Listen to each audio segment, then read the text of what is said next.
The Night in the Great World of American TV Series. This video is purely for entertainment and does not infringe on copyrights or laws. The rights to the novel and image belong to the original author. We do not claim ownership. Don't like waiting and want to listen to this fanfic in full now? Subscribe to our Patreon, where you'll find the best fanfics. Chapter 751 Bad Taste. The Destroyer is Asgard's weapon of war, and all Asgardians know this. Now Asgard has opened the Rainbow Bridge and actually dropped this thing on Earth. Obviously it is impossible for it to come to visit Thor. So the question is, what is the Destroyer here for? Invade the Earth. To be honest, Asgard has no need to invade the Earth. Why come to Earth? Grab resources? Please, Asgard is a space country, and there are all resources in space. Gun technology? Asgard's technological level has been ahead of the Earth for many years, so what's the point of grabbing? Population? This is even more ridiculous.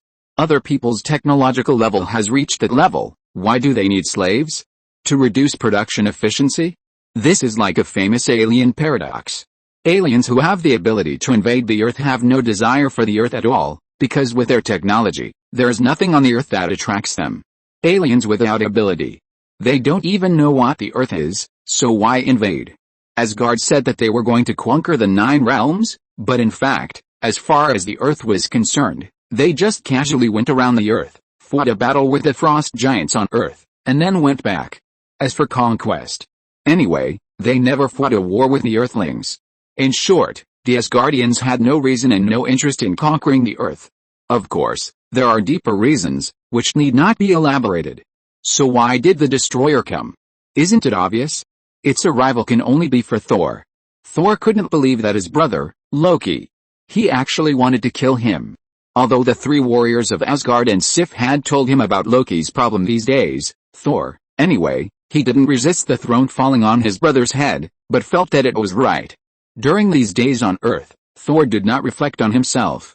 The more he came into contact with those mortals, the more Thor understood his arrogance and ignorance. This ignorance has nothing to do with age, just as wisdom has nothing to do with age. In Thor's opinion, the humans he met might not be very smart, at least in terms of IQ, they are generally lower than the Asgardians. But wisdom is not equal to IQ. These short-lived mortals have given Thor a lot of inspiration. The quality of life is not in length, but in excitement. Thor's life is very long, but his life is not necessarily more exciting than the old man who has lived from World War II to the present. In short, Thor can understand his father's disappointment in himself, and he can also understand that he is not a qualified crown prince, let alone a king. He can calmly deal with the deprivation of his inheritance rights because he is not suitable. In contrast, Thor thinks that the smarter Loki may be a good choice. He has no intention of going home to compete for the throne. He clearly told his companions that it is good to stay on Earth. In order to reassure Loki, he even shouted at the sky like a fool for several hours. He believed that Heimdall could hear it. But now, Loki still wants to kill him. Because no one except Loki can drive a destroyer. At this time, even ordinary passers-by can feel that things are going to be serious. It's very simple. Sif and the 3 warriors behaved too inhumanly. Every step these guys took caused the concrete floor to collapse and the dust to fly. It felt like a heavy tank, but the speed was as fast as a supercar. Almost leaving an afterimage in the sight. Seeing this scene, almost all New Yorkers understood that it was another battle between superpowers. New Yorkers are generally divided into 2 groups for such things. One group is watching the excitement and not minding the big things. Not only are they not afraid of such things, but they like to go to such places. The other group hates them deeply. They think these superpowers are threats. The battle between them often involves many irrelevant people, causing losses of people and property. There are even voices of extreme hatred against superpowers. Thanks to Kai, he did a good job in New York. Although there have been many things, there was only one time that really caused a large number of casualties. That time was actually a natural disaster, and the proportion of superpowers in it was not large. That's why such extreme voices are not considered loud. It's hard to say in the future. While Thor was in a daze, the 3 warriors of Asgard and Sif had given up on escaping. Because the Destroyer can fly, they can't outrun it. They had only heard of the Destroyer before, and rarely saw it. So they didn't know that the Destroyer had this function. Instead of running away, it would be better to rely on the terrain to fight the Destroyer. Anyway, It seems that the destroyer is only remotely controlled, so there may be a chance. As for the buildings and humans on the side, the Asgardians can't take care of both. Besides, they are aliens, not superheroes, and they don't care too much about the lives of Earthlings. In the night, the face of the destroyer flashed a large group of yellow light, as if searching for a target. Soon it found the target. Buzz! I saw that the armor on its face was deformed, revealing the empty interior, and then a yellow beam of light sprayed out. The target was Sif hiding in a store. Sif and others scattered to the surrounding buildings, trying to sneak attack the destroyer. But they didn't expect that their every move was seen clearly by the destroyer. The power of the yellow light cannon is not simple. When it is shot at a building, a big hole is punched in the reinforced concrete building. Moving and sweeping can also plow a deep trench on the ground. What's more terrifying is that the light cannon is not just a simple explosion damage. The ground swept by it obviously has a melting and crystallization phenomenon. Boom boom boom. A series of huge explosions completely blew up the luxury store where Sif was hiding. Sif ran out of the ruins in a mess, holding her long sword. Her body was covered with smoke and fire, and even her hair was burned a little. Seeing Sif in danger, the bearded Valstag broke through the glass wall from a nearby building and rushed out. He appeared above the destroyer. He raised his giant axe and shouted angrily, "Loki, you despicable bastard! You only know how to play these conspiracies and tricks. If you have the guts, face me, Kaz." Valstag's giant axe actually split Kai's head in one go. This interrupted his beam attack and gave others an opportunity. Sif immediately appeared on the other side and shouted, "Loki, you still have time to stop now. You are murdering the legitimate heir of Asgard. Odin and the Queen will never sit idly by. You can't make the same mistake again." As she shouted, Sif jumped up and pierced the destroyer's chest with his sword in her hand. Of course. The words Sif shouted were undoubtedly adding fuel to the fire. In this fucking situation, you are still shouting that Thor is the legitimate heir. Are you dissatisfied that Thor is not dying fast enough? Loki wants to kill Thor because he is the legitimate heir. So Loki, who was manipulating the destroyer on Odin's throne, was so angry that his teeth itched and he increased the destroyer's offensive. Of course, Sif and the three warriors were not that stupid. In the time it took for them to say these two sentences, the other two stood in the right position and formed a semi-encirclement posture against the destroyer. They were just using talking to adjust their formation to facilitate a counterattack. Unfortunately, it was useless. The destroyer's arms, in a posture that was not in line with human body dynamics, directly grabbed Sif on his chest and Fandral, who had pierced his back with a spear, and slammed their heads together fiercely, and then kicked Hogan, who was under his feet. Finally, it was the bearded Valstag. The destroyer's face moved and appeared directly on top of his head, and then a beam of light went straight to the bearded man's face. Fortunately, Valstag reacted quickly and jumped off his head, otherwise this blow would have caused Valstag to suffer seriously. But even so, Valstag, who jumped down, was still kicked hundreds of meters away by the destroyer. Then the destroyer's face was suddenly covered with armor again, and the whole big yellow light turned into two small yellow lights like eyes, and he looked down at the few people who were already dizzy. A feminine male voice sounded from the head of the destroyer, "No, you betrayed Asgard and His Majesty's orders." "You are wrong." Fandral, holding two swords, stood up with difficulty, covering his head, and cursed, "Nonsense. His Majesty is not dead at all, but you are openly claiming to be the king. And you want to kill Thor, you want to usurp the throne. You are the traitor." The feminine male voice seemed surprised. "Really? How did you know?" Without waiting for the person on the other side to answer, he immediately realized, "Yes, you violated my first order and the last order of my father Odin, and secretly ran to find Thor. This is my father's punishment for him, but you destroyed it. You still dare to say that you are a loyal warrior of Asgard? Haha, you are just a group of brainless idiots." Sif and the other four looked ugly.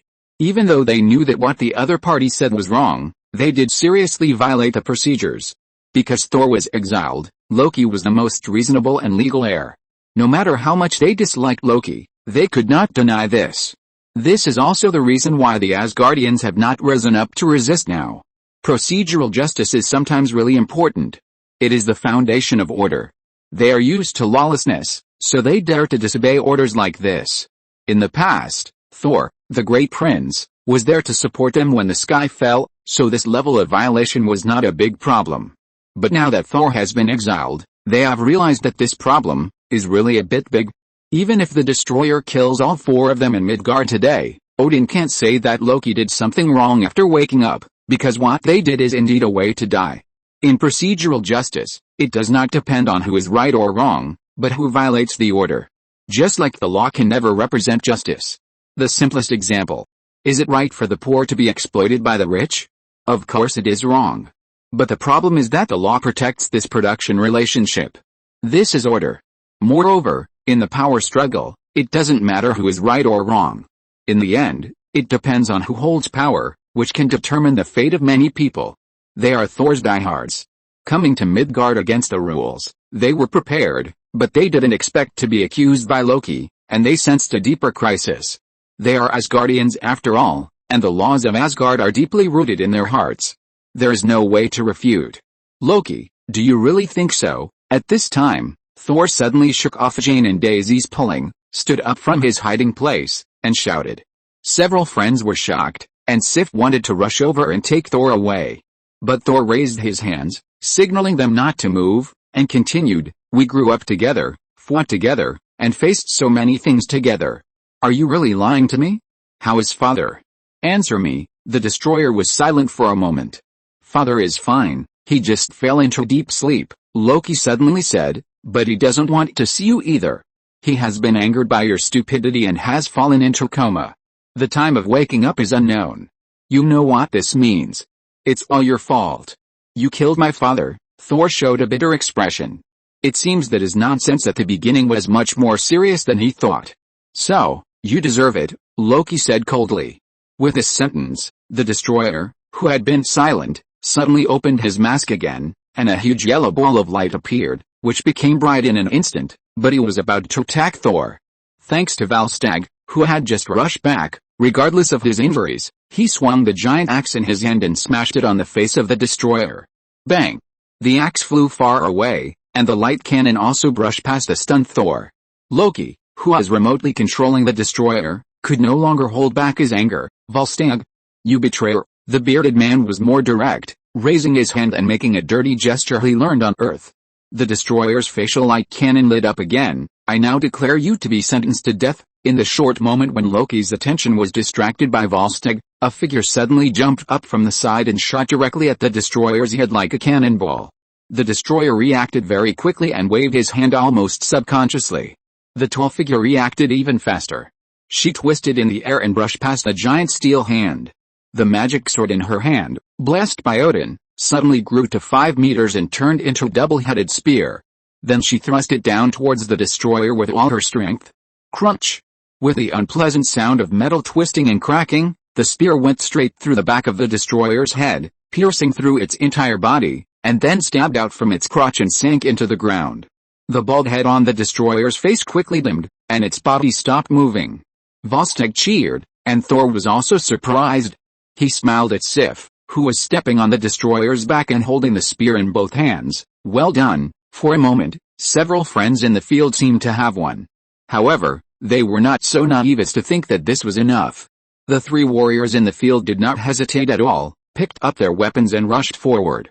As elite warriors of the general level of Asgard, how could Sif and the 3 warriors think that they could destroy the destroyer with just one blow? If that were the case, the destroyer would not have such a great reputation. Taking advantage of Sif's successful attack and temporarily controlling the destroyer, the 3 warriors finally launched a counterattack. The thin middle-aged Fandril's rapier burst out with all his strength, wrapped in energy like starlight, and the rapier turned into countless starlights and pierced the destroyer's body like a falling galaxy. Hogun, who had his hair tied in a bun, had a flail and chain in his hand that swelled up, emitting white light, and swung it towards the destroyer's head. The bearded Valstag also found his axe, and with a roar, he spun around the destroyer, and the axe with red light cut wildly on the huge metal body. Even Sif jumped down, and pulled out another sword from nowhere. With a loud shout, she swung it down fiercely, and a golden arc of light shot out from the tip of the sword and chopped the destroyer's back. Under the siege of 4 people, the destroyer immediately burst into countless sparks and the sound of violent metal friction. It seemed that they had the upper hand, but the fact was that the more they fought, the more guilty they felt. They had originally intended to dismember the destroyer, but the problem was that they simply couldn't do it. They saw that they had left many scars on the destroyer, but they could see clearly that those scars were recovering. Sure enough, in less than 2 seconds, the yellow light ball on the destroyer's face lit up again, and Loki's cold laughter rang out. "Have you had enough? You traitors are always so incompetent and self-righteous." A yellow light cannon was fired, and Fandril's face changed, and his figure exploded back. Loki snorted in dissatisfaction. "Is this your little trick? That will only make your death more painful." The destroyer's body was like some kind of fluid substance, twisting and rising, slowly pulling up from the spear, breaking free from this most troublesome bondage. Then, under Loki's control, it suddenly circled forward, and its 2 palms spun and swung towards Volstagg and Hogun.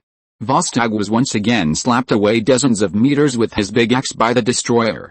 Hogun let go of the flail head when it caught him, and he was also thrown up, but he was thrown dozens of meters away. At this time, the destroyer's headlight cannon lit up again and turned to Sif, who was retreating quickly. Sif cried out in her heart. Thor was behind her. If she dodges. No. Sif gritted her teeth and stood still. She blocked her body with both arms, and the light on her armor was shining brightly. She wanted to take this blow head on.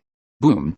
Sif was undoubtedly blown away, her armor was completely destroyed, and her hands became extremely charred. It seemed that her hands would have no fighting power for a while. The 3 warriors of Asgard also rushed back to support at this time. Unfortunately, it was useless. They still couldn't beat them. Loki seemed to have no friendship with these companions who grew up together, but was full of resentment. He had many opportunities to kill them, but he didn't, just for fun. Loki was not in a hurry to kill Thor. Simply killing Thor did not suit his aesthetic taste. He wanted to play with his loyal subordinates in front of Thor and let them have a taste of pain. Loki had a deep grudge against his fool brother. Once he gained power, he would have to pay back the grievances he had suffered since childhood. It must be said that Loki was really sick. It would be a shame for his bad personality if he was not overturned after being a villain to this extent. Boom. Thunder began to gather in the distance. Loki woke up from his dream. The earth is not without guardians. He has to end it all quickly. Big chapter. Don't stop the recommendation votes. What's wrong with the monthly ticket system of Gideon? Why do I feel that the monthly tickets are getting less and less? Where are my votes? Where are all my votes? Chapter 752 New Deal. Enough. Stop, Thor shouted. Unexpectedly, the destroyer actually stopped. Loki's old problem recurred.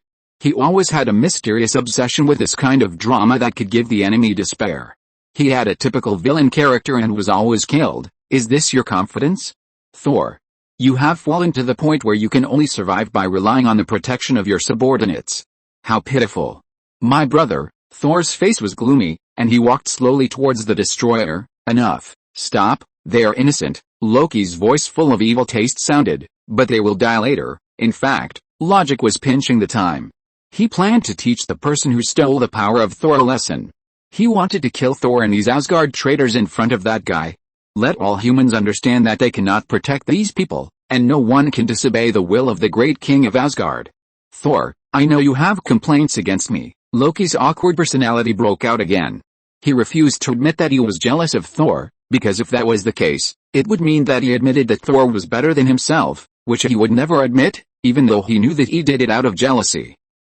No, Thor, I know you have complaints against me, Loki, that's called contempt, Thor, but you know how much your father and mother love you. Loki was silent.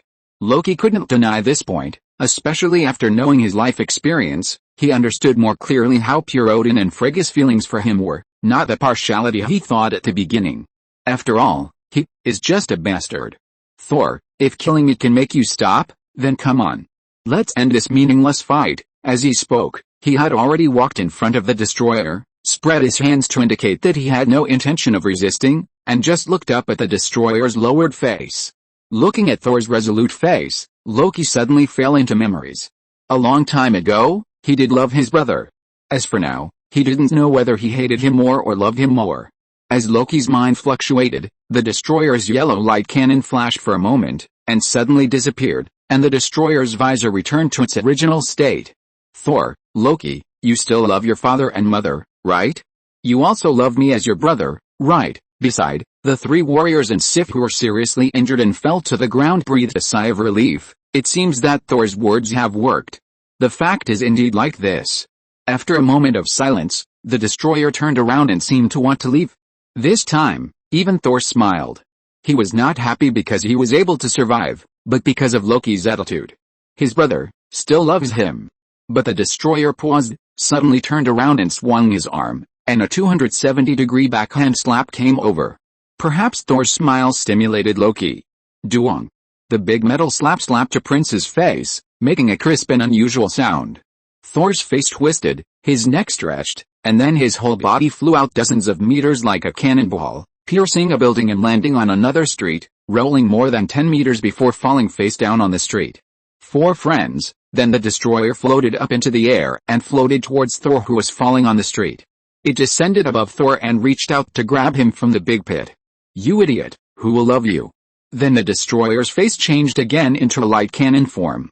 Go to hell. The 3 warriors and Sif were all full of despair, but no matter how hard they tried to get up and fight, their seriously injured bodies could no longer do it. More importantly, they were completely desperate. If Thor died, then all their efforts would be in vain. Moreover, if it weren't for Loki's bad taste in openly letting Thor go, even with their physical constitution as gods, they would have died countless times. Volstagg, who had a bad temper, growled, "Let Thor go. What's the honor of going after the weak? I'll kill you sooner or later, Loki." The destroyer laughed again. "Kill you? Don't dream. I, Loki, the king of Asgard, hereby declare that you will always be traitors of Asgard, and you will not be allowed to return to Asgard until the day you die." After announcing this decision, he looked at the 4 people who were glaring at him, and felt extremely happy. "Aren't you very loyal? Then you can live in Midgard and guard the tomb of that stupid Thor. I don't know how you will feel when you see his tombstone every day." Ha ha ha. Then the light cannon on the destroyer lit up again. Buzz! A beam of light hit Thor's face. At this time, a warhammer hit the destroyer hard. The destroyer was knocked away, and Thor's corpse fell down. Boom! A man wrapped in lightning fell from the sky. The man looked around carefully. Then he looked at the destroyer coldly. The destroyer that was smashed and flew back quickly, looking at Kai, who was burning with anger. The new crown prince of Asgard laughed. "A thief who stole the power of God. See? This is the fate of going against me." After Thor died, Loki was already fearless. His real body was in Asgard, so what could Kai do even if he was so powerful? At most, he would just throw a puppet. For him, it was nothing at all. "Kneel down. Mortal. Offer your loyalty to your king. Kneel before me and present Thor's hammer. Otherwise, you will die too." The person who came was Kai. Not only was he not afraid of the crazy words that Loki said, but he gave the most powerful response. Boom! A ray of lightning wrapped Thor's hammer on the face of the destroyer, which was accumulating energy, causing it to explode, and instantly turned into a large ball of blue light that spread around. Boom! Within a range of 10 meters, a large piece of the ground disappeared directly in the blue light. The huge body of the destroyer suddenly stopped, and it fell down as if its limbs were weak, and fell into the big pit created in the battle. "Tisk. Trash," Kai said disdainfully. To be honest, the power of this set of armor is very strong. Kai can sense the powerful power of the trash from it, but the problem is, this thing is armor. Not a puppet. Although it can indeed be used as a magic puppet, it is still armor in essence. If you insist on using this thing as a robot, you can imagine how much power it can exert. If the person who controls this thing stays in the armor, Kai will really have to spend a lot of effort. But if he just hides far away and makes some small moves, it's just a joke. Such a person. Kai is not willing to pay attention to him. Of course, the destroyer is not so easy to defeat. "You damn low-level creature," the destroyer stood up again, his head glowing again, intending to teach Kai a lesson. But the next second, Kai ran into the destroyer's arms. And then grabbed the destroyer and flew into the sky. This is New York, and he doesn't want a large-scale battle to break out in New York City. By then, many people will die. Kai took the destroyer away. Jane, who had been held back by Daisy from getting close to Thor, could no longer hold back. Sobbed Jane hugged Thor's body and began to cry. Not only that, the 3 warriors of Asgard and Sif also lowered their heads and cried silently. At the same time, in the distant Asgard, Odin, who was in deep sleep, also had tears in his eyes. He might be crying because of Thor, or crying for this ethical tragedy of brothers killing each other. Kai's speed was very fast. Almost in the blink of an eye, he grabbed the destroyer and flew to a swamp in New Jersey. Boom! Kai grabbed the destroyer in a posture of throwing on the earth and smashed it hard on the ground. The huge shock wave caused the entire swamp to explode, and tons of mud and water were blown up to the sky. In the center of the swamp, a huge meteor crater appeared out of thin air. The huge kinetic energy produced unimaginable high temperatures, which evaporated the surrounding water in an instant. The shock wave generated by the collision even stretched for several kilometers. Damn mortals, the huge impact force almost affected Loki, who was far away in Asgard, making his mind confused, accompanied by strong tinnitus and nausea. At the same time, he was extremely jealous. He felt that Kai was so strong because of Thor's hammer. But his father didn't give this thing to him, but gave it to Thor, that idiot. He didn't blame Odin, but hated Thor even more. Loki was stunned for a moment, and then he immediately came back to his senses. He subconsciously controlled the destroyer to stand up from the deep pit and wanted to blast it. As a result, the mask opened and the yellow light inside began to light up. Kai raised Thor's hammer and swung it down fiercely, with a fierce throwing posture. After a scream that broke the sound barrier, the meow hammer in his hand disappeared. Duong. The destroyer, who had been almost invincible against several Asgardian warriors before, was in a similar posture to Thor's slap just now. His whole HUD was hit 180 degrees, and his huge body flew hundreds of meters away. Kai raised his hand and smashed the destroyer's Meowth hammer into pieces. It stopped suddenly and returned to his hand immediately.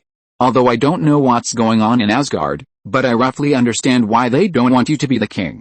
After all, no one wants their king to be a coward. Kai said some words that were simply humiliating to Loki, while grabbing the belt behind the hammer handle and swinging it. Thor's hammer rotated in his hand like a propeller. The wind whistled, lightning flashed, and thunder roared. Lowly mortal. What do you know? I am the Orthodox King of Asgard.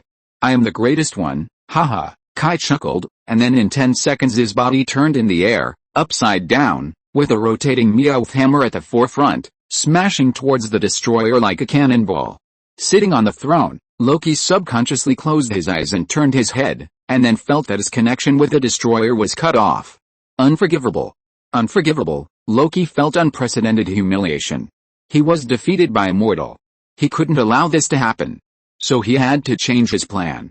Originally, Loki was going to let Laufey, the king of the ice giants, also Loki's biological father, into Asgard, pretending to cooperate with him, let him attack Odin, and then he would descend from the sky, backstab Laufey to save Odin, and become the great hero of Asgard.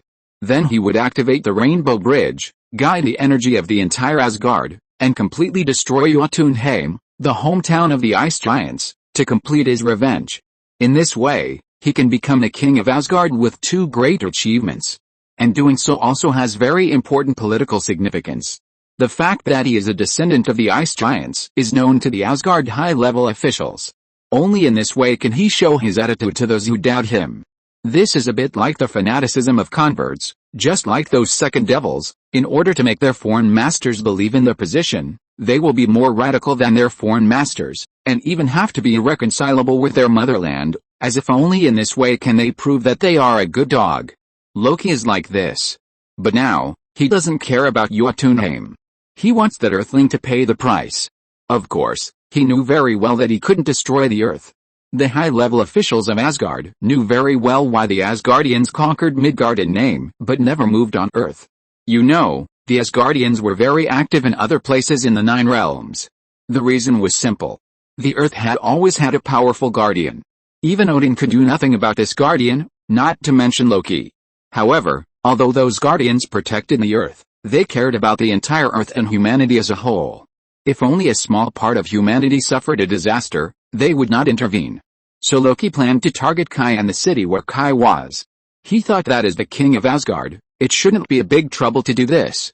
At most, he would negotiate with those guardians and compensate them for some things. This guy didn't want to think about it. If things were really that easy, then why did Odin almost never come to Midgard, and there was not even the most basic communication?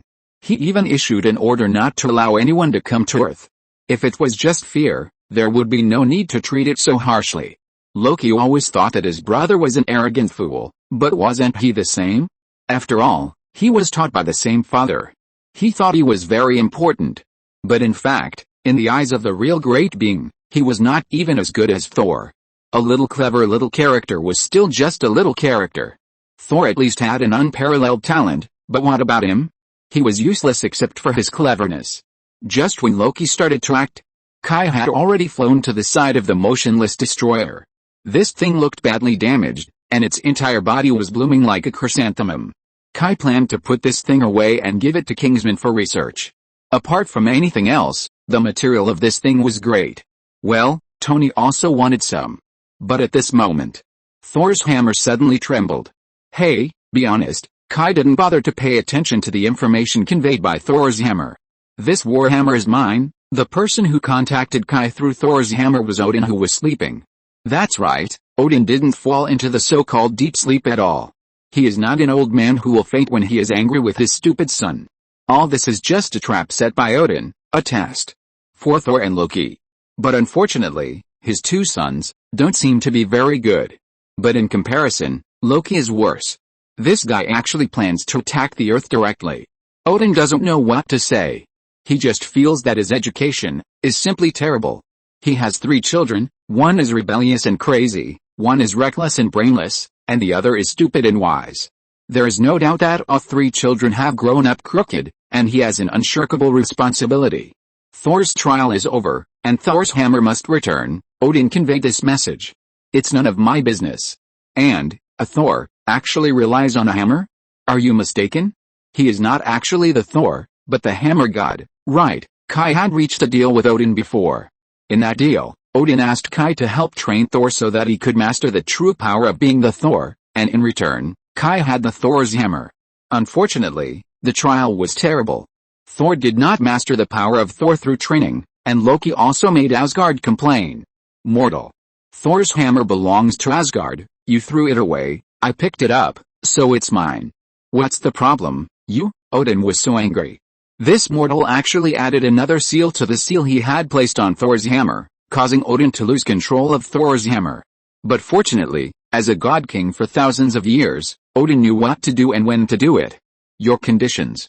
Mortal, haha, that's what you said, Kai laughed. Then he looked at the destroyer. Thor's hammer, I can lend it to Thor temporarily, but you must return it in time. Remember, it was you who took the initiative to stop the transaction, it's not my problem.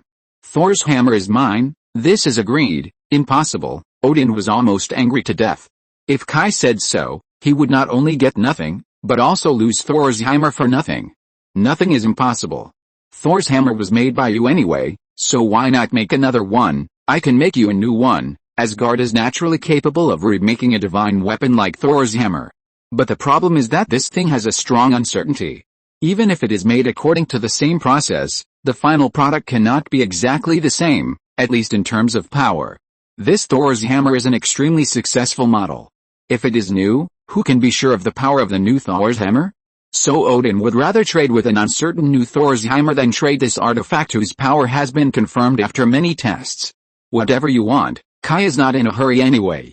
Destroyer. Complete destroyer. Odin actually always knew that Kai didn't need Thor's hammer at all. Because Odin could feel that Kai had the power of Thor. Thor's hammer was not important to him at all. Kai only really coveted the destroyer. Deal. Sure enough, Kai agreed very happily. Complete destroyer plus new Thor's hammer. Odin was angry. Big chapter, please vote. Chapter 753 Light of Destruction. The speed of S.H.I.E.L.D. and the New York police is actually quite fast, but Kai is faster, so they always give people a sense of uselessness. They always wait until things are over before they show up, which has also led to the New York police being criticized in this regard. For this reason, the New York Police Department spent a lot of money to establish the so-called rapid response mechanism. But they still came a step late. However, at least they caught up with the disaster relief. Some people from S.H.I.E.L.D. took a flying vehicle to the battlefield on Kai's side, and the rest began to cooperate with the New York police to deal with the aftermath. Phil did not go to the battle site this time, but stayed to deal with the aftermath. As for the battlefield, it was Agent Hill who was transferred from the headquarters. Agent Hill was sent by Nick Fury to replace Phil as the head of the New York branch. This is not an assignment. It is because although Agent Hill has a high level, he has always worked in the headquarters and his main job is also a deputy. If he wants to be independent, he always needs some training in frontline leadership positions. Of course, there is also the reason that Agent Hill is not Nick's direct line. Nick trusts Agent Hill very much, but just like Nick trusts others, his trust is always reserved. She gained Nick's trust because of her high work efficiency and never let any emotion affect her work. She was more like a ruthless worker. Apart from work, she was not interested in anything. She did not absolutely obey the command of Fury and his backbone. She was appreciated by several national leaders and was appointed as the executive director of S.H.I.E.L.D. It is also a force within S.H.I.E.L.D. They are relatively neutral. It is also because of this that Nick did not want Hill to know about the Pegasus project. If Hill always stays at the headquarters, the Pegasus project will be leaked. Instead of doing so, it is better to exclude her. It just so happens that the New York branch is being bullied and needs capable people like Hill to clean up. Back to the point, when Phil came to Thor's body, Jane was still holding Thor, motionless, and did not allow anyone to take Thor away. The three warriors of Asgard and Sif also knelt beside Thor. S.H.I.E.L.D. actually wanted to take away Thor's body. After all, it was an important research material. But due to the threats of the three warriors of Asgard and Sif, they did not dare to move casually. Phil sighed and said to Jane, "Miss Foster." "I'm sorry." Jane raised her head, looked at Phil blankly, and then lowered her head. But at this moment, Hill's voice suddenly appeared in Phil's headset. "Phil. Something's happening. Thor's hammer is flying towards you. Attention. Attention. The instrument is subject to strong electromagnetic interference." Hill's voice became intermittent at the end. Phil raised his head and found that there were some inexplicable changes in the air. "The wind is coming." Crack. A flash of lightning suddenly passed through the sky. Loki, who was far away in Asgard, shook his body reflexively, then turned his head and looked into the distance. Then he shook his head and felt that he was overthinking. Thor was already dead. How could he have the illusion that Thor was coming back to kill him? It must be an illusion. At this moment, Thor, who was lying on the ground, suddenly raised his hand, and his arm even knocked Jane off balance. But Jane was not angry, but looked at Thor with hope. Volstagg, one of the three warriors of Asgard, was stunned and shouted, "It's dead!" Boom. A series of thunders echoed in the noisy night sky. An object wrapped in blazing electric light rushed straight in the sky, and then stopped in the sky above Thor's head in an instant, and then turned and rushed down again. Gulu. Sif couldn't help swallowing her saliva. Mjolnir, it's a long story, but in fact it only took a few seconds. The object wrapped in electric light fell steadily into Thor's raised hand like a tired bird returning to the forest. Boom. Countless electric lights exploded. Strong winds, lightning, and thunder drowned Thor. The others who didn't react at all were directly blown away more than 10 meters by a gust of air. If Sif hadn't reacted quickly and caught Jane, who flew out in the air, Thor's girlfriend might have died so hastily. But even so, Jane, like the others, was still electrocuted and black all over, and her hair exploded. She looked like an African. But she didn't care about anything else. She climbed up from Sif's arms and immediately found the man. Countless winding electric snakes wrapped around Thor's body, making him float up. Countless bright and jumping arcs burst out from the still raised Thor's hammer. A fish-scale armor appeared out of thin air, starting from the body and wrapping around the limbs, and finally a coquettish red cape fluttered behind him. As a well-educated and adamant atheist, Dr. Jane was stunned and could only subconsciously mutter, "O.M.G." She completely threw her previous three views into the Pacific Ocean. Of course, this was also because she had little experience and had never seen Kai's transformation. In fact, it was almost the same. In comparison, the three warriors of Asgard and Sif were much calmer. Thor, the bearded Volstagg, shouted at Thor, who was floating in the air, waving a big axe. "Odin's beard," Sif shouted. This was a catchphrase learned from Thor. They had never seen such a thing as resurrection. Phil also got up from the ground with difficulty. He didn't have the same preferential treatment as Jane, so in addition to being electrocuted like an African, he also broke an arm. What the hell is going on? Isn't Thor's hammer in Kai's hand? How did it return to Thor's hand? To be honest, although Kai's relationship with S.H.I.E.L.D. has always been bad, in their hearts, the people of S.H.I.E.L.D. are more willing to let this powerful weapon be controlled by the Earthlings. Did Kai get into trouble? Or was the right to use Thor's hammer forcibly taken away? Oh, that's right. Thor is the original owner. At this time, a gray black metal business flew over the horizon. Destroyer, Fandral quickly blocked several ladies behind him, holding two swords and watching the destroyer in the sky vigilantly. Sif and the other two friends immediately changed their faces. The destroyer appeared here. Then what about Kai? Although Kai didn't have much contact with them, there is no doubt that the Asgardians had a very good impression of Kai. They like strong warriors, and those who can be recognized by Thor's hammer are undoubtedly trustworthy in terms of morality. Now that the destroyer is back, what about Kai?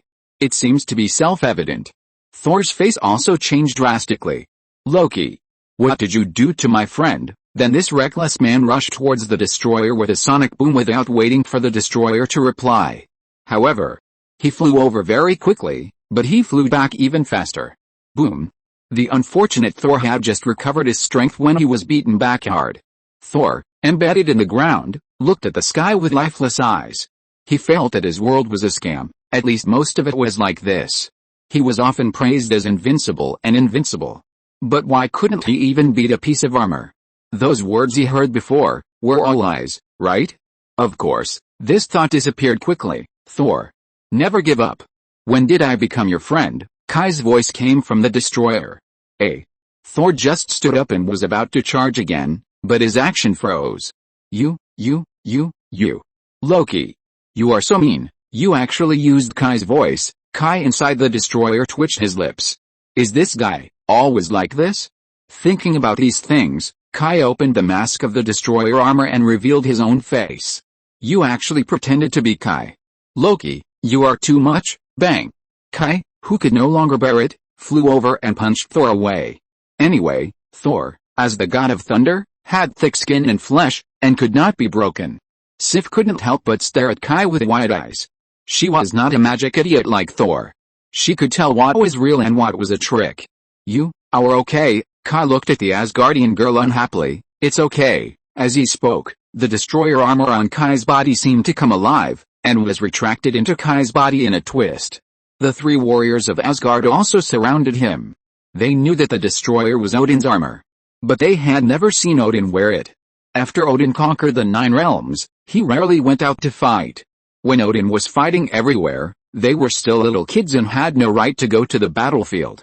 Naturally, they had never seen it. So they all looked at it in amazement. How did you do it?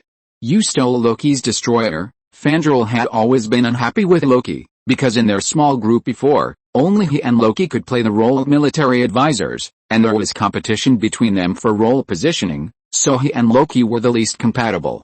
Of course, he was happy to see Loki get humiliated. Kai smiled.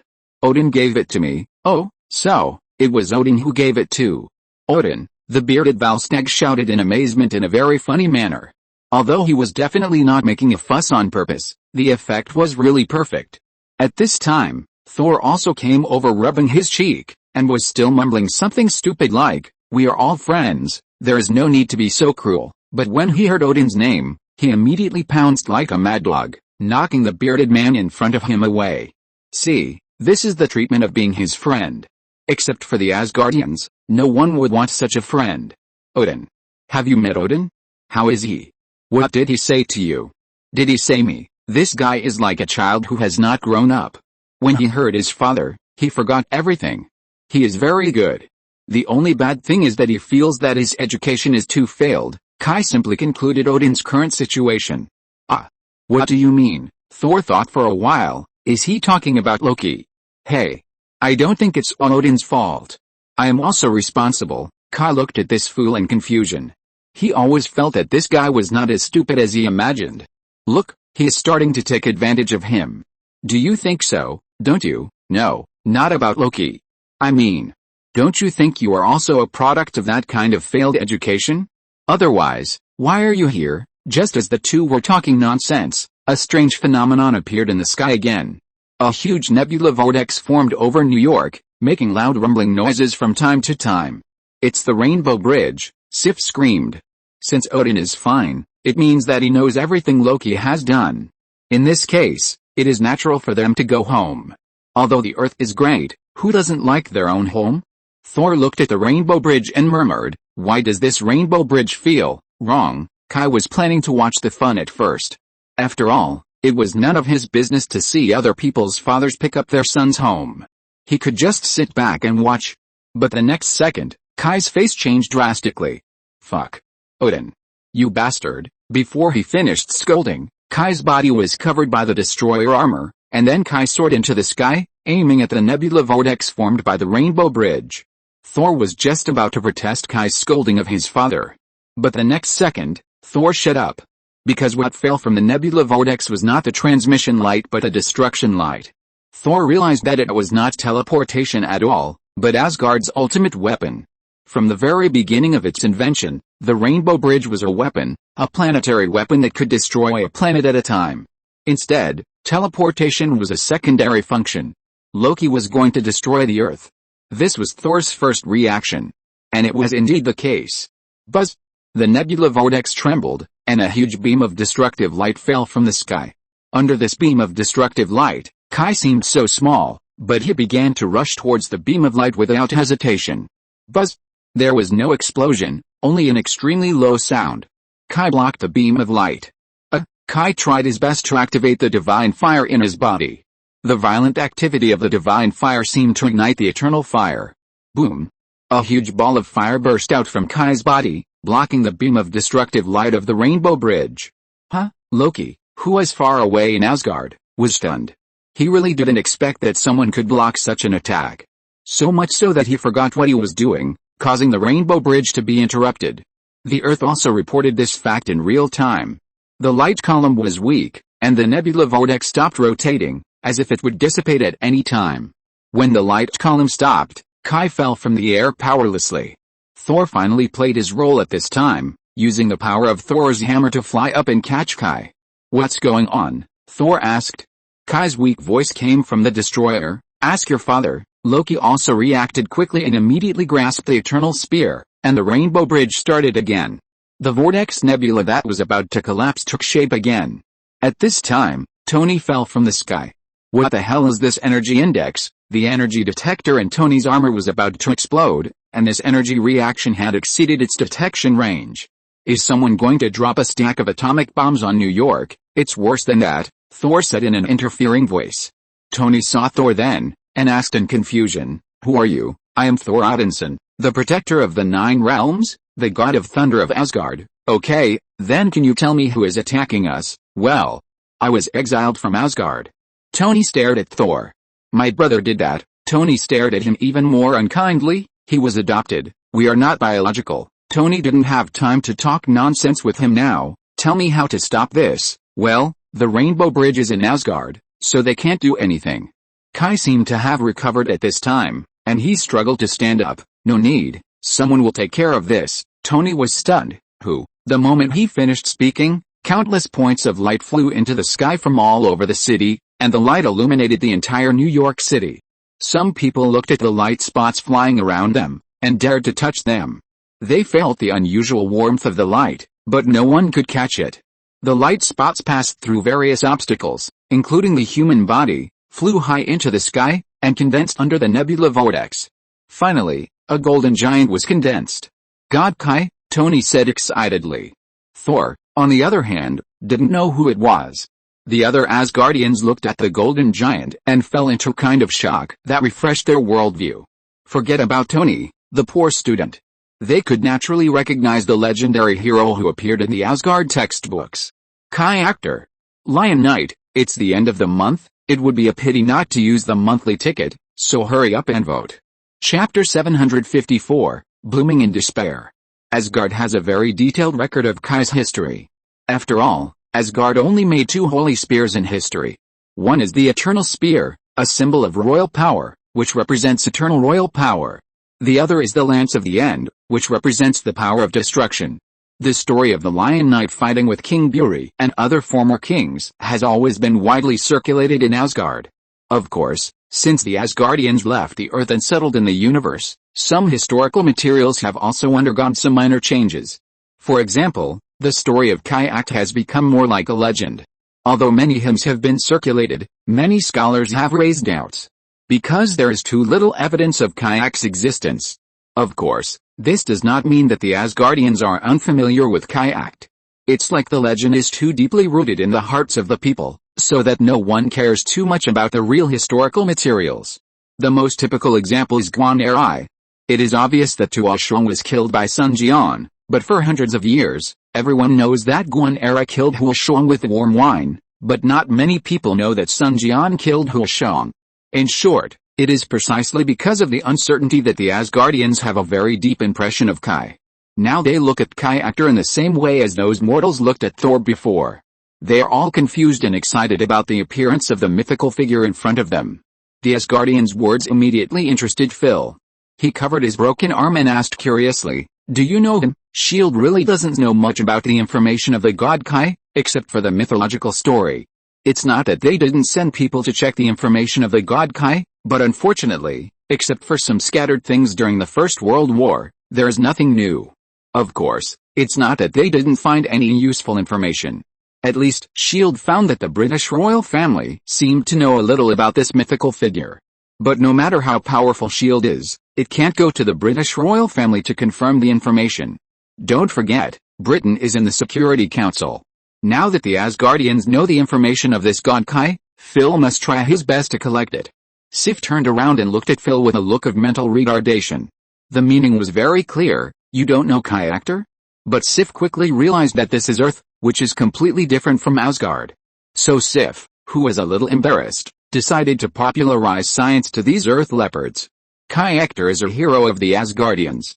He once fought with the previous kings, defeated many evil races, and saved the Asgardians who were still relatively primitive at that time. In order to witness his friendship with Asgard, the previous kings gathered the most powerful wizards and forgers at that time to forge two holy spears, the Eternal Spear and the End Spear. The Eternal Spear represents the eternal and immortal kingship of Asgard, while the End Spear represents the end of destruction for the enemy. Phil murmured about the End Spear and the Eternal Spear. He knew the Eternal Spear very well. This thing is very clearly described in the mythology, but the End Spear, what is that? Can I ask, what exactly is the End Spear? Phil thought of the shocking blow of the god Kai in Los Angeles. Sif did not answer him, but looked up at the sky. Above the sky, the nebula vortex restarted again, and a destructive force began to brew. The Golden King was suspended in the air. Two long swords appeared in his hands, and then he combined the two swords into one. Buzz! The air seemed to tremble, and people felt a sense of restlessness, that restlessness, just like a person approaching a stove, and the hair began to curl. But the body did not feel hot, but warm, like basking in the sun in winter. A spiral gun appeared in the hands of the god Kai. Here it comes. The gun of the end, Sif said excitedly. Even Thor, the fool, looked excited. Tony looked at a few Asgardians, and then whispered to Kai, who was sitting on the ground and panting without any image, "Do you know, that person?" Originally, Tony was going to use a more friendly name, such as that guy. But after thinking about it, he decided to be more polite and changed it to that person. "I don't know him." Kai shook his head, mainly because their names were too similar, and he didn't want to make any associations. Then, "How did you know he would show up?" "Batman knows him." Kai gave a random reason. The autistic patient, Tony, was really impressed by Batman's elusiveness. He spent a lot of money to find out Batman's true identity, but he spent a lot of money and got no information at all. The Night King, of course he likes nights. That bat is also a knight, the Dark Knight. Many people say so. Tisk. Tony smacked his lips. Nothing more to say.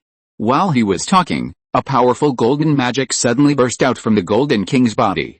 The golden magic surrounded him like a substance, forming a hurricane-like protection. Then, the golden light mist that Tony and the others were very familiar with rose up around the god Kai, swaying like a flame, bringing a brilliant and awe-inspiring meaning. As the golden mist rose and circulated, the aura of the god Kai became stronger and stronger, and the light became more and more dazzling, almost to the point where people could not look directly at it. Even the pressure brought by his aura was enough to make everyone in New York City feel timid and heavy. It was as if the body was pressed down by something, and even the breathing became rapid. Then the whole world seemed to dim, and everyone opened their eyes and looked up at the sky, only to see a golden light that seemed to have absorbed all the light sources, like a meteor, flying rapidly towards the distance that seemed to be the border of the world, and then the vast white light forced everyone to close their eyes again. Tony immediately closed his mask and used the detector inside the armor to observe. After an unknown amount of time, someone opened his eyes and looked in the direction where the meteor of light had just flown, staring at the building in the distance that had never been seen before but was indeed standing tall there. Everyone looked at the miraculous thing on the postal road and shouted in panic. "What is that?" "That is the Tower of Glory, the storm anchor," Thor shouted excitedly. Asgard has no detailed records about the Lance of the End. They only know that in order to forge the Lance of the End, the Light Elves are said to have taken out a ray of light of creation, the dwarves took out the heart of the mountains, Asgard took out the branches of the world tree, and Kai himself took out a clay tablet of destiny, a treasure in Babylonian mythology. Then the dwarves and the wizards of Asgard forged this holy spear in the fire of the sun. In the past, they didn't know what the Lance of the End was all about, leaving only a few words to guess. But now it seems. It feels that the Lance of the End is much more powerful than the Lance of Eternity. That's for sure. Kai consumed all his treasures for this artifact. Of course, even so, the Lance of the End can't be much stronger than the Lance of Eternity. But the problem is that Kai really tried his best this time. He burned his golden finger. Countless soul energy was ignited by the divine fire and supplied to the holy spear as energy. This is the first time Kai has consumed so much? It's a bit painful to imagine. Odin, this bastard. Isn't he awake? Why don't you take care of your own son? Kai cursed in his heart. Loki, who was far away in Asgard, also realized that things were a bit serious. He was not the poor student like Thor. The hero of the ancient legend was actually on Earth. Once this matter spread to Asgard. Forget about the throne, he would probably be beaten to death by the angry Asgardians. No. It must be covered up. Loki, who originally only wanted to destroy New York, immediately grabbed the Spear of Eternity and mobilized the powerful energy inside Asgard. He planned to wipe out Kai and the entire Earth. Buzz buzz buzz. The entire Rainbow Bridge was buzzing because of the rapid accumulation of energy and overloaded. At this time, Odin also accelerated to wake up from the stasis position. Evil son. Odin cursed in his heart. Of course, he was also shooting himself in the foot. He pretended to be unconscious, but he was put into the stasis position, so that he could not wake up immediately. Odin felt a toothache when he thought of the wrath of the supreme sorcerer. At this point, Kamartaj would never stand by and watch. When that happens, Loki. After all, he is the son he has raised for hundreds of years. Odin does not want Loki turned up dead. On the Earth, the nebula vortex has finally reached a critical point. A pillar of energy that can destroy the world came crashing down. Kai looked at the destructive power that was descending, his eyes full of murderous intent. In that case, Holy Spear, pull up the anchor. The golden light gushed out from the Holy Spear in his hand, and the white and sacred top of the tower responded to the call of the Holy Spear. A holy light instantly tore through the darkness and covered the entire sky in the blink of an eye. Boom! The two pillars of light met in the air. The strong wind swept across the sky, and the clouds in the sky were blown away, making the entire night sky as clean as a mirror. New Yorkers have never seen such a clean night sky. The stars are so shining as if they are falling in front of people. Then the wind began to sweep across the land. The strong wind made the whole city seem to be caught in a tornado, and people began to panic and look for shelter. But there were still many people who were unwilling to miss the unparalleled scene, even if they died. The energy column of the Rainbow Bridge was forced back step by step by the holy light. Loki panicked, and he shouted madly, "It shouldn't be like this. It shouldn't be like this." Kai was completely submerged and enveloped by the holy light, and only a high-pitched voice came out of it. The glory blooms at the end. It can tear the sky and destroy the earth. The Tower of Glory. The anchor of the storm. The spear of the end. The sky was surging like a golden ocean, and as soon as he finished speaking, it pierced through the light column of the Rainbow Bridge like a comet. The glory that could almost shake a person's soul swallowed everything until it rushed into the nebula vortex like a flood. The world seemed to be revolutionized by this golden light. At this time, no one could look directly at the glory. Even Loki, who was far away in Asgard, was the same. Loki was originally in the operation center of the Rainbow Bridge, using the power of the Spear of Eternity to operate the Rainbow Bridge, but when the light of the Spear of the End poured into the transmission channel of the Rainbow Bridge, he was backfired by the huge force. An incomparable force directly knocked Loki away. Loki flew thousands of meters from the Rainbow Bridge like a cannonball and directly crashed into the magnificent Asgard. Then all the buildings, mountains, rivers, and the sky in Asgard suddenly lit up with strong light. Asgard's automatic defense system was turned on, and for a time, the power accumulated by Asgard poured into the Rainbow Bridge. Resist the powerful force coming along the space channel. Boom boom boom. The whole Asgard was shaking, countless mountains and rivers cracked, rivers overflowed, those magnificent golden buildings began to shake and crack, countless Asgardians ran around in panic, and countless soldiers immediately prepared for war and rushed towards the direction of the Rainbow Bridge. They thought it was an invasion by foreign enemies. On this side of the earth, countless people knelt on the ground exhausted. Just now. It was too exciting. More people knelt on the ground, shouting some messy prayers, as if worshipping the gods. Phil and the people from S.H.I.E.L.D. trembled as they watched the visions dissipate. For the first time, they knew what they were chasing. Is this something that S.H.I.E.L.D. can think of? Nick and a group of S.H.I.E.L.D. executives in the Samfishi headquarters building in Washington also fell into dead silence at this moment. They just watched the whole battle, with satellite footage and live broadcasts. At the same time, various detectors were constantly detecting energy fluctuations in the battle. The conclusion was that they could not detect it. Pierce's fanatical heart also went cold from his throat to his anus. He once dreamed of mastering this kind of power. But now, fortunately, he didn't find anyone, otherwise. The other party would just give them a casual blow. Dominating the world is just a dream. No, there is no dream. Nick Fury mechanically turned his head to look at his old friend. I think, some things must be handled with caution. No. You can't touch them. You absolutely can't touch them. Nick Fury didn't say anything. He was shocked, yes. But he was more anxious. How to contain such power? They didn't understand this god, not at all. But Nick still nodded. At least he wouldn't act rashly before he was completely sure. After all, it seems that the trump card in his hand, seems that he can't deal with this great god. The reason why Nick dared to die everywhere and felt that he could stabilize the situation no matter what was done was because of two things. One was that he had a secret army, which had technology far superior to that of humans. The other trump card was his friend, Captain Marvel. He always felt that as long as he had these two things, he could handle everything on Earth. Now it seems that there are always people who are better than you. I want to restart the Pegasus project, Nick said suddenly. Pierce was stunned for a moment and nodded. This strong sense of insecurity made Pierce not intend to stop it at all. After all, if the world is destroyed, what will the Hydra rule? A world of ruins? The same is true for Nick. Kai felt so tired, his body was hollowed out.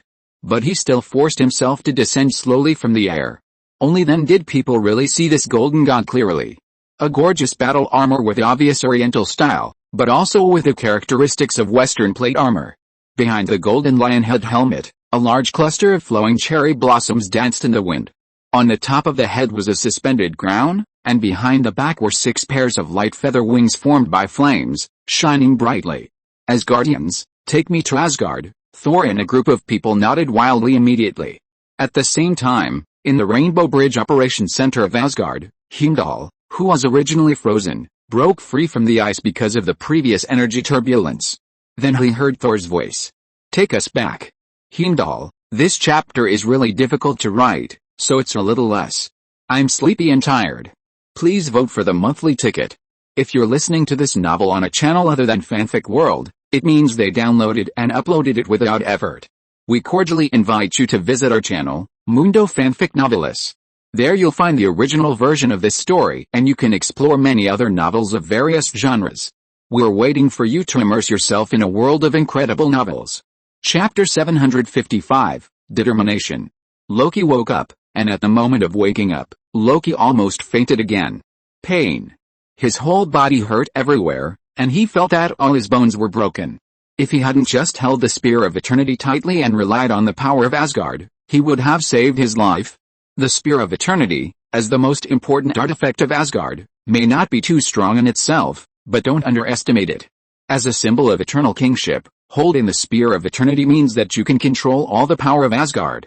Asgard is called the god's domain, not because the Asgardians boast, but because Asgard itself is full of energy, and the Spear of Eternity is the key to this energy. Mastering the Spear of Eternity can freely control the endless energy of Asgard. Why do you want to hinder me? Wouldn't it be better to die honestly? Loki's heart was filled with unspeakable anger and fear. Why did the legendary hero appear on Earth? Why help the people of Earth? Why don't you offer loyalty to me, the king of Asgard? At this time, Loki was like a gambler who had lost a lot of money. His mind was completely confused. Relying on the endless energy of Asgard, Loki's injuries were quickly healed, and he stood up from the ground with great effort. He decided that he would mobilize all the energy of Asgard to completely destroy the Earth. As for what happened later, we will talk about it later. But just when he was about to teleport to the Rainbow Bridge, he suddenly found that the Rainbow Bridge was activated again. Not good. Loki remembered that Heimdall was still on the Rainbow Bridge. So Loki didn't care about his body aches and weakness, and teleported to the control room of the Rainbow Bridge. But when Loki appeared at the Rainbow Bridge again, he found that things were really serious. Thor is back. Not only is he back, he also brought a group of people. Kai, Tony, the Asgardian friends and King Uther. Loki, Thor saw his brother and immediately roared at him. He must teach this bastard a lesson. Thor, Loki was in a bad mood, very bad. He looked at King Uther who was suspended in the air, and asked sharply, why? The legendary hero of Asgard should stand on the side of those inferior creatures. You should stand on my side. I am the king of Asgard. Asgard's history books did not mention Kai's race. Anyway, most Asgardians automatically and consciously believe that Kai was an Asgardian. So there was nothing wrong with Loki's words. The only problem was that the man in front of him could be Odin's grandfather. King of Asgard, the god Kai looked at Loki unexpectedly. Boy, you really dare to say that, Loki said manically. Enough. You traitors, now, immediately, kneel in front of me and confess your sins to me. Tony looked at Loki and whispered to Kai wearing the destroyer, this guy, is there something wrong with his brain? Almost, probably stimulated, Kai also said in a low voice. Of course, this low voice was not very low, at least most people present could hear it.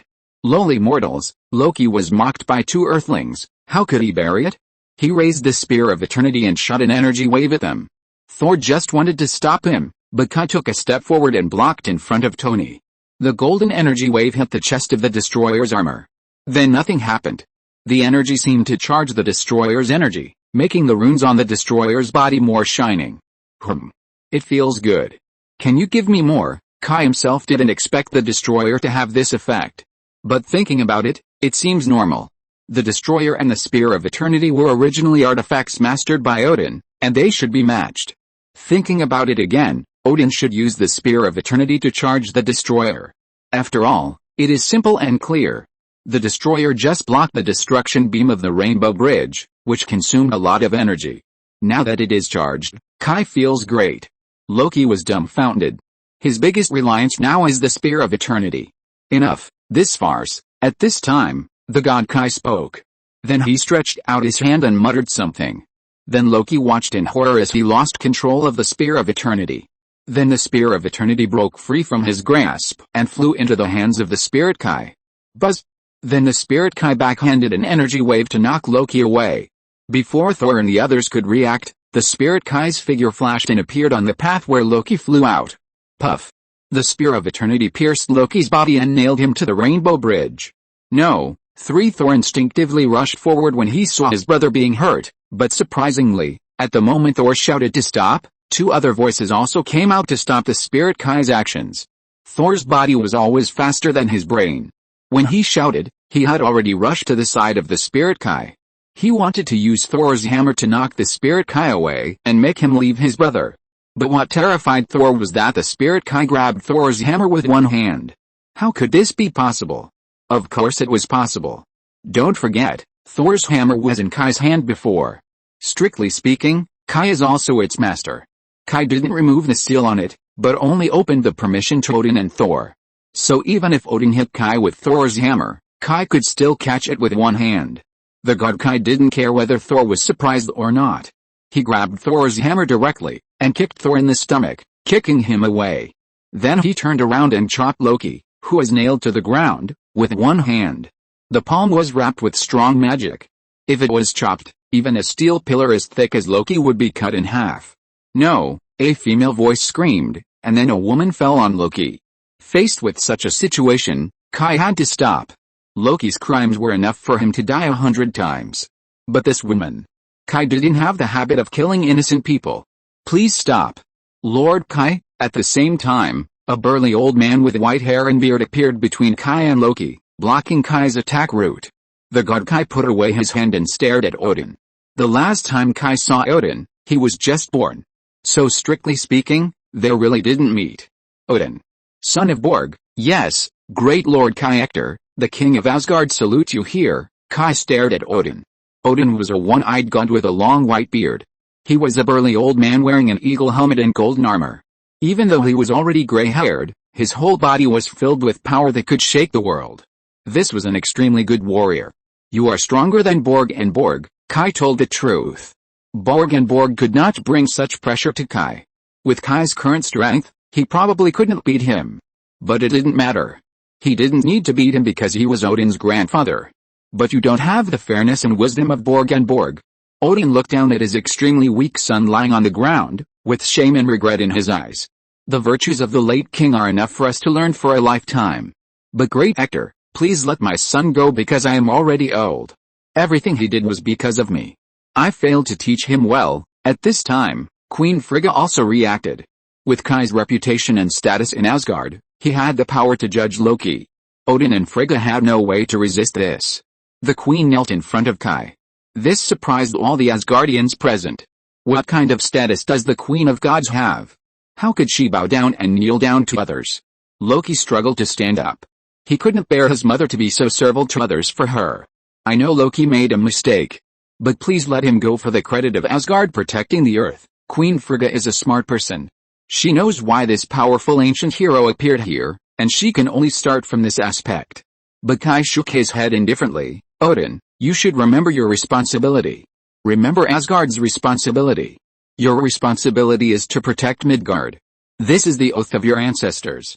So this is your obligation, and you have no merit at all. The reason why the Asgardians did not completely stay away from the earth like other gods is not without cost. Kai learned this from the Ancient One. The earth is outside of fate. If the Asgardians do not want to be controlled by fate, they must establish a connection with the earth. And the price is that the Asgardians must protect the earth. This is an equal exchange, not a merit. Odin did not speak, and others might not know the difference between them, but how could he not know? In fact, if it were not for the potential connection with the earth, Ragnarok would have descended on Asgard long ago. Besides, I don't know how two Asgardians gave birth to a frost giant bastard. What's even more ridiculous is that you actually let a bastard get involved in the kingship of Asgard. Odin, you should know that Asgard and the frost giants are eternal enemies. Your uncle, your grandfather and many of your elders died at the hands of those bastards. Your ancestors and I fought against the frost giants, not to let a bastard sit on the throne of Asgard. This is something that Kai finds extremely difficult to understand. Asgard and the frost giants can be said to have a deep hatred. In order to protect the earth from being invaded by the frost giants, Asgard has been fighting the frost giants since it was established. When Kai said the word bastard, Loki began to struggle violently. He refused to admit this fact. He is an Asgardian. He is the son of Odin and Frigga. Looking at her son whose shoulder was bleeding, Frigga felt like a knife in her heart. No. He is her child. Loki is our son. Are you questioning whether I can tell the difference between Asgardians and frost giants? Kai snorted. Odin could only stand up at this time. Please calm down. Things are not what you think. Loki is indeed our child. The disputes between the 9 realms have been going on for too long, and Loki is the symbol of the end of the disputes. He is a symbol of peace. I don't think you want hatred to spread forever, right, Lord Ektor? Kai didn't really care about this. This is your own business as Asgardians. Although I don't like it, I won't interfere too much. This is the truth. After all, he is not an Asgardian. Even if others praise him, he should have some sense. If he really wants to make decisions about Asgard, it would be annoying. The important thing is the earth. Odin was silent. He understood what Kai meant. Loki really got into trouble this time. Sure enough, a halo appeared in the air the next second. Ancient One walked out of it. She was much calmer than Kai. She didn't shout, but just looked at Odin quietly. Asgard has crossed the line. For Kamartaj, Loki killing Thor? Small problem. She doesn't care. But if Loki destroys the earth, I'm sorry, and Odin's face won't work. Tony looked at the Ancient One and asked in a low voice, who is this? The guardian of the earth. I told you, you didn't tell me that she is a bald woman. Is this important? Tony was speechless, as if it was indeed not that important. Odin was silent for a long time before saying, I will imprison Loki and never allow him to appear on Earth." Then Odin stretched out his hand and grabbed it, and the eternal spear returned to Odin's hand. The eternal spear is a symbol of royal power. Although Kai can take it from Loki, he can't take it from Odin. The attitude is very clear: wrong, they admit it. But Loki can't hand it over. Thor is no longer stupid at this time. He picked up the hammer and stood beside his father. Seeing this scene, Kai has nothing to say. Loki must die. Buzz! The holy spear appears. Ancient One didn't say anything, just raised his hand and made the starting gesture of casting a spell. Tony looked at Kai. "Which side should we stand on?" Kai gave him a sidelong look. "Is there any need to say this?" Then he closed the destroyer's visor and stood behind the god Kai. Seeing this, Tony didn't have much to say, so he got ready. "Let's do it." "Wait." Loki stood up with difficulty and shouted. "Loki!" Frigga wanted to support Loki distressedly. But Loki smiled at Frigga, then raised his hands, and the ice box appeared in his hands. A ball of freezing cold air gushed out, instantly freezing Frigga, Odin and Thor. Kai and the others immediately aimed at Loki.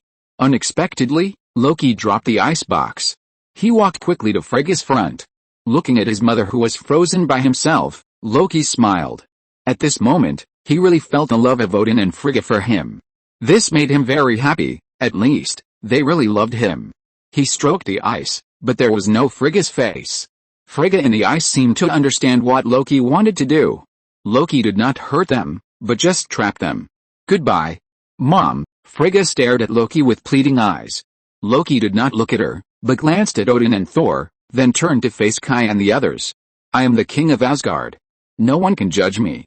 No one. He fell backwards and fell from under the rainbow bridge. Asgard is in a very strange space. It is not in the universe as most people imagine.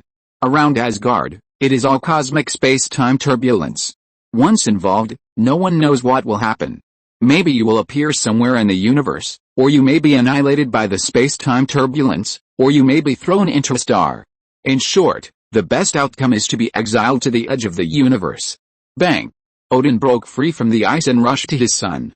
But Loki just smiled at Odin and turned a blind eye to his outstretched hand. Bang! Thor also broke free from the ice, and grabbed Odin at the moment when Odin was about to rush out of the rainbow bridge. No, Odin's voice was hoarse as never before. However, the gods Kai and Ancient One were indifferent to this. Tony scratched his head and looked at Kai. He felt that they seemed to have become bad guys. But when he saw this, Tony was immediately half dead. Because he saw Kai secretly hiding the ice box that Loki had dropped behind him. "Fuck. What are you doing? Can't you see?" Kai said unhappily.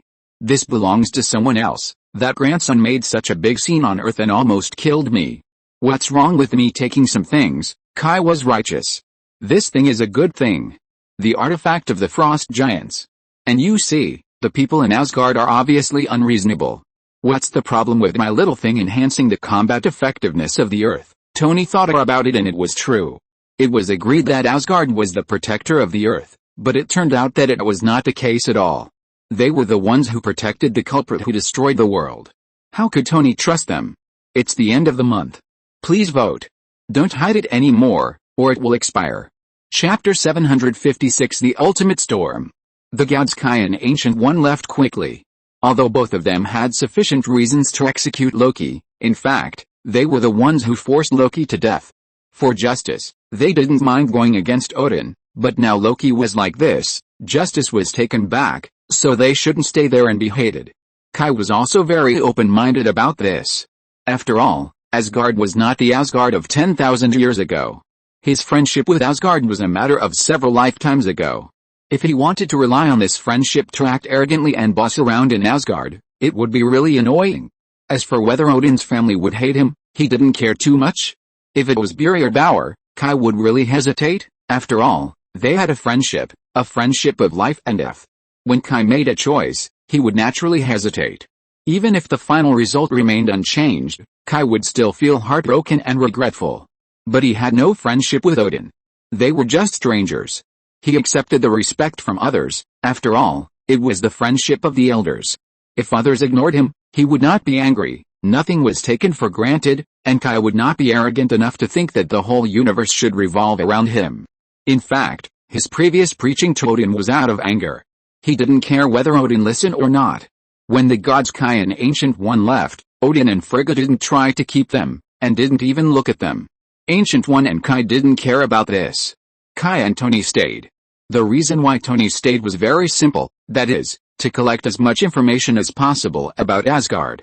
Tony has always been an arrogant person. He enjoys being the kind of person who is admired by everyone and protects others. In short, he is a performative personality and likes to show off. As a result, Kai told him that the humans in this world have actually been receiving protection from others. This made Tony very unhappy for a while. Of course, he was not unaware of the good and the bad. It is a good thing for humans to be protected. But knowing is knowing, and it is still unhappy. But now, what Asgard did made Tony feel that this kind of protection didn't seem to be very reliable. Loki was going to destroy the Earth, but look at how the Asgardians treated him. They didn't even want to punish Loki. Tony even suspected that maybe Loki would just apologize without sincerity, and the matter would end like this, and their family would be happy. And the Earth could only shrink into a corner silently, thanking the Asgardians for not killing them. This was unacceptable. Odin and Frigga didn't have time to pay attention to the two of them, but they didn't drive them away. Thor was similar. His brother's death made him feel sorry for himself, and he kept saying things like he was sorry for Loki, and shouldn't have grabbed him and thrown him around when he was a child, and he almost killed Loki several times. Hearing this, Tony and Kai probably understood why Loki hated Thor so much. Fortunately, the three warriors of Asgard and Sif were happy to receive them. To them, Loki, wouldn't it be best to die? So even though they couldn't express their ecstatic mood on the surface, it didn't affect their role as tour guides for Kai and Tony. Tony and Kai lived in Asgard for 3 days. During these 3 days, Kai was just playing, while Tony took this opportunity to collect intelligence everywhere. And even went to the Asgard Academy to learn about Asgard's science. For the Asgardians, the boundary between science and magic is actually quite vague. This gave Tony a lot of inspiration. He didn't believe in this kind of supernatural power before, but now he can't help it. The inseparability of science and magic in Asgard showed him a very instructive path. For those sciences and magics that the public knows, the Asgardians did not keep secrets. Even for those basic things, they have no sense of confidentiality at all. Of course, this is also because Tony did not show the corresponding talent. Yes, Tony does not have the talent to be a wizard. Tony was very annoyed about this. He is a genius, and there is nothing a genius can't do. Finally, it was Hogun, the most knowledgeable of the three warriors of Asgard, who gave Tony a suggestion. Since he couldn't become a wizard, why not become a blacksmith in reality? There happened to be dwarves in Asgard. Tony thought Hogun was making fun of him at first, but after Hogun's explanation, he found that it was not the case. Blacksmiths in Asgard have never been low-skilled jobs. On the contrary, their status is very high. Especially dwarf blacksmiths, they represent their extremely high achievements in mysticism, forging, metallurgy, machinery, and so on. When Tony heard this, he immediately became interested. Isn't it just blacksmithing? He learned it when he was in Afghanistan. Until a week later, Odin finally recovered from the pain of losing his son. This is very rare for a king. But there is no way, who says he is the biggest here, he can do whatever he wants. Odin seemed to remember that Kai and Tony, two earthlings, were wandering around in Asgard. So he summoned the two. Odin had no patience for humans, so naturally he had no interest in greeting Kai and the others, but directly cut into the topic. Asgard has given an explanation about Loki. So I hope you can tell the Earth government that we in Asgard have no intention of invading Earth. I believe this, Tony said with a little sarcasm. Tony has also seen the level of technology in Asgard these days. Others are researching and applying eternal energy, which is not in the same dimension as Earth. They can even create physical matter through energy. This is magic. Although Tony believes that this is a technology that has not been accurately explained. In short, after seeing the level of technology and the per capita living standard in Asgard, Tony believes that Asgard does not have any intentions on Earth. Odin frowned. He didn't like the attitude of this human. Of course, he was too lazy to care. Would the dragon care about the ant touching its own feet? Loki did go too far before, and he didn't allow people to complain? So Odin nodded and continued, since you have come to Asgard, we in Asgard naturally need to fulfill our hospitality, so this is a gift for you. Odin obviously didn't plan to say much to Tony, but directly handed a book to Tony. That attitude was simply rude to the extreme. If someone dared to treat him like that, Tony would have lost his temper. But this is an interstellar matter. If it is not handled properly, it will easily cause an interstellar diplomatic incident. Moreover, what is a book? It is knowledge. This thing. Tony can't refuse it at all. Even for the sake of the Earth, he can't lose his temper. So Tony silently accepted the thing. His face was as stinky as anything. Then Odin turned to Kai. Odin's attitude towards Kai was much more serious. There was no way. Strictly speaking, he and Kai were on the same level. They were both gods. Kai, the icebox has been taken away by you, right? Yes, Kai admitted it very readily. At the same time, he also explained the reason with confidence. I don't trust Asgard. The Earth must strengthen its strength. After all, just a few days ago, you almost destroyed the entire Earth. Odin's face became gloomy. That thing is very dangerous. This is exactly what the Earth needs, Kai said without giving in. It is because it is dangerous that it has deterrent power. It can make the Earth have the ability to make Asgard pay a price. Of course, an icebox cannot give the Earth the power to fight against Asgard, but it can bite off a piece of Asgard's flesh. To be honest, even in Kai's heyday, it is not easy to lead the Earth to fight Asgard. So, some preparations must be made. After all, Asgard is no longer trustworthy. Odin was silent. This is what he has always been worried about. The Earth is very important to Asgard. If the last connection between the Earth and Asgard is cut off, then Ragnarok will be inevitable. Use it well, new god. Odin nodded to open this chapter. For Asgard, the ice box is not fatal. Tony raised his eyebrows and looked at Kai. New god? What is that? Then the next step is our deal. As Odin said this, he waved his hand, and a ray of light appeared directly in the hall.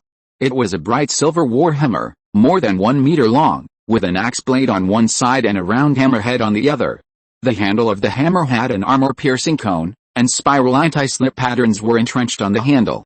Because the hammerhead and the axe blade were large, this warhammer looked top-heavy and the weight distribution was unreasonable. On the axe, there were constantly blue-green light points gathering and floating out of the warhammer. When those light points left the axe for a certain distance, they immediately exploded into balls of lightning, the comic version of the ultimate Thor's hammer. In fact, I had planned to exchange it for Zonbao, but Zonbao was a simple single-sided axe and did not have the power of Thor. It's called the Ultimate Storm. It's a very old artifact of Asgard. It has been placed in the Asgard, and no one can use it. Now I'm taking it out. If you can take it away, then it's yours. If you can't take it away, Odin waved his hand, and a single-edged axe appeared not far away. Then you can only choose this war axe. The war axe was Thor's former weapon. It has an indestructible edge and the characteristic of never being damaged. But other than that, there is nothing else. Before Thor picked up Thor's hammer, Mjolnir hammer, this war axe had always accompanied Thor in his conquests. Kai looked at the two weapons and suddenly felt that Odin had some characteristics of the Dragon King, with too many treasures. He is the Monkey King. Of course, he is not as strong as the Monkey King. The power transmitted from the Ultimate Storm is even stronger than Mjolnir hammer. Odin was willing to take out such a thing. Of course, Kai also saw from this weapon that it had a completely different power from Mjolnir hammer. If he wanted to cheat by sealing, it would not work. He could only fight head-on. Odin was testing Kai. Testing whether he was qualified to get investment from Asgard. Since Loki made such a fuss, the relationship between the Earth and Asgard must have deteriorated, although Odin planned to send his stupid son to the Earth as a goodwill ambassador to bridge the rift between the two. But if a native Earth new god like Kai can be biased towards Asgard, that would be the best. It's interesting to think about it. Obviously, Asgard is much stronger than Earth, but Asgard can't leave Earth. If Kai can get the recognition of the Ultimate Storm, then there is nothing to say, this new god is worth investing in. No matter what he is like now, he will definitely become very, very strong in the future. Kai thought so too. He walked straight to the Ultimate Storm and grabbed the handle of the hammer. Crackling. A burst of electric arcs appeared from the Ultimate Storm and connected to Kai's body. Countless electric arcs drilled into Kai's body, and Kai suddenly felt as if his whole body was on fire. Unimaginable pain swept through Kai's body. And this electric arc seemed to focus on the godhood of thunder and lightning in Kai's body. Boom. The sky of Asgard was full of dark clouds. Thunder gathered, the wind howled, and the dark clouds covered the sky. Ah! Odin looked at Kai with twinkling eyes. This artifact not only contains the power of the ancient god of thunder, but also allows you to be free and go to any place you want in this world at any time. Kai stared at Odin with blue eyes full of lightning. Teleportation ability? Is it so powerful? But the next second Kai felt that he had believed the advertisement. Odin's words were correct in a sense. But unfortunately, the teleportation ability of this warhammer is based on the Rainbow Bridge. In other words, Kai can only call the Rainbow Bridge through this battlefield, and then let the Rainbow Bridge teleport. The final right of interpretation still belongs to Asgard. As long as Heimdall, the guardian of the Rainbow Bridge, does not agree, he will never be able to use the teleportation to Asgard. Even every time he teleports, he needs Heimdall's consent. This is really, Odin, the old man, is involved in false propaganda. But it doesn't matter, it's better to have it than not. After that, Odin didn't keep Kai and the others, but asked them to get out with Thor. When Kai and his team returned to New York through the Rainbow Bridge, New York was already calm. Only the area where they fought with Loki was still blocked. The military and shield blocked this area, seemingly studying the rune array left by the Rainbow Bridge legend. Even Jane's mentor Eric Shavig was invited to the scene to study the Rainbow Bridge transmission again. It was also at this time that Kai and his team were teleported back. Seeing Kai and his team, the military and shield immediately questioned them. Kai, where did you go? General Edward Craig, Deputy Minister of Defense, questioned Kai in a makeshift tent. Of course, this kind of a questioning could not be the kind of mandatory and oppressive one. After all, the identities of the three people who were teleported back were simple. Asgard, Kai did not hide it. The last day. Asking for the last monthly ticket. Chapter 757 Party. The interrogation lasted for 3 days, and Thor disappeared on the second day. Kai asked Edward and learned that Thor was sent to the United Nations headquarters. Regarding the current problems between Asgard and Earth, he needs to reach some consensus with the leaders of various countries on Earth. Although Thor is silly, it should be no problem to deal with this situation. After all, Asgard is in an absolutely strong position over the Earth. As long as the leaders of various countries on Earth are still clear-headed, they will not make some embarrassing demands. Thor has a bad temper, but he is not stupid. He is the crown prince and has received a complete imperial education. So Kai is not worried about any headaches. 3 days of interrogation, in fact, is nothing, just a group of gentlemen want to know the information of Asgard. In this regard, Kai did not think there was anything to hide. Tell it all. Of course, Kai did not say things like the icebox. Anyway, Kai would not let the US government master those dangerous things. After all, those idiots with unclear minds have everything. 3 days later, Kai and Tony were released. Huh? These people are really annoying. Tony had never had such an experience in his life, so he felt very unhappy. If it weren't for the fact that this was an interstellar matter and the information was too important to the Earth, Tony really wouldn't have wronged himself. But even so, Tony had reached the limit of his patience. You'll get used to it, Kai could only comfort him. Forget it, I'm going back. Do you want to come with me? Tony still had a lot of things to deal with. After all, he was the owner of the Stark Group. He had been missing for 10 days, and the impact had already appeared. Stark's stock fell sharply, and some evil spirits hidden in the dark also came out to make trouble. If he went back now, he would have a lot to do. At least Pepper would never let him go so easily. No, I still have a lot of things to deal with. Okay, let's get together again in 2 days. I'm very curious about the Destroyer and the Ultimate Storm. Kai nodded. He was quite looking forward to what Tony could study from these things. No matter what, in order to cope with the crisis that the Earth may encounter in the future, Kai is willing to try any method that can increase its strength. The New York War actually did not cause much loss, but the impact it brought was no less than that of the Los Angeles War. The Los Angeles War made everyone understand that the Earth is not just human, and many non-human species are also active on the Earth. The New York War marked that the Earth is not alone. For a time, carnival and whaling were circulated in the media. Many UFO enthusiasts were ecstatic, and what they insisted on was proved to be correct. Aliens really exist. Even many people began to call on the government to decrypt Area 51. They want to get more information about aliens. But more people began to worry that aliens don't look friendly. According to many news analyses, if Kai and the Spirit Kai hadn't stopped it that day, New York might have been gone. Of course, this is also thanks to the fact that those so-called sources of information are not authoritative, otherwise when they learned that the Earth was almost dead, they would probably go crazy. In short, public opinion is now in a mess, and there are all kinds of things. But there is no doubt that this is a carnival. In recent years, the media has been doing well. After all, there is no shortage of shocking news, which makes people almost overwhelmed. However, no matter how chaotic the media is, it is difficult to affect the daily life of ordinary people. Why? Aliens come and you don't need to eat? No need to go to work? No need to pay back the loan? Humph, even if it is really the end of the world, those capitalists will not forgive your debts. So, ordinary people can only sigh that the world is in chaos, and then move bricks. Kai returned to the police station, but it didn't cause any waves. Everyone had a blind confidence in Kai, and it seemed that nothing could stump him. George did find Kai to talk about where he had been these days.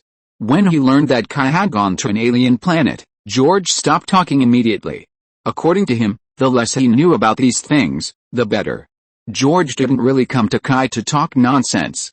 He did have something to find him, but it was not an important matter.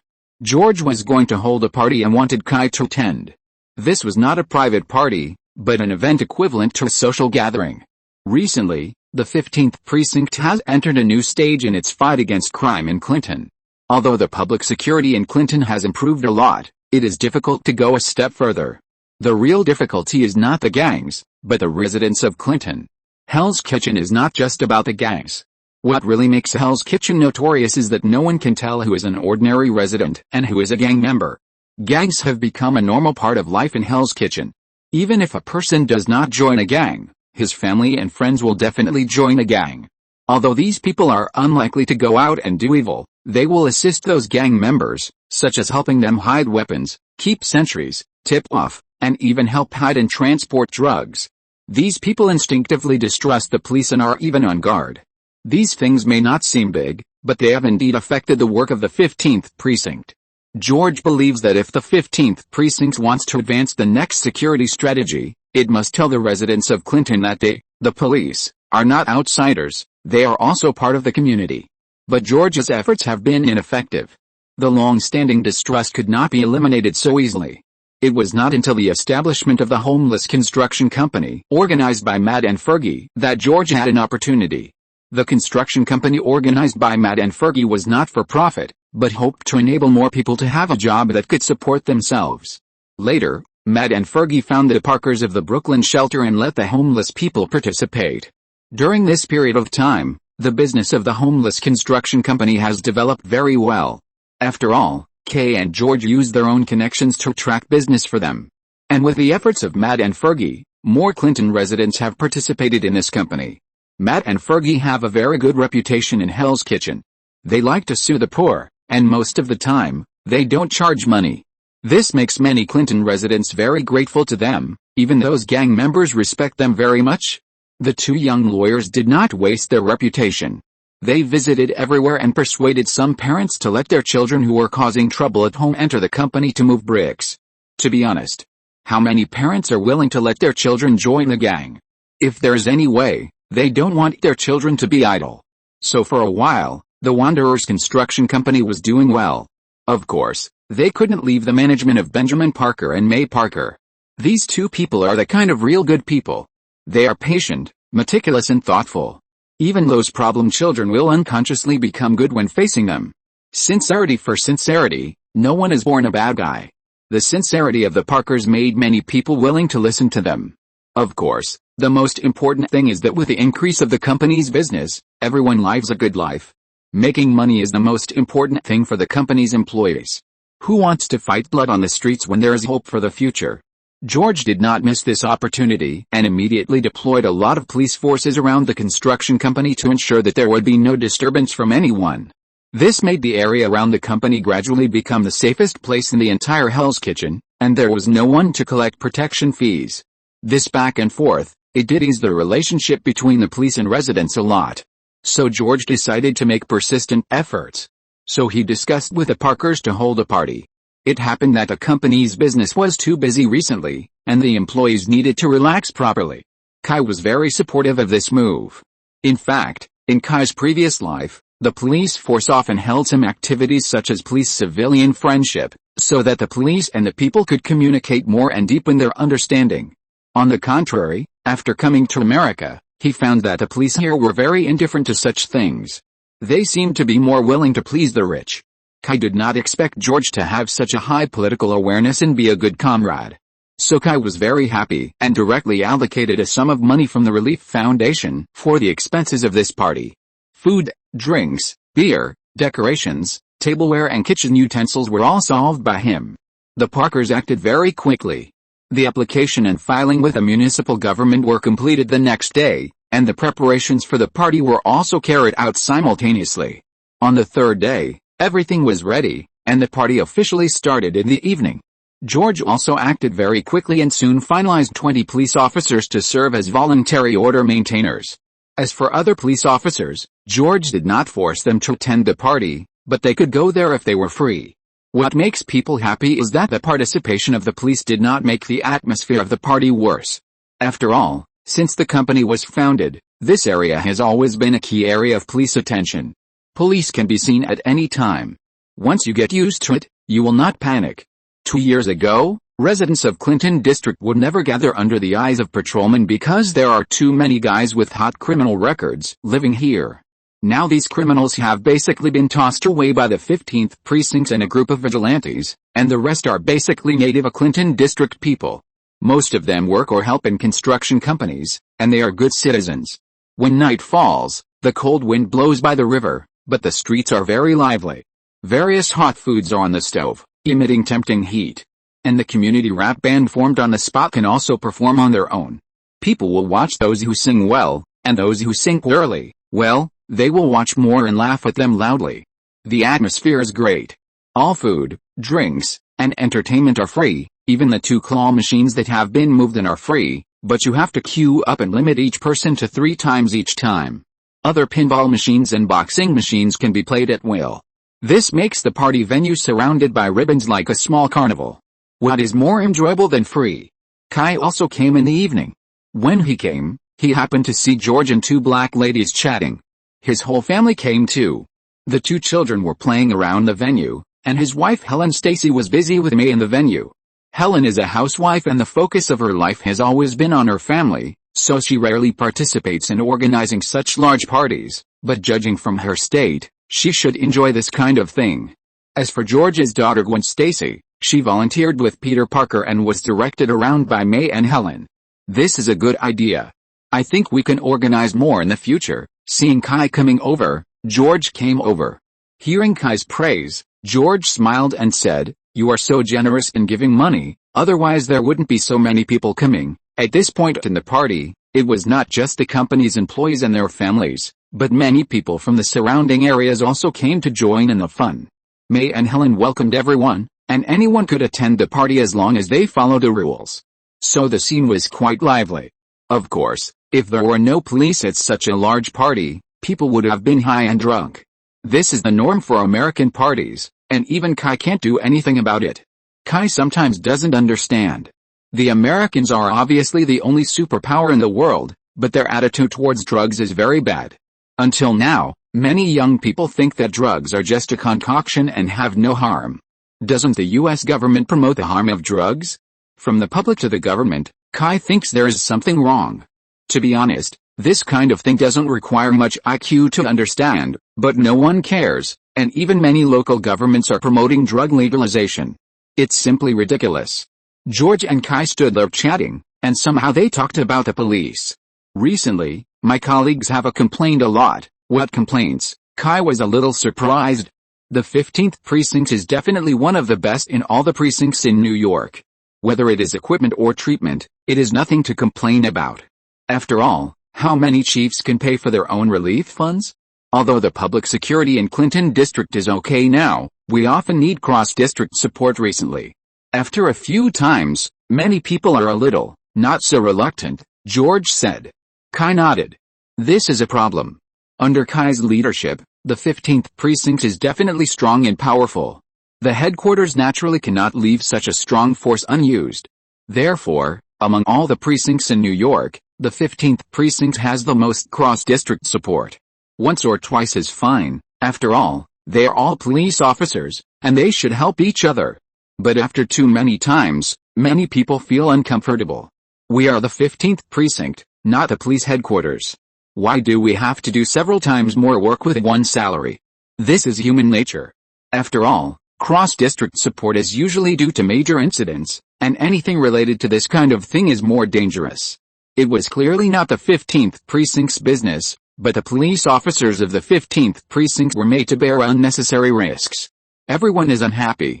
It has been said a long time ago that American police are not people's police. For many people, it is just a job. I do as much as I am paid. Extra, why? I will report it to the higher-ups. No matter what, there must be some material compensation. I almost couldn't write today. I originally planned to sleep and then write, but when I woke up, it was 12 o'clock. I had no choice but to get up quickly and take a cold shower, and then start writing. At least I managed to hold it in. Chapter 758 Shadow Bureau. Just when Kai and the others were having a party, the secret forces prepared by the military also began to advance in an orderly manner. With the addition of Carter, the secret forces of the military were prepared very smoothly, including Steve's old friends, the night werewolf, the midnight vampire, the killer monkey, the pharaoh and Steve's old friend Umbrella Dugan. These were comrades who fought with Steve during World War II, but after Steve disappeared, these people also drifted away from S.H.I.E.L.D., and even Carter could not control them. It was not until Steve returned recently that Carter gathered them again in the name of Steve. Steve was very happy to see these comrades. After sleeping for more than 60 years, Steve has always had an unspeakable loneliness and hesitation in this era, but seeing these former comrades, Steve was rarely happy. Dugan, Steve hugged his old friend fiercely. Dugan's face, which had always been stern, also melted the ice and revealed a nostalgic smile. Steve? You bastard. You're finally back. Dumden Dugan's real name is Timothy Aloysius Cadwallader Dugan. As a member of the Howling Commandos, he experienced World War II. He is the founder and early member of SHIELD, and is also SHIELD's leading military strategist and 8th-level agent. He was also the first director of SHIELD and its field department. Later, he drafted the training outline for field agents of SHIELD. Of course, these are all in the past. Since SHIELD was recognized by the U.S. government and became a powerful government department, Dugan has been drifting away from SHIELD because he felt that SHIELD was no longer the SHIELD he wanted to create, but more like the Hydra that he had exhausted everything to defeat. He couldn't accept that the results of his lifelong struggle were overturned in his own hands. He didn't want to overthrow a Hydra and then create another one. Among all the members of the Howling Commandos who left SHIELD, he had the worst relationship with SHIELD. Even Carter, Dugan was full of complaints. You should really see what these bastards did after you disappeared. Dugan was still angry with Carter and S.H.I.E.L.D. Steve was silent for a moment. He had just woken up and didn't know many things. But he knew one thing: Dugan was a serious person, even stubborn. Such a person would not lie, and there was no need to. So, Steve looked at Carter. Carter said with a bit of embarrassment, "That is a necessary change, Dugan. S.H.I.E.L.D. can't always be a private intelligence organization. We need the recognition of legitimate governments. Only in this way can S.H.I.E.L.D. develop and better protect the world. Come on. Carter. Do you know what you did?" Dugan was very angry. "Has power corroded your conscience? Can you deny the crimes you committed? Those are all things that must be done." Carter has never been a gentle and considerate woman. On the contrary, she is a strong woman. How could a strong woman who never regrets her decision and never looks back think that she has done something wrong? Kill innocent people.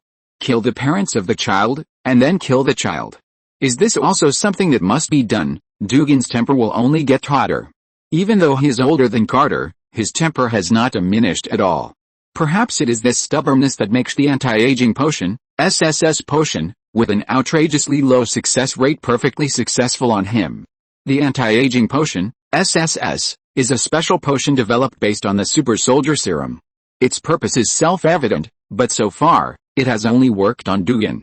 On others, all failed without exception. Carter looked at the roaring Dugan and finally decided to swallow her anger. There was no way, they would never reach a consensus. She is a leader and needs to consider the overall situation, while Dugan is always just a soldier.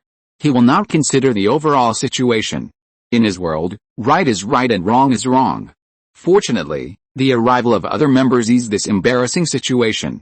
Squeaky, squeaky. Before Steve could see the person clearly, a black shadow like a child jumped on him. Ho ha ho ha! Steve was hugged by the black shadow, and not only did he not resist, but he hugged the black shadow very happily. Killer monkey. You're still alive, killer monkey. That's a monkey. At most, he is a monkey wearing clothes and a top hat. Killer monkey is a legendary character in the mercenary world. A legendary animal. Every person he kills is because the person has a blood debt on his hand, which is the so-called crime. He comes from the top of a mountain in the Japanese forest. He and his tribe live happily and peacefully. However, this peace is shattered by the arrival of a wounded killer. Although other monkeys think that the killer should be treated, he always feels that such an act will bring very serious consequences to the tribe. He is right. His tribe was slaughtered and he lost his home forever. He directed his anger to the world. He regarded every killer in the world as an enemy. He only lives for revenge. He is Killer Monkey. Killer Monkey has no superpowers, but he is a skilled assassin, sharpshooter and fighter. He has an unusually high talent and learns knowledge quickly. S.H.I.E.L.D. also secretly studied Killer Monkey, hoping to create an animal army. After all, it is cheap. But the damn thing is that no matter how S.H.I.E.L.D. studied, they came to the conclusion that Killer Monkey is just an ordinary monkey. There is no difference between him and any monkey in the wild. Until now, S.H.I.E.L.D. still doesn't understand why a monkey would become like this. Killer Monkey's lifespan is also surprisingly long. When it came out of the mountains, Japan had not yet started the Meiji Restoration. But now, Killer Monkey is still full of energy. It's really unreasonable. Killer Monkey hugged Steve, and the two played like children. Killer Monkey is like this monkey. He is always innocent to his friends. Of course, no one wants to see his other side. Then the other three people came out of the darkness. Pharaoh, an extremely handsome man, wearing an ancient Egyptian robe, smiled and watched Killer Monkey and Steve fooling around. Pharaoh, his real name is Karis. As the name suggests, he is really a pharaoh, and he was born in an ancient dynasty in Egypt. When Nazi Germany occupied Egypt, they wanted to find the legendary lost city of the dead and borrow the Book of the Dead inside to fight against a world. So they discovered ancient tombs and pyramids in Egypt, and finally awakened this ancient king. After that, he joined the Howling Commandos. Pharaoh is a silent king. He rarely participates in discussions and rarely expresses his opinions. But there is no doubt that he is a learned and wise man. He actually hates being resurrected. He always feels that he should return to the world of the dead. But after so many years, he still hasn't found a way to let himself die. His original appearance was a mummy, but under normal circumstances, he would show himself as an ordinary person. He didn't hate his appearance, but he was afraid of scaring others. The other two people are werewolves and vampires. They are all products of a special period. They are not native vampires or werewolves. They are made. The Dark Knight vampire, whose real name is Ellie, is German and Jewish. What kind of environment the Jews were in during World War II, everyone who has lived through history knows. Unfortunately, she is also one of them. Then she became a test subject of the Nazis. They injected the modified vampire serum into Ellie's body to create a controllable vampire army. The result is self-evident. Ellie escaped, and the next step was revenge on the Nazis. The same is true for the werewolf Ham. He escaped with Ellie. The two are lovers. Steve was really happy to have so many old friends gathered together. Everyone was similar, so no one would say bad things about S.H.I.E.L.D. and Carter to ruin the atmosphere. After a round of greetings and reminiscing about the past, the military also arrived. This time, Carter and the military will set up a new department with similar powers to S.H.I.E.L.D. The name of the new department is the Shadow Agency, SHADE. The full name of the Shadow Agency is the Superhuman Prevention Department, which is mainly responsible for solving superhuman incidents. The main leader is Carter. The military will also let a female Colonel Officer Amanda Waller serve as the Secretary General of the Shadow Agency. Amanda Waller is the full-powered agent of the U.S. government for superhumans. She used to serve the government. Yes, although she is a member of the military, she essentially serves the government and often does some dirty work for the U.S. government that is inconvenient for the government to show up. As support for the Shadow Agency, the U.S. government authorized Amanda Waller to lead a group of elites to join the Shadow Agency. Of course, Everyone knows the actual situation. In addition to bringing 5 elite tactical special forces, Amanda also brought a superpower. An archaeologist named Joan Moon. Joan Moon, on the surface, is an ordinary blonde, blue-eyed, hot archaeologist, but in fact, there is an ancient witch in her body. When she says the enchantress, she will become an enchantress with powerful magical power, and transform from a blonde woman to a black-haired, black-eyed enchantress. When the transformation is completed, Joan Moon's consciousness will fall asleep, and the will of the enchantress will awaken. The enchantress has the ability to manipulate magical energy and can treat any number of effects, from healing to teleportation, and can directly affect any non-living things with magic. She can also pass through walls. Extremely powerful. And Amanda's method of manipulating the enchantress is very simple. They found the heart of the enchantress. As long as they control the heart of the enchantress, they will control the life and death of the enchantress, so that the enchantress has to obey. Soon the first regular meeting of the Shadow Bureau was held. But the meeting soon ended unhappily. Amanda was obviously not willing to be the Secretary General. She wanted to control more. At the same time, she expressed her distrust of these non-humans in the Shadow Bureau very directly. And she even proposed that they should be manipulated in a more safe way. As a result, everyone, including Carter, opposed it. Even Steve, who had always been easy to talk to, expressed strong dissatisfaction with this black woman. Amanda did not argue. She just said that she represented the interests of the U.S. government. No matter how they opposed, she would guarantee the interests of the U.S. government in her own way. In the end, Amanda left a meeting. The U.S. government, they are always like this, Dugan expressed his disdain. Carter opened her mouth. She really didn't expect that the government would send such a person. Then we will do it ourselves, Captain Steve suddenly said firmly. Steve couldn't tolerate that these people were planning to tie up his friends like dogs. Yes. We should have done this a long time ago. Let's do it ourselves. What Shadow Bureau? Go to hell, squeak. That's right, we only trust you, Captain. Carter felt that the situation seemed to be out of control. All she could do was communicate with the government as soon as possible. This Amanda still went back to where she came from. Amanda is not a fool. She was here to sabotage. The establishment of the Shadow Bureau did not benefit her at all. She originally wanted to establish a similar organization, and got the support of some people, but Carter and Captain America jumped out and directly plucked her peach. How could she accept this? So she simply broke up and went out to work alone.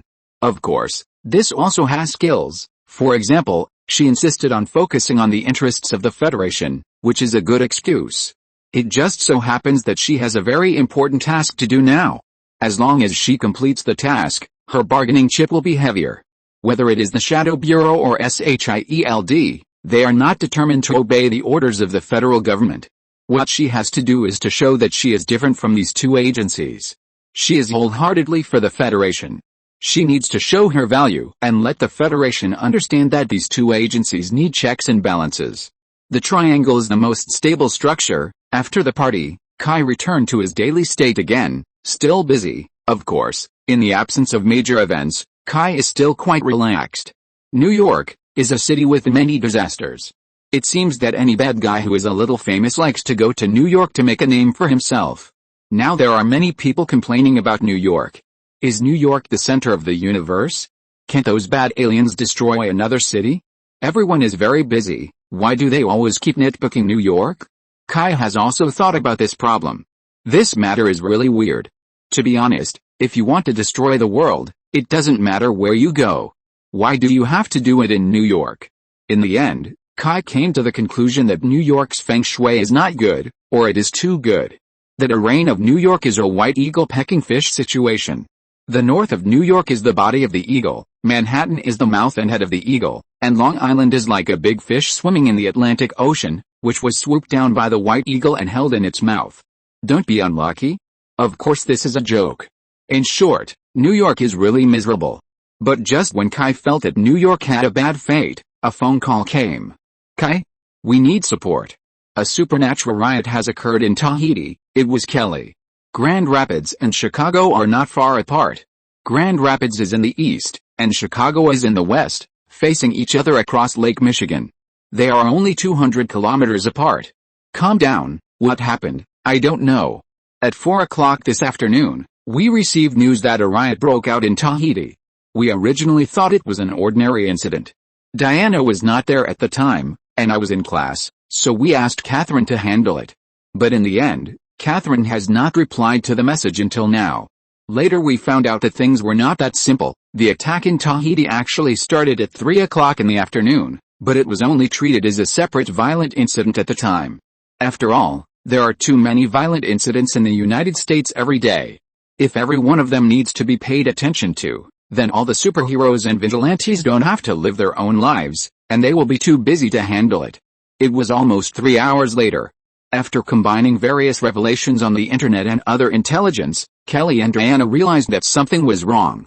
But by the time they found out, Grand Rapids had already fallen into considerable chaos, fermenting to the point where Diana and others could not solve it at all.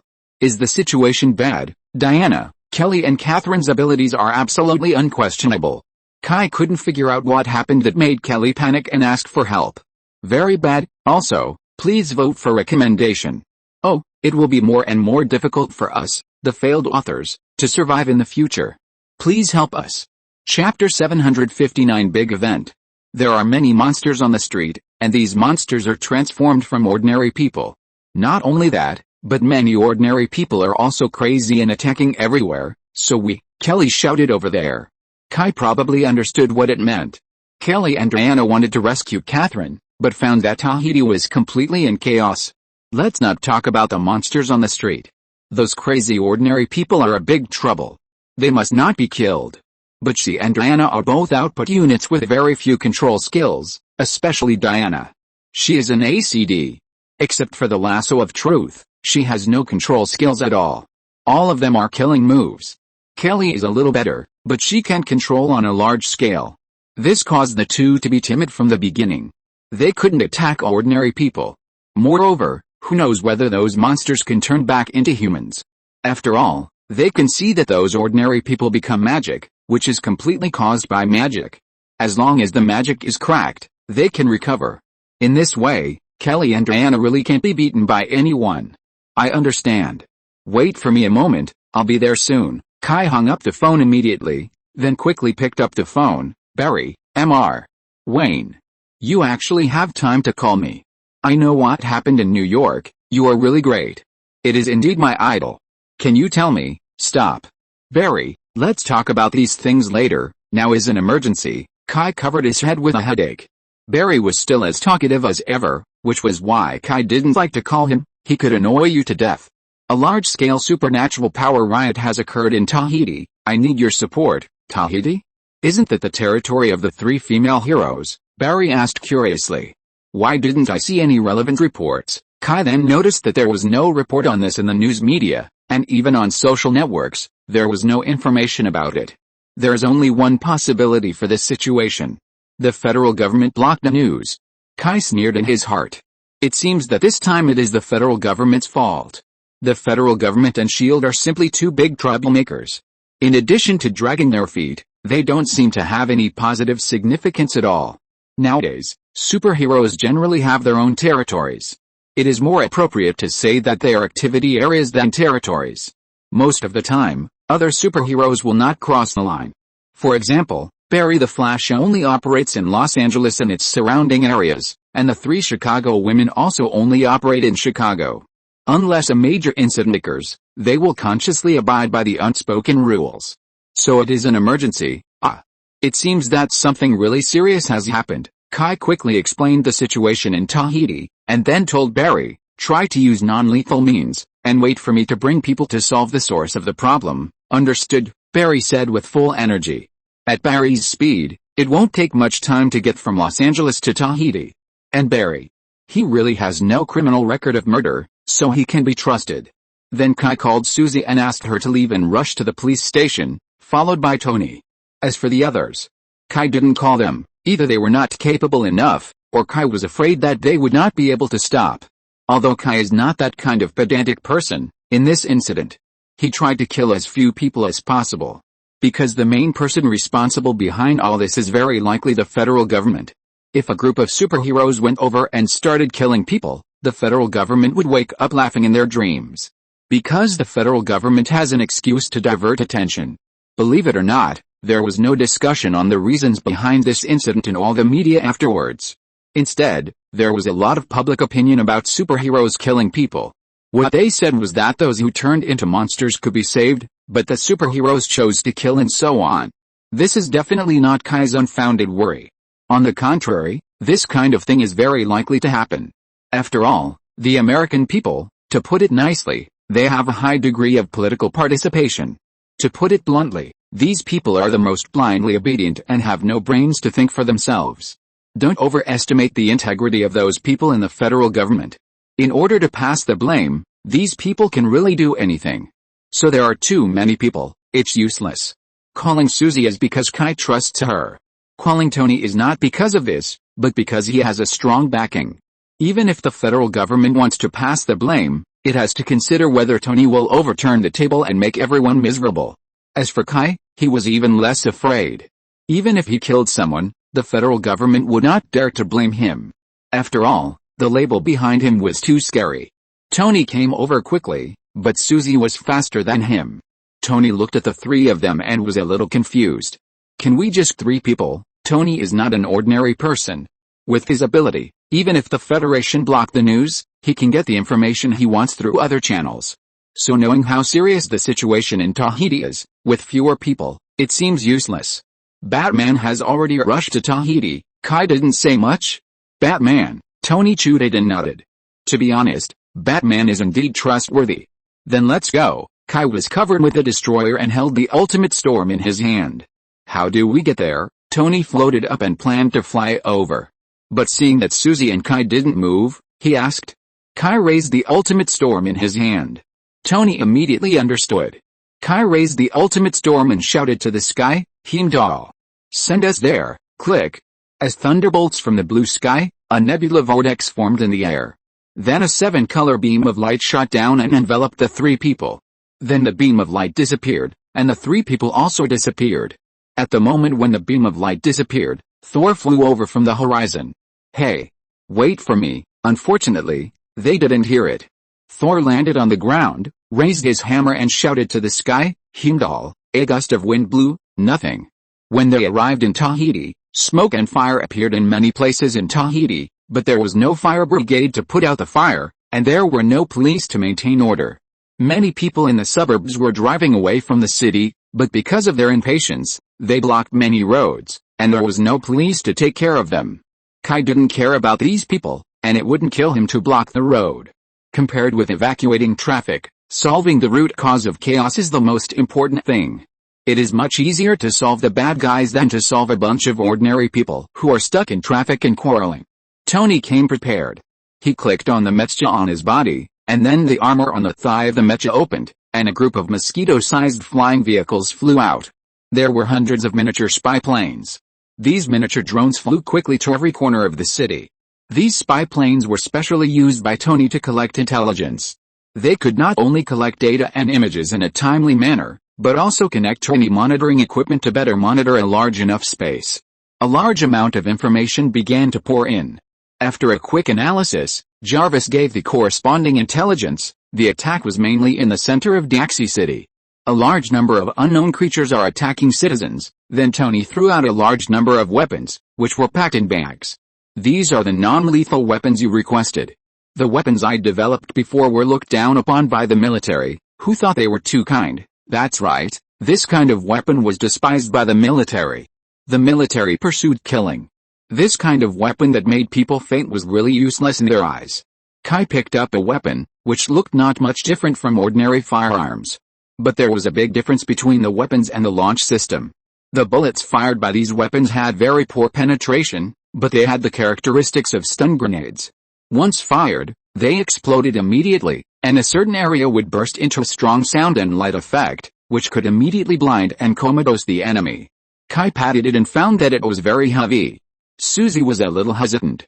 She didn't need to grab it. In fact, she rarely touched guns. Don't worry, this one has a shooting assistance system now, even children can use it, Tony explained. Then let's go, get closer to the city center as soon as possible. Don't get entangled with those monsters, and remember to rescue innocent people as much as possible if you find them." Tony raised his hand. "Speak. As for rescue, we don't have enough manpower. Don't worry, support will come soon." "Yet, it's already here." Kai pointed to the sky. Orange-red lightning was rushing from the sky. Kai sent a lightning bolt to the sky, and immediately turned to them after getting the orange-red lightning. Crackling. The lightning stopped in front of Kai and the others.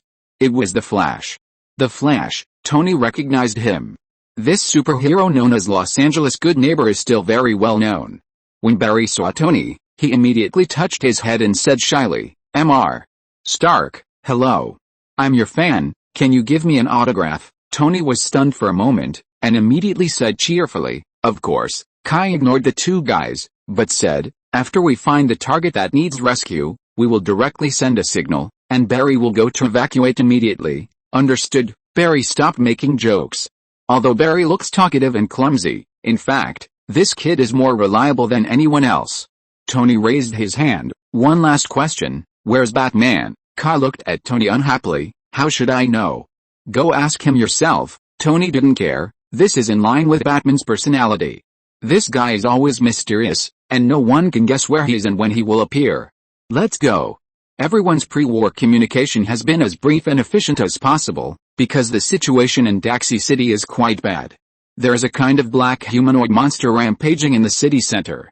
These monsters can roughly see some human form, but there are a lot of great black substances piled up irregularly all over their bodies, which look very greasy and disgusting.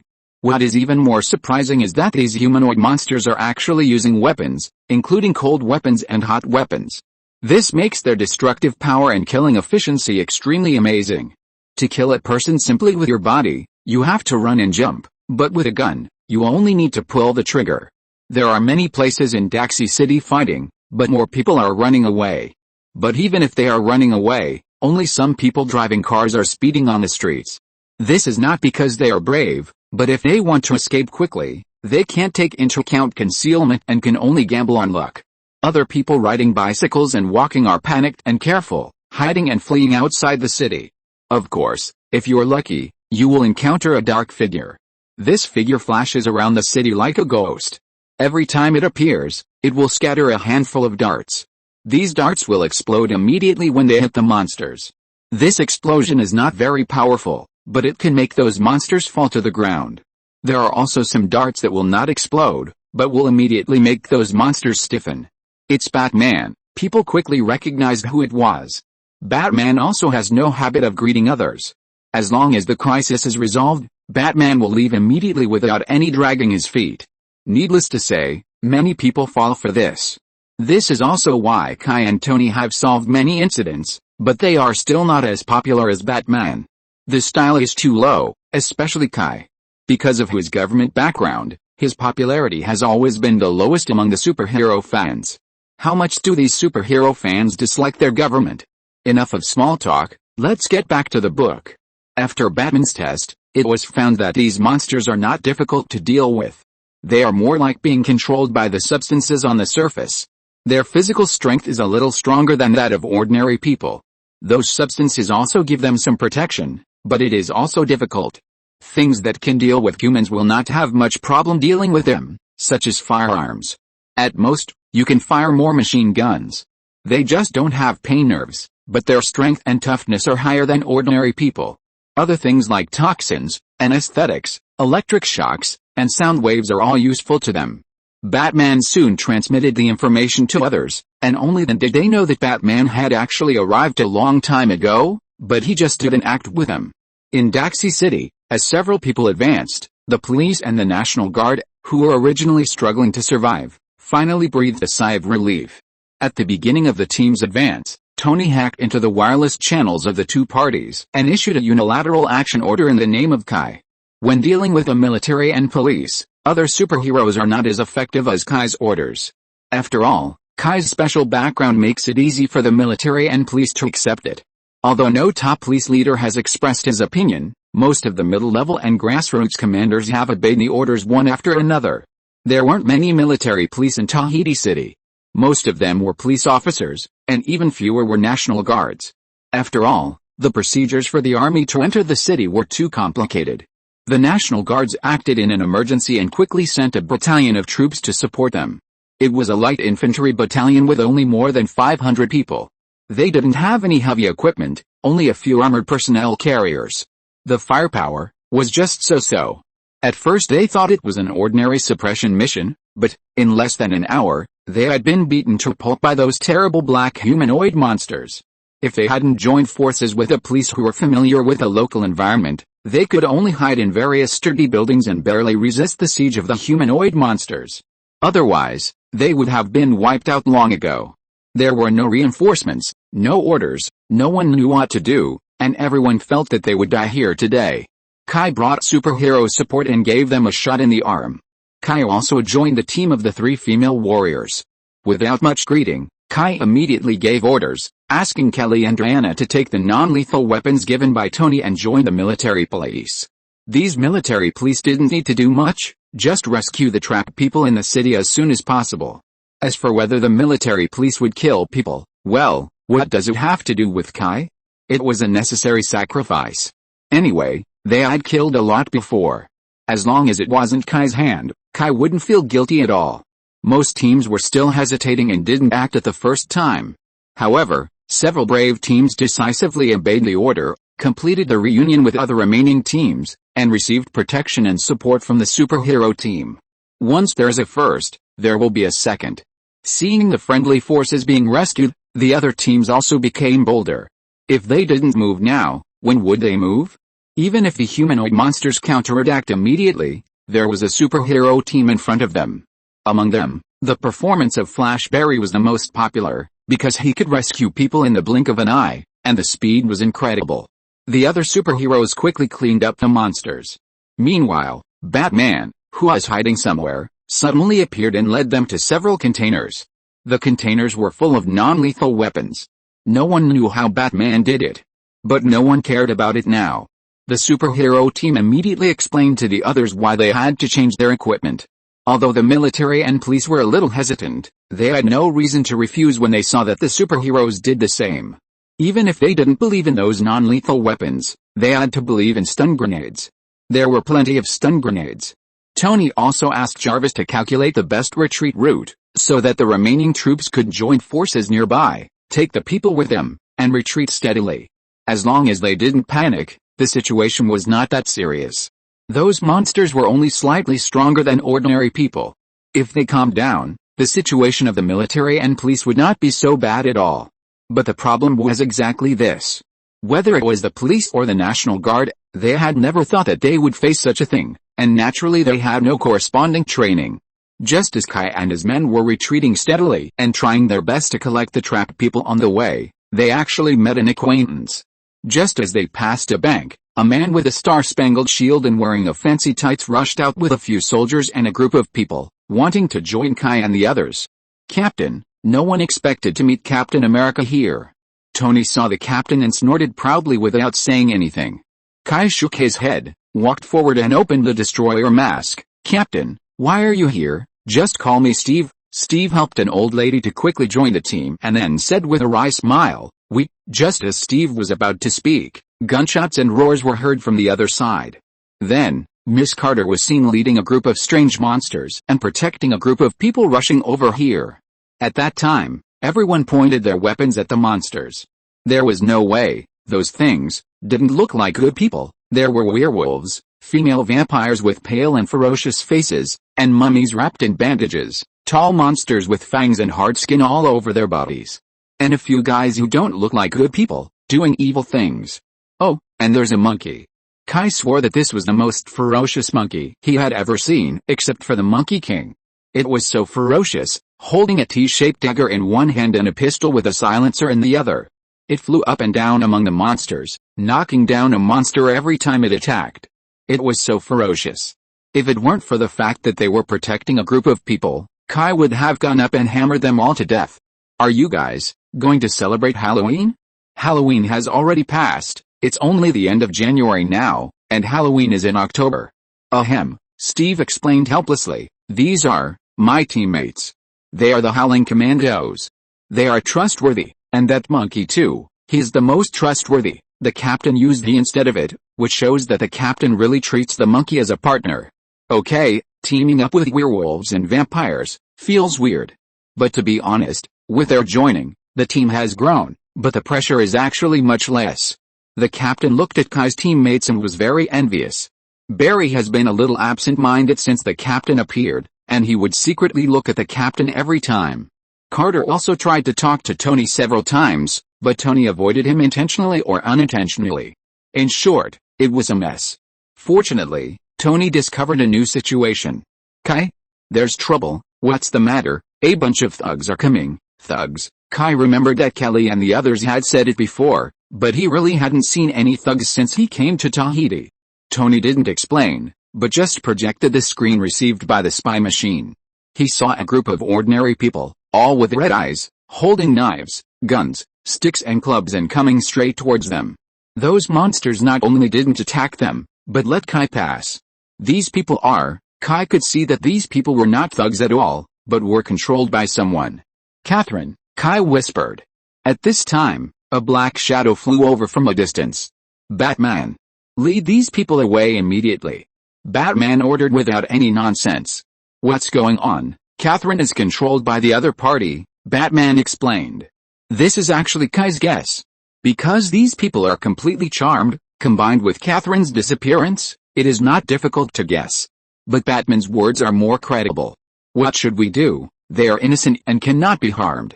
Lead them to a safe place and then stun them, Batman said, and then threw out a few metal balls. These can stun them. Kai, Tony, you follow me and raid the enemy's nest directly. The others continue to retreat. Steve and Carter immediately shouted, let's go too. As a result, Batman said coldly, no need. Steve asked loudly, why? I don't trust you. Including you, Captain America. After that, Batman took Kai and Tony away coldly. Everyone is so awesome. Come on. I'll do my best too. Typing until 336,000 words. Chapter 760, damn, I overslept and woke up at 2 o'clock. I finally managed to finish it. Please vote. We found something unusual. The humanoid monsters are arresting citizens and sending them to the city center. Some police officers and the National Guard who are still alive have also been sent there. As the three of them were advancing, Tony sent another piece of information. Some other controlled mobs did not gather again, but turned and headed towards the city center. Are there a lot of people, except for the dead? Most people are heading towards the city center, where the number of humanoid monsters is still increasing. Those endless humanoid monsters also began to spread to all directions of the city. Looking at this, Kai and the others didn't have a good way. While trying to minimize casualties, Kai and the others couldn't stop the spread of these monsters. Tisk. What's going on? Tony looked at the humanoid monsters everywhere and asked unhappily. Kai thought about it and said, it's probably related to your aunt, otherwise the captain and those weird guys wouldn't appear in Tahiti at this time. Tony thought about it and found that it was true. Otherwise, there was no way to explain how they could come so quickly. You know, he and Kai were teleported here directly by the Rainbow Bridge, and the three Chicago women were just next to Tahiti. Barry was the Flash, so it didn't matter to him where he was in the United States. But did Captain America and the others have the ability to rush here in the first place? Unless they were in Chicago like the three women. But judging from their state when they met, these guys should have been in Tahiti since the crisis appeared. So the question is, how did they do it? There's only one reason, they knew that there would be problems in Tahiti from the beginning. Tisk, the elderly should enjoy their retirement, why do they come out to mess around? Just as Tony was complaining, a call suddenly came in. Tony. Go to the suite building in the city center immediately. It was Carter's voice. Tony was stunned. What could be more important than solving the current problem immediately? I'm very busy now. I don't have time to play games with you, Aunt Peggy, Tony said unhappily. This is not a joke. Tony. There's a very important person there who needs to be rescued. Who? Tony didn't intend to obey the order. Amanda Waller, she is the beginning of this matter. She is very likely to have important intelligence. Who? Tony had never heard of this person. Tony, Miss Carter was a little crazy. Tony quickly looked at Kai, he couldn't refuse his aunt. Batman had already given a quick answer. Amanda Waller, a colonel in the U.S. Army, is actually an agent who handles secret matters for the government. Her background is extremely complicated. She is responsible for many government secret experimental projects, most of which are illegal. Batman got the information from Kingsman. In many people's eyes, Amanda Waller is not a secret. When Tony heard that she was a government lackey, he immediately lost interest. I'm sorry, and this kind of person and I don't get along. We have more important things to do. Compared with the city, Amanda is not important. May God bless her. After saying that, Tony ended the call without hesitation. After the call ended, Tony yelled, "Huh. I've wanted to do this for a long time. Why can't I hang up on her?" He looked like a high school student who had been oppressed for a long time and rebelled against his mother for the first time. There was a time when Carter was Tony's guardian. In order to ensure that the orphan Tony would not go astray, Carter was extremely strict with Tony. This was also the reason why Tony had always been in awe of Carter over the years. Enough, we don't have time to chat, Batman reminded coldly. On the other side, Carter was also going crazy. Tony actually hung up her phone. Of course, she would not be angry because of Tony's childish behavior, but, "I'm sorry, Ms. Carter. We have to leave the team," Flag said with an apologetic face. Flag, a special forces soldier on the government side, is strictly speaking Amanda's subordinate. This outstanding special forces soldier has been working under Amanda for a long time. He is a patriotic man with a strong sense of justice and responsibility. But Carter didn't want Flag and his Suicide Squad to leave. After all, they are now an important fighting force. If they leave, Carter and others who stay will be under great pressure. Flag naturally knew that it was a bit unkind to leave at this time, but Flag pointed to the heads of his team members. The bombs in their heads may explode at any time. Here we have to mention Flag's Suicide Squad. The Suicide Squad is a special project in charge of Amanda Waller. The purpose of the project is to recycle waste, to recycle the scum and scum that endanger society, and fight for the interests of the government. Most of the members of the Suicide Squad are criminals. Waller orders the criminals to perform tasks by implanting bombs in their bodies. The content of the tasks is all confidential matters that the government cannot directly complete and are shameful. At the beginning, the members of the Suicide Squad were selected from those serious criminals with special skills. After all, those guys in prison are all talents. Later, Amanda was no longer satisfied with those ordinary people. She set her sights on those superpower criminals with special abilities. The witch who was controlled by Amanda before was a member of the new Suicide Squad. At present, the team also includes Dead Shooter, Floyd Lawton Jr., a black mercenary and professional killer, known as the world's deadliest shooter and the most accurate shooter on the planet. He has achieved the state of unity between man and gun in the use of firearms. He can use the rebound of bullets to accurately hit the target when shooting, and can even shoot the target without looking. Vengeance Demon, Chato Santana. This Mexican was originally a gang member, with the ability to control fire and transform into a demon. The source of the ability is unknown. In an accident, this guy lost control of his ability and burned his gang and family to death, so he became autistic, then surrendered himself and voluntarily went to prison. He originally planned to rot in prison, but was discovered and recruited by Amanda. Killer Croc, Waylon Jones, a gray-skinned, scaly and sharp-toothed mutant, with extremely sharp teeth and nails, and scales growing continuously on his body, looks like a crocodile. Very cruel, because of killing and cannibalism, he was sentenced to more than a dozen life sentences. Samurai Sword, Toro, from Japan, has world-class kendo and holds a samurai sword possessed by her husband's soul. A woman who often wears a mask and holds a demon sword. She doesn't look very good, but her figure really doesn't look like a Japanese. She is a taciturn person with a very thin sense of existence, as if she is born to be ignored. She herself is not a criminal, but she joined the Suicide Squad for some reasons. She is also the only member of the squad who has not installed a microbomb. She acts with principles and morality, and can be called a small flag bearer of spiritual civilization construction. Slipknot, Christopher Weiss, a rope art master, a strange criminal who can play with the ropes to perfection. Most of his crimes are completed with an indestructible rope. He can use developed powerful chemicals and is also a murder expert who is good at using various weapons and combat skills. Although these people are bad guys, to be honest, these guys are really easy to use. But at present, it seems that there is no way to keep them. After all, they all have bombs in their minds. These guys will not sacrifice themselves for others. They are criminals, Vicious criminals, well, except for the samurai sword. But this woman didn't know what kind of magic potion Amanda had poured into her, and she only listened to Amanda. If it were just them, Carter might not be so nervous, but the problem is that when Flag leaves, he will also take away some elite special forces. These are the main force. Thinking of this, Carter even wanted to eat Amanda. Everything in front of him was because of that woman. Remember the witch controlled by Amanda? She lost control. It's a familiar script, right? Anyway, whether it is S.H.I.E.L.D. or the federal government, they always like to play with those forces that they don't understand at all, and the result is often a mess. The tragedy in Tahiti this time is the same. The witch lost control. Although her heart is controlled by Amanda, the problem is that Amanda can't keep an eye on the heart all the time, otherwise she doesn't have to do anything. Can those high-tech safes that seem to be well secured really prevent the witch from touching her heart? At least from the current situation, it is a no. Then the tragedy happened. Amanda herself was still trapped in the suite building in Tahiti. In order to save herself, she bypassed Carter and the government and directly commanded the Suicide Squad to save herself. When the Suicide Squad failed to achieve success, she had no choice but to inform Carter, hoping that her howling commandos would come to rescue. But at this time, things were out of control. At this time, a female voice sounded in the basement of the central station. "Brother, the enemies are coming. You must kill those guys." A tall but skinny figure took a step and walked out. "My strength has only recovered half."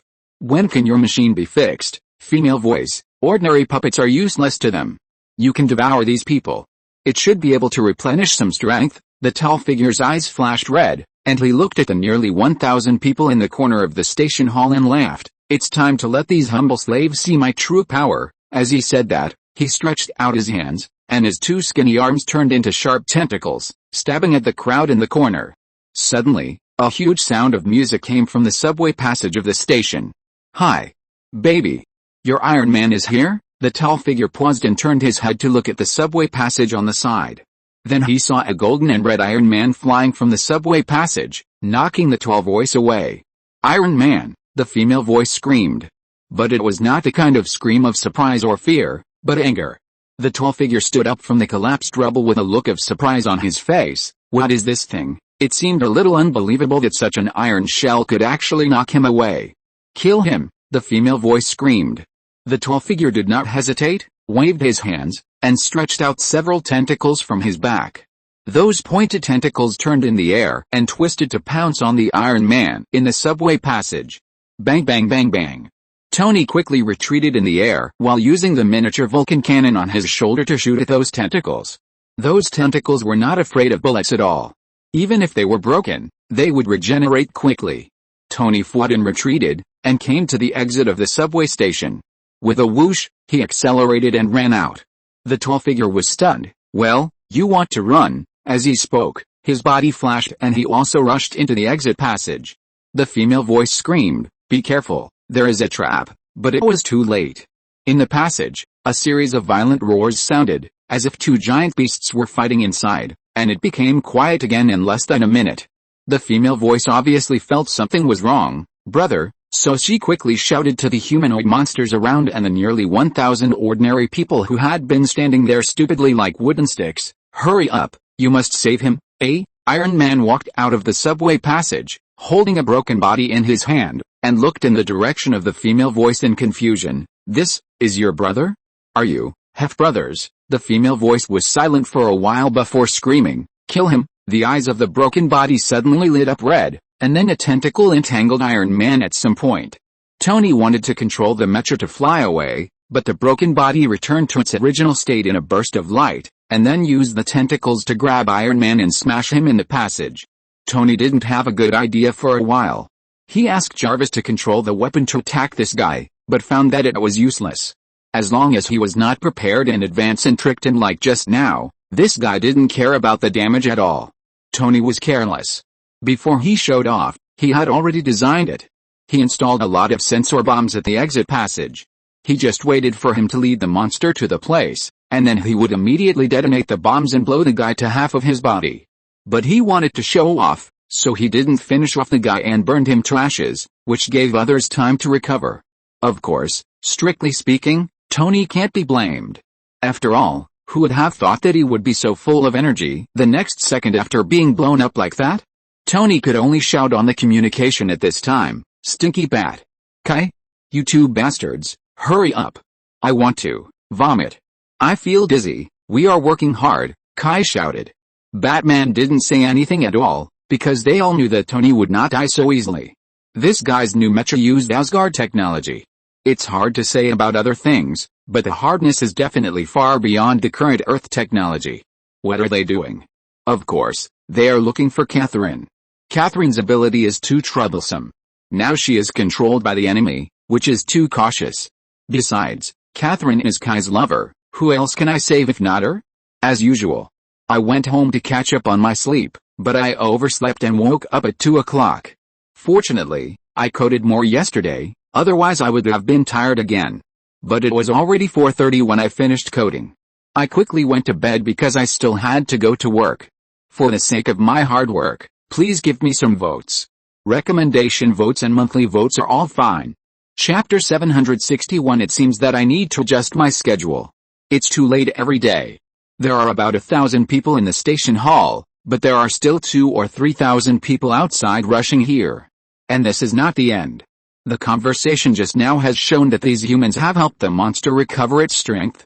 If Catherine is not stopped, more innocent people will continue to enter here, which will be more difficult to deal with.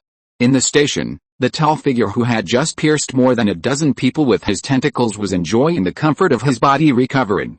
Those who were pierced not only did not scream and struggle, but their faces flushed, as if they were enjoying it abnormally.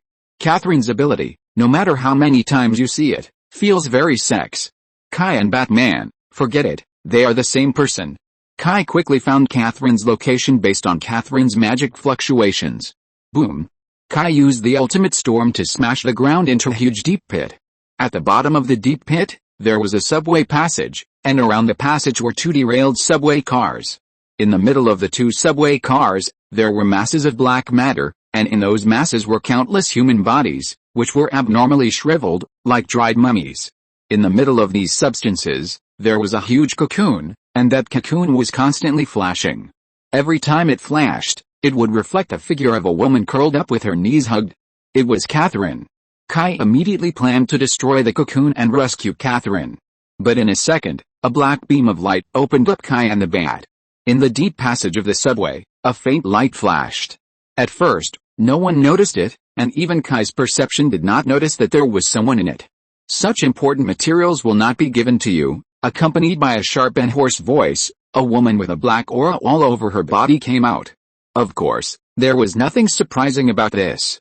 Everyone knew that the person who led this incident was a witch, but what really surprised Kai was that this woman walked out while dancing awkwardly. The woman was like a snake, twisting her body and slowly floating out. Kai looked at his clone, then asked with a little curiosity, "What kind of dance are you dancing?" "A combination of modern dance and belly dance." "It's pretty good." Kai patted the dust off his body and climbed up from the ruins as if nothing had happened. This level of attack is useless to the destroyer. Batman was more cool on the other side. Just when he was about to hit the passage, a burst of light suddenly appeared inside his body, and then he stopped in the air. The vibration ability is so versatile. The witch was secretly surprised to see that her attack did not work. But she was not panicked at all. A playful smile appeared on her face, which was a perfect blend of charm and hideousness. "I remember you. Amanda, that stupid woman, showed me your information. Haha, it's really interesting. According to Amanda's plan, I was supposed to deal with you. I didn't expect that after all the twists and turns, it really went her way." Batman didn't say anything, but just looked behind the witch quietly. There, something was surging, and Batman instinctively felt that it was not simple. Kai said with a smile, "Why, that woman named Amanda is going to deal with us." Seeing Kai talking, the witch was also very happy. What she lacked most now was time. She needed time to guide her wizard tower to come. As long as the wizard tower revived, she would be truly immortal. As long as the wizard tower was there, no one in this world could kill her. The so-called wizard tower was actually a special machine that the witch found in an ancient ruin in South America in the distant past. The witch didn't know the principle of the machine, but what she knew was that the machine could gather energy and use that energy to transform the surrounding environment. So Kai was willing to talk nonsense with her to delay time. She was 100 times willing. Not only that, in that stupid woman's plan, all people with supernatural powers are threats, and her attitude towards these people has always been to eliminate them. She even applied to her superiors more than once, hoping to transfer you to her, and then let her control you. Kai was silent for a while. Damn, there are really such people everywhere. It's not that this kind of person is wrong. On the contrary, if it were ordinary people, they might agree with her approach. Just look at Tahiti now. Once a superpower goes berserk, the damage it will cause is really too great. But the problem is that Kai is not an ordinary person. Even if Kai has always upheld the belief of punishing evil and promoting good, he will still be biased at this time. As the saying goes, the head is determined by the butt. This thing is really hard to explain. Assholes. You two. Stop chatting. I can't hold on any longer. Tony's voice appeared in Kai's headset. Boom. A violent collision sounded, and violent airflows scattered, blowing citizens and humanoid monsters not far away to the ground. The witch's monster brother was standing in place, and Tony seized the opportunity to blow his head away, but this did not cause much damage to it. His tentacles seemed to have their own consciousness. When he was seriously injured, those tentacles would immediately pierce those ordinary people standing in a daze, and then his wounds would recover immediately. This time was no exception. Tony was in a bad situation. As soon as the monster brother recovered, he rolled up Tony and slammed him to the ground. Boom. The wall of the subway passage far away from the station made a loud noise, and smoke, dust and gravel flew everywhere. The clanging sound of metal collision continued, as if a blacksmith shop had been opened in the station. Both citizens and humanoid monsters subconsciously covered their ears and kept shaking their heads, trying to get rid of the terrible metal noise attack. Boom.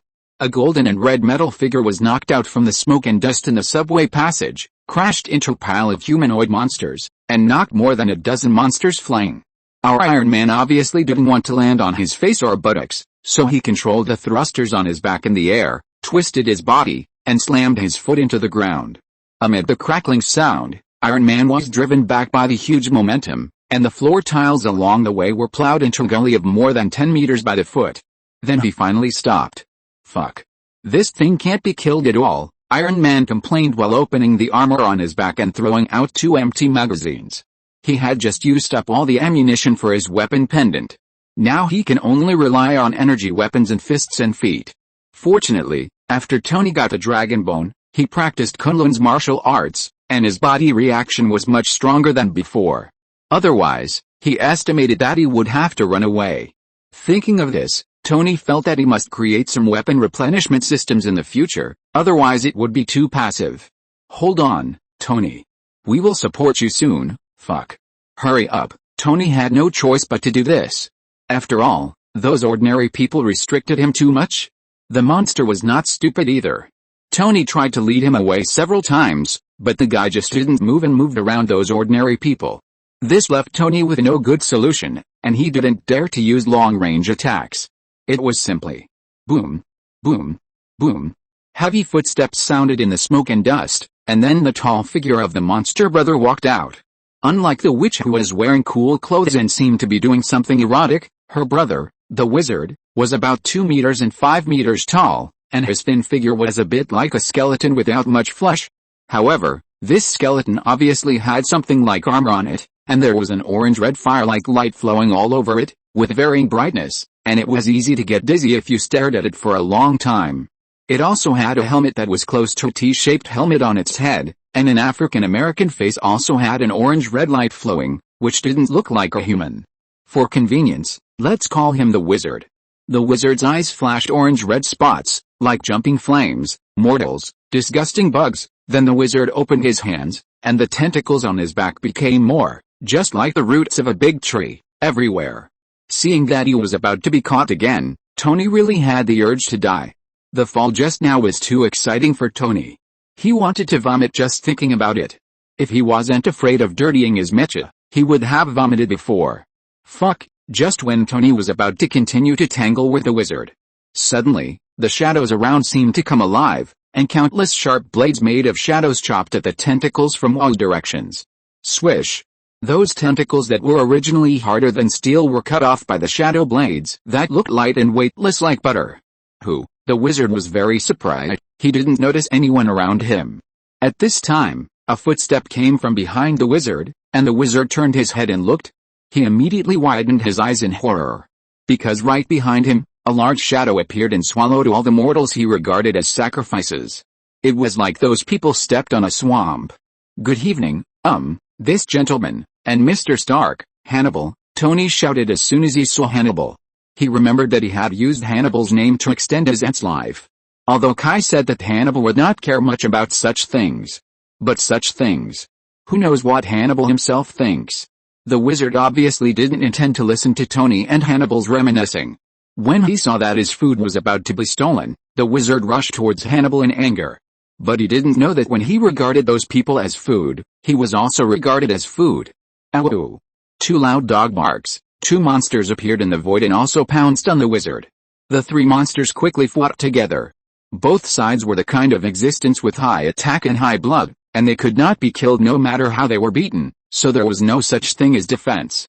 The two tendrilless hounds specifically bit the wizard's vital parts, biting off a piece of meat and swallowing it quickly without even chewing. The wizard was not to be outdone, and his tentacles flew around, tearing off pieces of flesh and blood from the tendrilless hounds. The wizard naturally would not eat those flesh and blood, and let them scatter everywhere. These flesh and blood were like strong sulfuric acid, and wherever they fell, they would leave large holes corroded. It was extremely terrifying. "Hello, Mr. Stark." Tony wondered whether he should stay away from the battlefield. After all, it would be quite embarrassing to meet Hannibal. But unexpectedly, Hannibal appeared behind him at some point. Tony couldn't leave at this time. Fortunately, Tony also had the courage to take responsibility. "That? Mr. Hannibal. I'm very sorry." Tony bowed directly. Instead, Hannibal seemed to be shocked. "Why do you say that, Mr. Stark?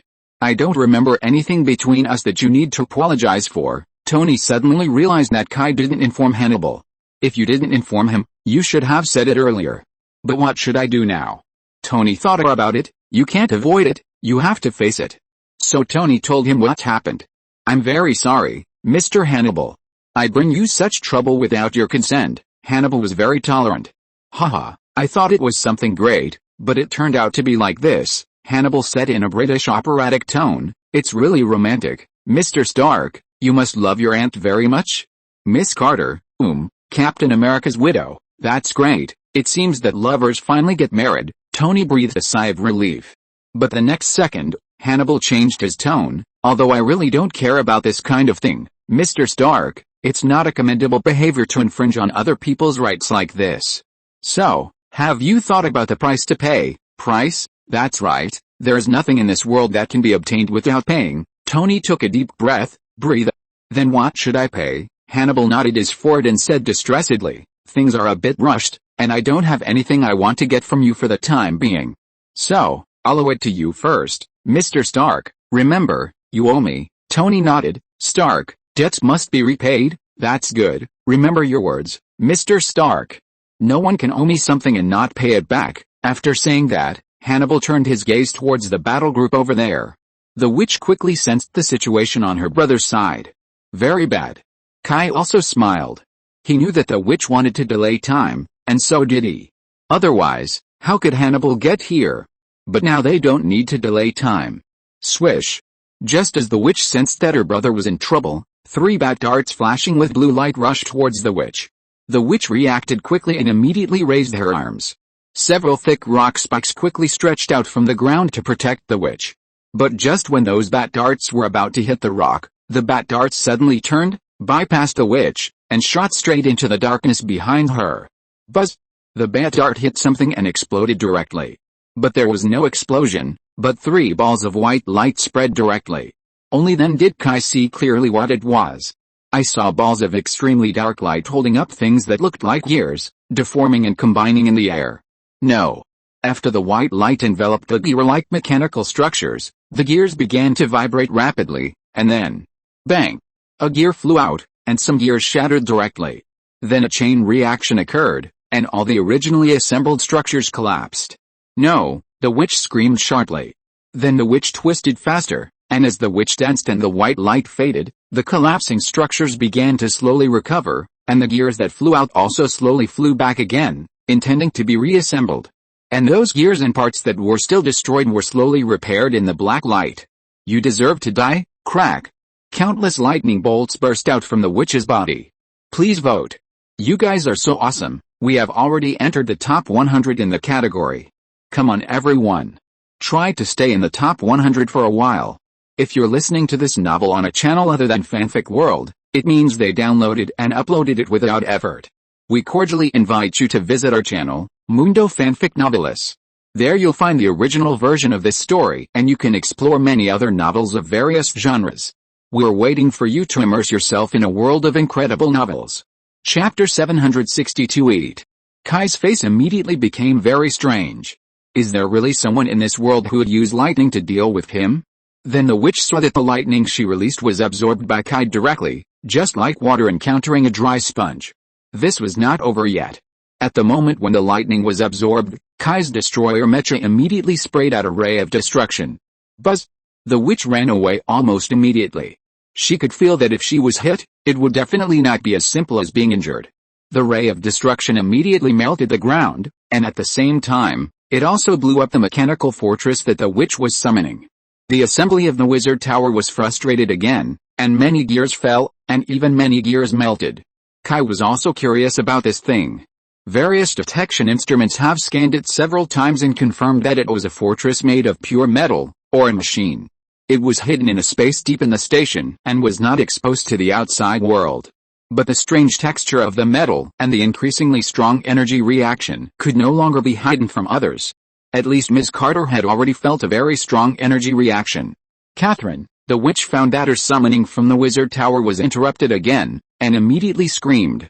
Catherine, who was wrapped in a cocoon by the dark matter, seemed to be stimulated immediately, and the cocoon shone brightly.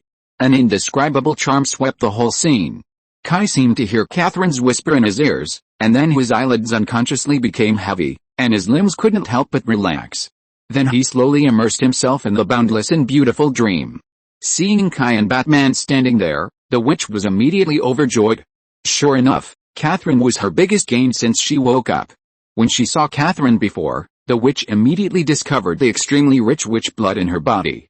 The witch immediately invited Catherine, hoping that she could reorganize the world with her, let the power of magic shine on this land again, and they could share the power of this world.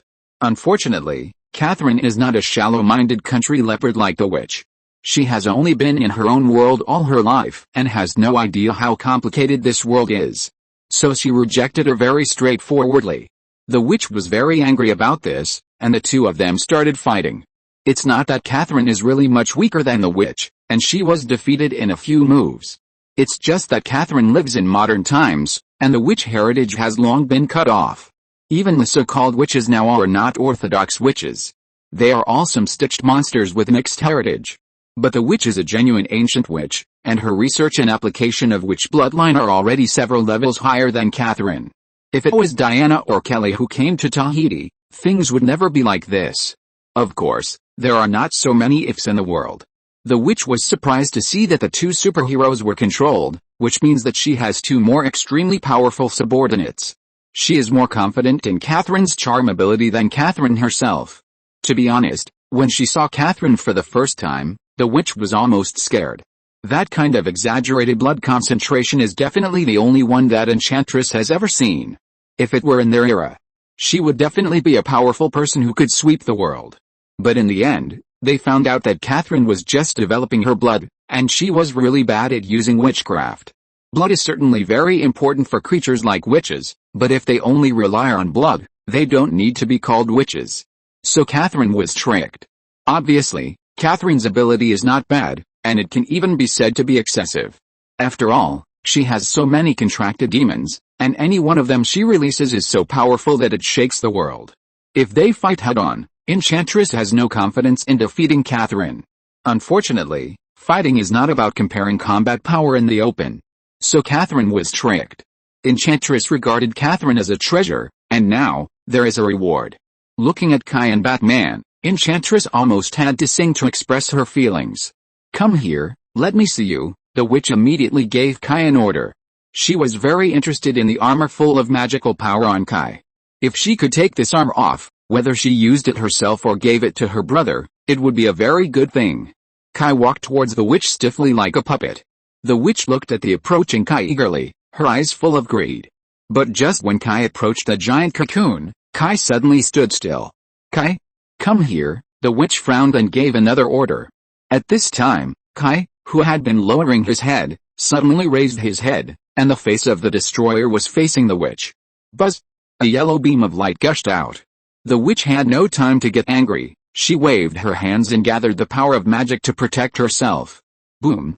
The witch was blown away by the beam of light. At the same time, Kai picked up the ultimate storm and slashed it hard on the giant cocoon.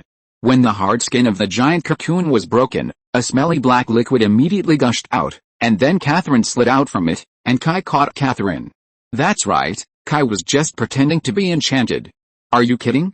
He is Catherine's lover, who knows Catherine's ability to seduce better than him? This woman who can drive any man crazy has been held in Kai's arms and played with tenderly more than once. After Catherine emerged from the cocoon, she opened her eyes weakly. When she saw Kai, she smiled and wanted to say something, but soon fell asleep. It seems that the witch's ability to exploit her has put a lot of pressure on Catherine. On the other side, while Kai was saving people, Batman was not idle either. Batman decisively raised his hands and used a rare palm cannon. Strictly speaking, this thing is Kingsman's copy of Tony's idea. Of course, Tony wouldn't mind. He did not use the most commonly used impact mode of the palm cannon, but the high-energy ion mode. The bright ion flow instantly hit the witch, who was knocked away by Kai. The witch's reaction was also very fast. Without seeing her make any movements, a black energy suddenly enveloped the witch. The bright white ion flow and the black energy collided together, and a strange low sizzling sound was heard, which made people's eardrums itch. The energy contained in the black light column was extraordinary. Under its continuous surge, the ion flow was gradually swallowed up. There was even a tendency to push back towards Batman. Batman knew that the situation was not good when he saw it, and he immediately activated the special batarang on his armor. The 6 batarangs on both sides of his arms suddenly lit up, and then shot out with a whoosh, and then shot at the witch at the same time. Boom! 6 consecutive explosions made the black energy suddenly retract, and Batman immediately got rid of the entanglement and appeared beside Kai.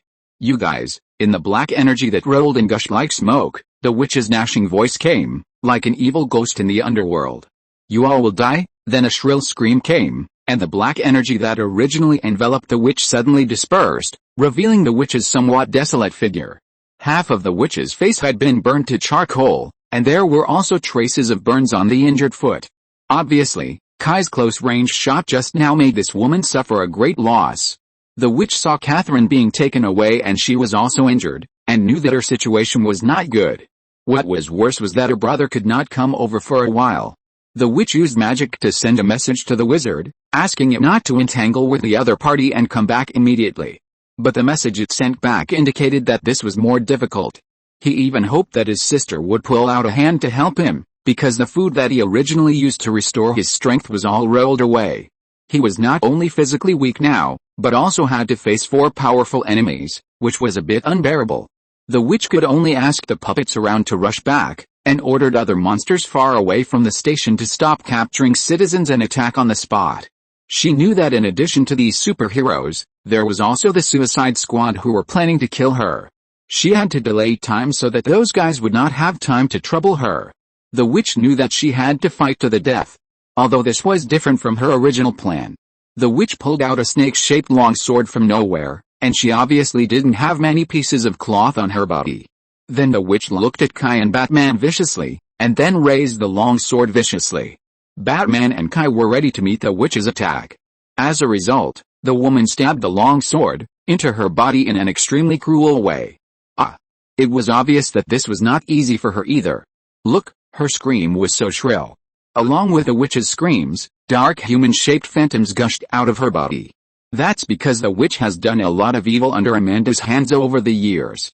Amanda is not a good man and a believer.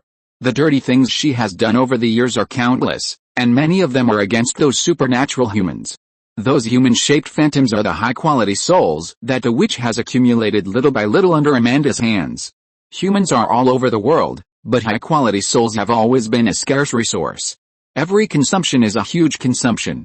Now the witch can only clear those consumptions at once in order to speed up the summoning of the wizard tower. This makes the witch heartbroken, but thinking that after she rules the world, she will have as many high-quality souls as she wants. She gritted her teeth and contributed. As those souls were released, countless black energies seemed to be stimulated and immediately rioted. Those souls were swallowed by the black energy one after another, leaving only the souls screaming. As those souls disappeared, the metal fortress behind the witch began to reorganize at an accelerated speed. Ha ha ha. You are all going to die? It was also at this time that a graceful figure fell from the sky. Boom. The landing technique was obviously not up to standard, and a big hole was smashed on the ground. It was Wonder Woman. Diana was relieved when she saw Kai holding Catherine.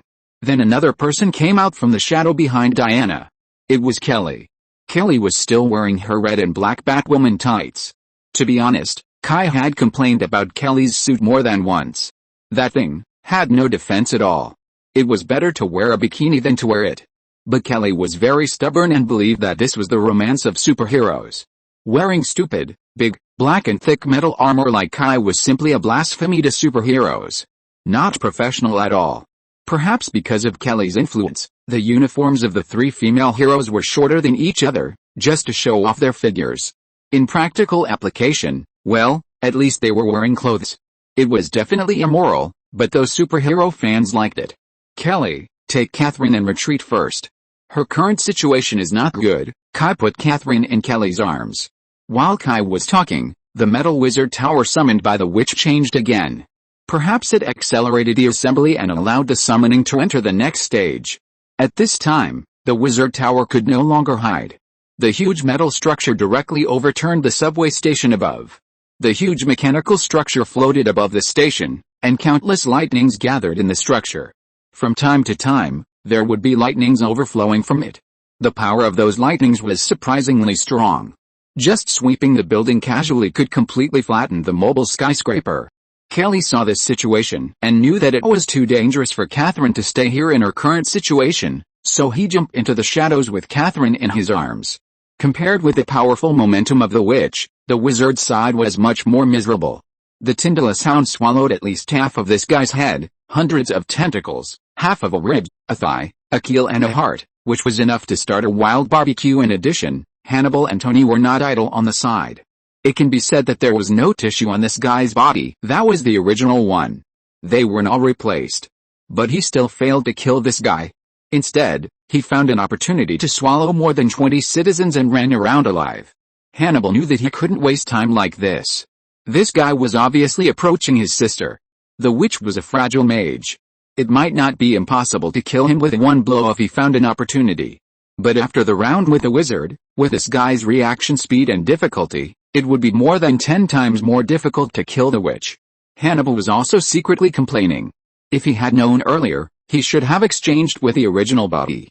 The ultimate storm of the original body was the most suitable for dealing with this kind of guy with thick blood, but Hannibal's attack power was not enough. Tony was similar. Now Tony had tasted the bitter fruit of insufficient firepower. He was also ruthless. After returning, he must design the firepower system of the mecha well. As it is now, using the palm cannon to shoot is too fucking powerless. Mr. Stark. Tony looked over in his busy schedule. Find a way to help me restrain it. Just 2 seconds will be enough. Tony looked at the huge body, thought about it, gritted his teeth and nodded. 2 seconds. I'll try. There was no other way. He could only give up this newly made mecha. After saying that, Tony tapped on himself. Then Tony fell off the mecha, and then the peeled mecha scattered into pieces, and then flew towards the wizard. I saw those parts constantly deforming in the air. Although the wizard didn't know what Tony was going to do, he had to stop what the enemy was going to do. This was the simplest logic in the battle. The wizard immediately mobilized his tentacles to attack the flying parts. Although those parts would automatically dodge, several parts were still shot down. Fortunately, the chest armor and some parts of the mecha still flew to the wizard's body and trapped him. Although in terms of size, the mecha couldn't trap it at all, but those parts still tried their best to expand their structure and shamelessly trapped him. The wizard immediately felt bad and wanted to tear those parts off from himself. At this moment, Tony snapped his fingers. Snap. The wizard raised his head, looked at Tony, and blurted out, "Fuck, boom boom boom." All the parts of the metro were overloaded at the same time, and then exploded. After integrating Asgard's technology, each part of Tony has an independent energy system. These energies are unified and exploded. The power is naturally self-evident. The huge explosion melted the ground and the surrounding walls. From time to time, lightning burst out from the explosion. It was an electromagnetic phenomenon caused by ion collision. If that thing hits a person, it can directly melt the human body. Tony was just far away, but was blown away by the explosion he caused, otherwise he would definitely have explained himself in it. But even so, the wizard is still not dead. Although he lost most of his body, leaving only half of his chest in an incomplete skull, he is indeed not dead. The wizard was thankful after surviving the catastrophe. Although it was miserable, it didn't matter. He didn't die. If he died so easily, those who sealed them would have killed them long ago instead of sealing them with great effort. It was also at this time that the wizard's body began to recover little by little. The granulation on his wounds surged.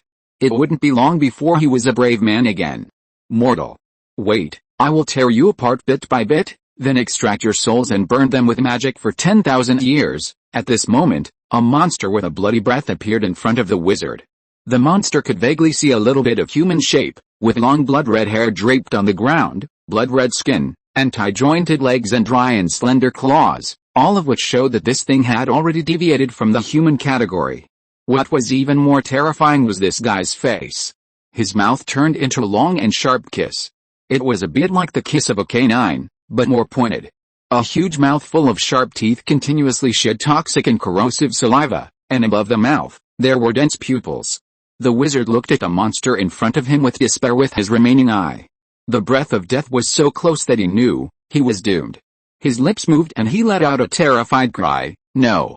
Sister, help, go to hell for help. Bastard." The monster suddenly opened his arms, and a shadow spread out from his body and swallowed everything around, including the monster himself.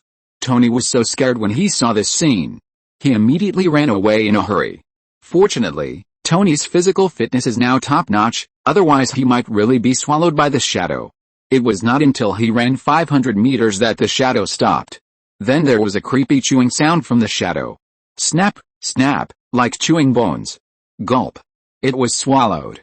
At the same time as the swallowing sound was heard, the witch obviously felt the condition of her brother. Sure enough, the witch screamed in shock and anger, and the sound could be heard by half of the city. "You damn guy, I will kill you to avenge my brother." Tony swallowed his saliva and watched the shadow slowly retreat. Because after the shadow retreated, a huge semicircular pit appeared on the ground for no reason. Apparently, that guy even swallowed the ground. Damn it. I can't change my schedule. It's almost 4 o'clock again. Please vote. Chapter 763 ending. Gulp. Tony swallowed hard. He had to seriously consider the favor he had promised before. He had to pay it back. Although he had not planned to default on the debt before, he had never thought about the consequences of defaulting on the debt. Everything in front of him was a good demonstration for him. It was too scary. No wonder even Batman was so afraid of this guy, and Batman had never thought of pulling this big guy into their group.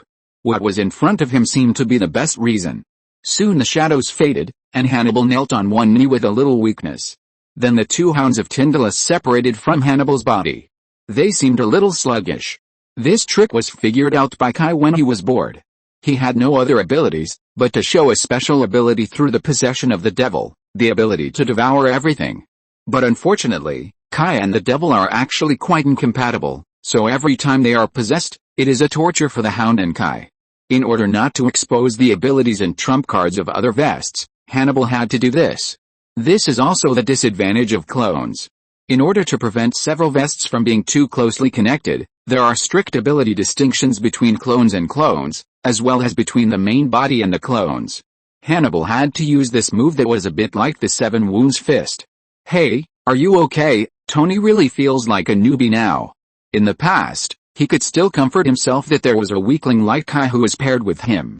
Now since Kai met the Asgardians, his ability has soared immediately. But he himself feels like the weakest one in the small group. Although Tony never belittles himself, he doesn't think that his contribution is small. After all, he has the smartest brain in the world. But it is indisputable that his combat effectiveness is poor. Thinking of this, Tony's desire to develop a new generation of mechas became stronger. It's okay. It's the first time to use this move, so you need to slow down. Although he said so, Kai was actually in a good mood. Although this wizard doesn't look good, in fact, this guy's soul strength is very strong.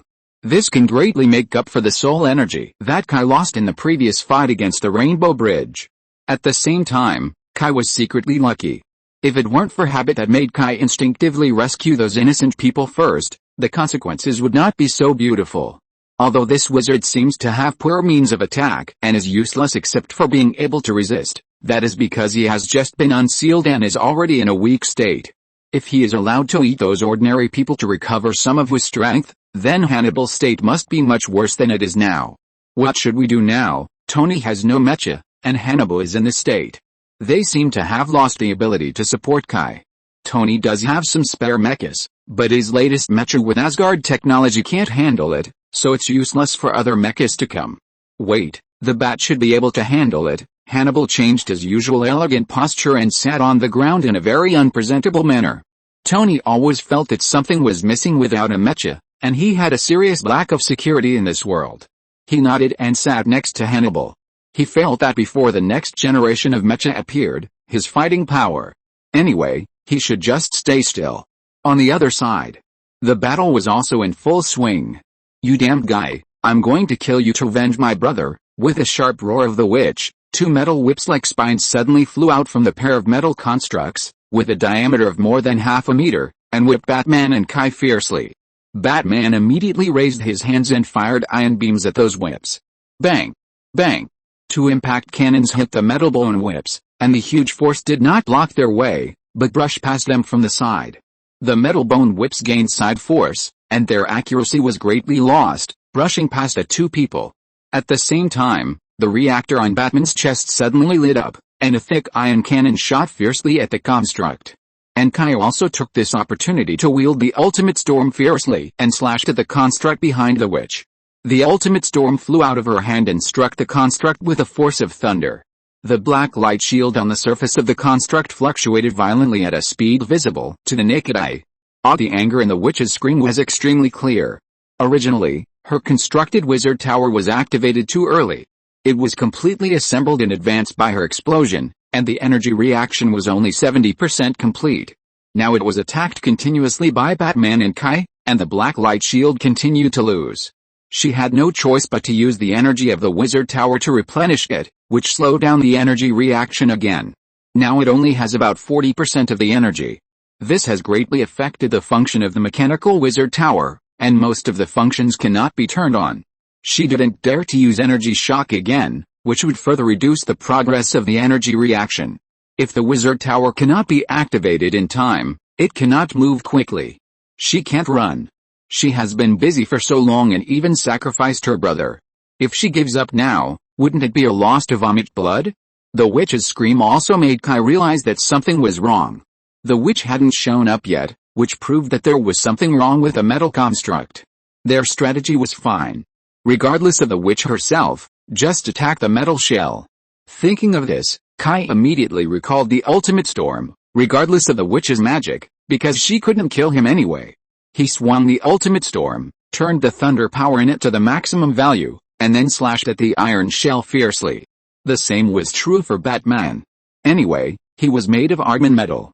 Although he didn't know if he could withstand magic, he thought it should be enough, so he simply stopped defending and raised his hands, approaching the metal construct like a ghost.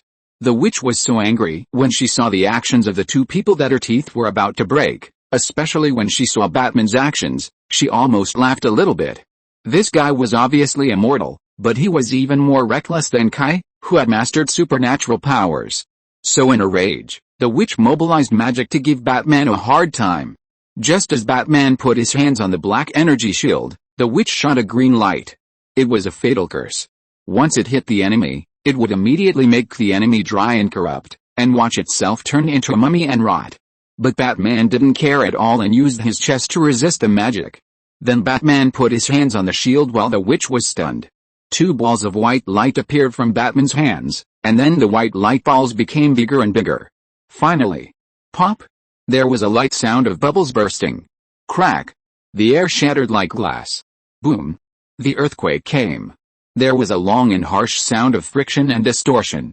The metal on the metal structure was constantly twisted and deformed and finally broke. The shield didn't work at all. The metal cone was like a giant beast that felt a fatal threat. The parts that rotated and bit suddenly accelerated. More than 10 metal bone whips were pulled out from the main body and swarmed towards Batman. At the same time, many black holes as big as bowls appeared on the surface of the cone, and the energy fluctuations rose rapidly. Kai was waiting for this opportunity. Boom! A bolt of lightning struck down from the sky, hitting Kai. Kai immediately turned into an electric man, and then Kai swung his battle axe and chopped it down fiercely. Boom! A huge explosion hit the metal structure. Countless metal parts were blown up to the sky. The more than 10 metal bone whips also hit Batman's body fiercely, and Batman was immediately whipped away in a ball of sparks. Kai didn't care about Batman at all, just kept his head down and continued to chop deep into the metal structure with his axe. From time to time, he also used the destruction beam to hit the witch, just to prevent her from disturbing him. With a huge sound of duong duong, pieces of broken metal were thrown out from the gap. The witch was so anxious that she almost cried. If he continued to dismantle it like this, the wizard tower would definitely be finished. In desperation, the witch no longer estimated herself. Although compared to her brother, the witch has a natural defect, that is, her heart is a fatal point. But apart from this, she is almost immortal like her brother. Of course, she is a magician and is not very suitable for facing the enemy directly. The witch in the Suicide Squad really fits the weird aesthetics of those European and American ghosts. Good mages have to use melee weapons to fight with bare-chested people. What's the idea? Such a powerful spell is not used, but two swords must be used to chop each other. It's simply, the witch was seen holding Kai's destructive beam and summoning a magic. Countless magic runes flashed above her head, and then the runes formed a magic circle, and then a thick black beam of light was ejected from the magic circle and shot towards Kai's chest. Bang! Kai felt dizzy and his brain was blank for a short time. When he came to his senses, he flew dozens of meters away, crashed through a section of the old subway, and was embedded in the wall of the underground passage. After the witch drove Kai out of her own wizard tower, she immediately planned to pursue him. She reluctantly mobilized powerful forces from the wizard tower and planned to kill him with one blow. She couldn't waste any more time. Who knows who'll come? But just when she was about to take action, a ghostly figure came behind him silently. Puff! The witch lowered her head and saw a pair of steel gloves passing through her chest. You? The witch turned her head in disbelief and looked at a pair of eyes emitting white cold light on the face of Batman's helmet. Buzz! Snap! The vibration force was activated again. Ah! The witch screamed and her body was shattered into countless pieces. Unfortunately, Kai didn't know that the witch's heart was a fatal point, so in the next second, those pieces turned into black smoke and suddenly flashed to place more than 10 meters away from Batman, and reorganized into the image of the witch again. The witch covered her chest and looked at Batman with a hideous face. The vibration force just now also caused her heart to be traumatized. This almost cost her life. But before she could rejoice, she saw Kai rushing into her magic tower again. Crack! Without her host this time, the magic tower could no longer hold on.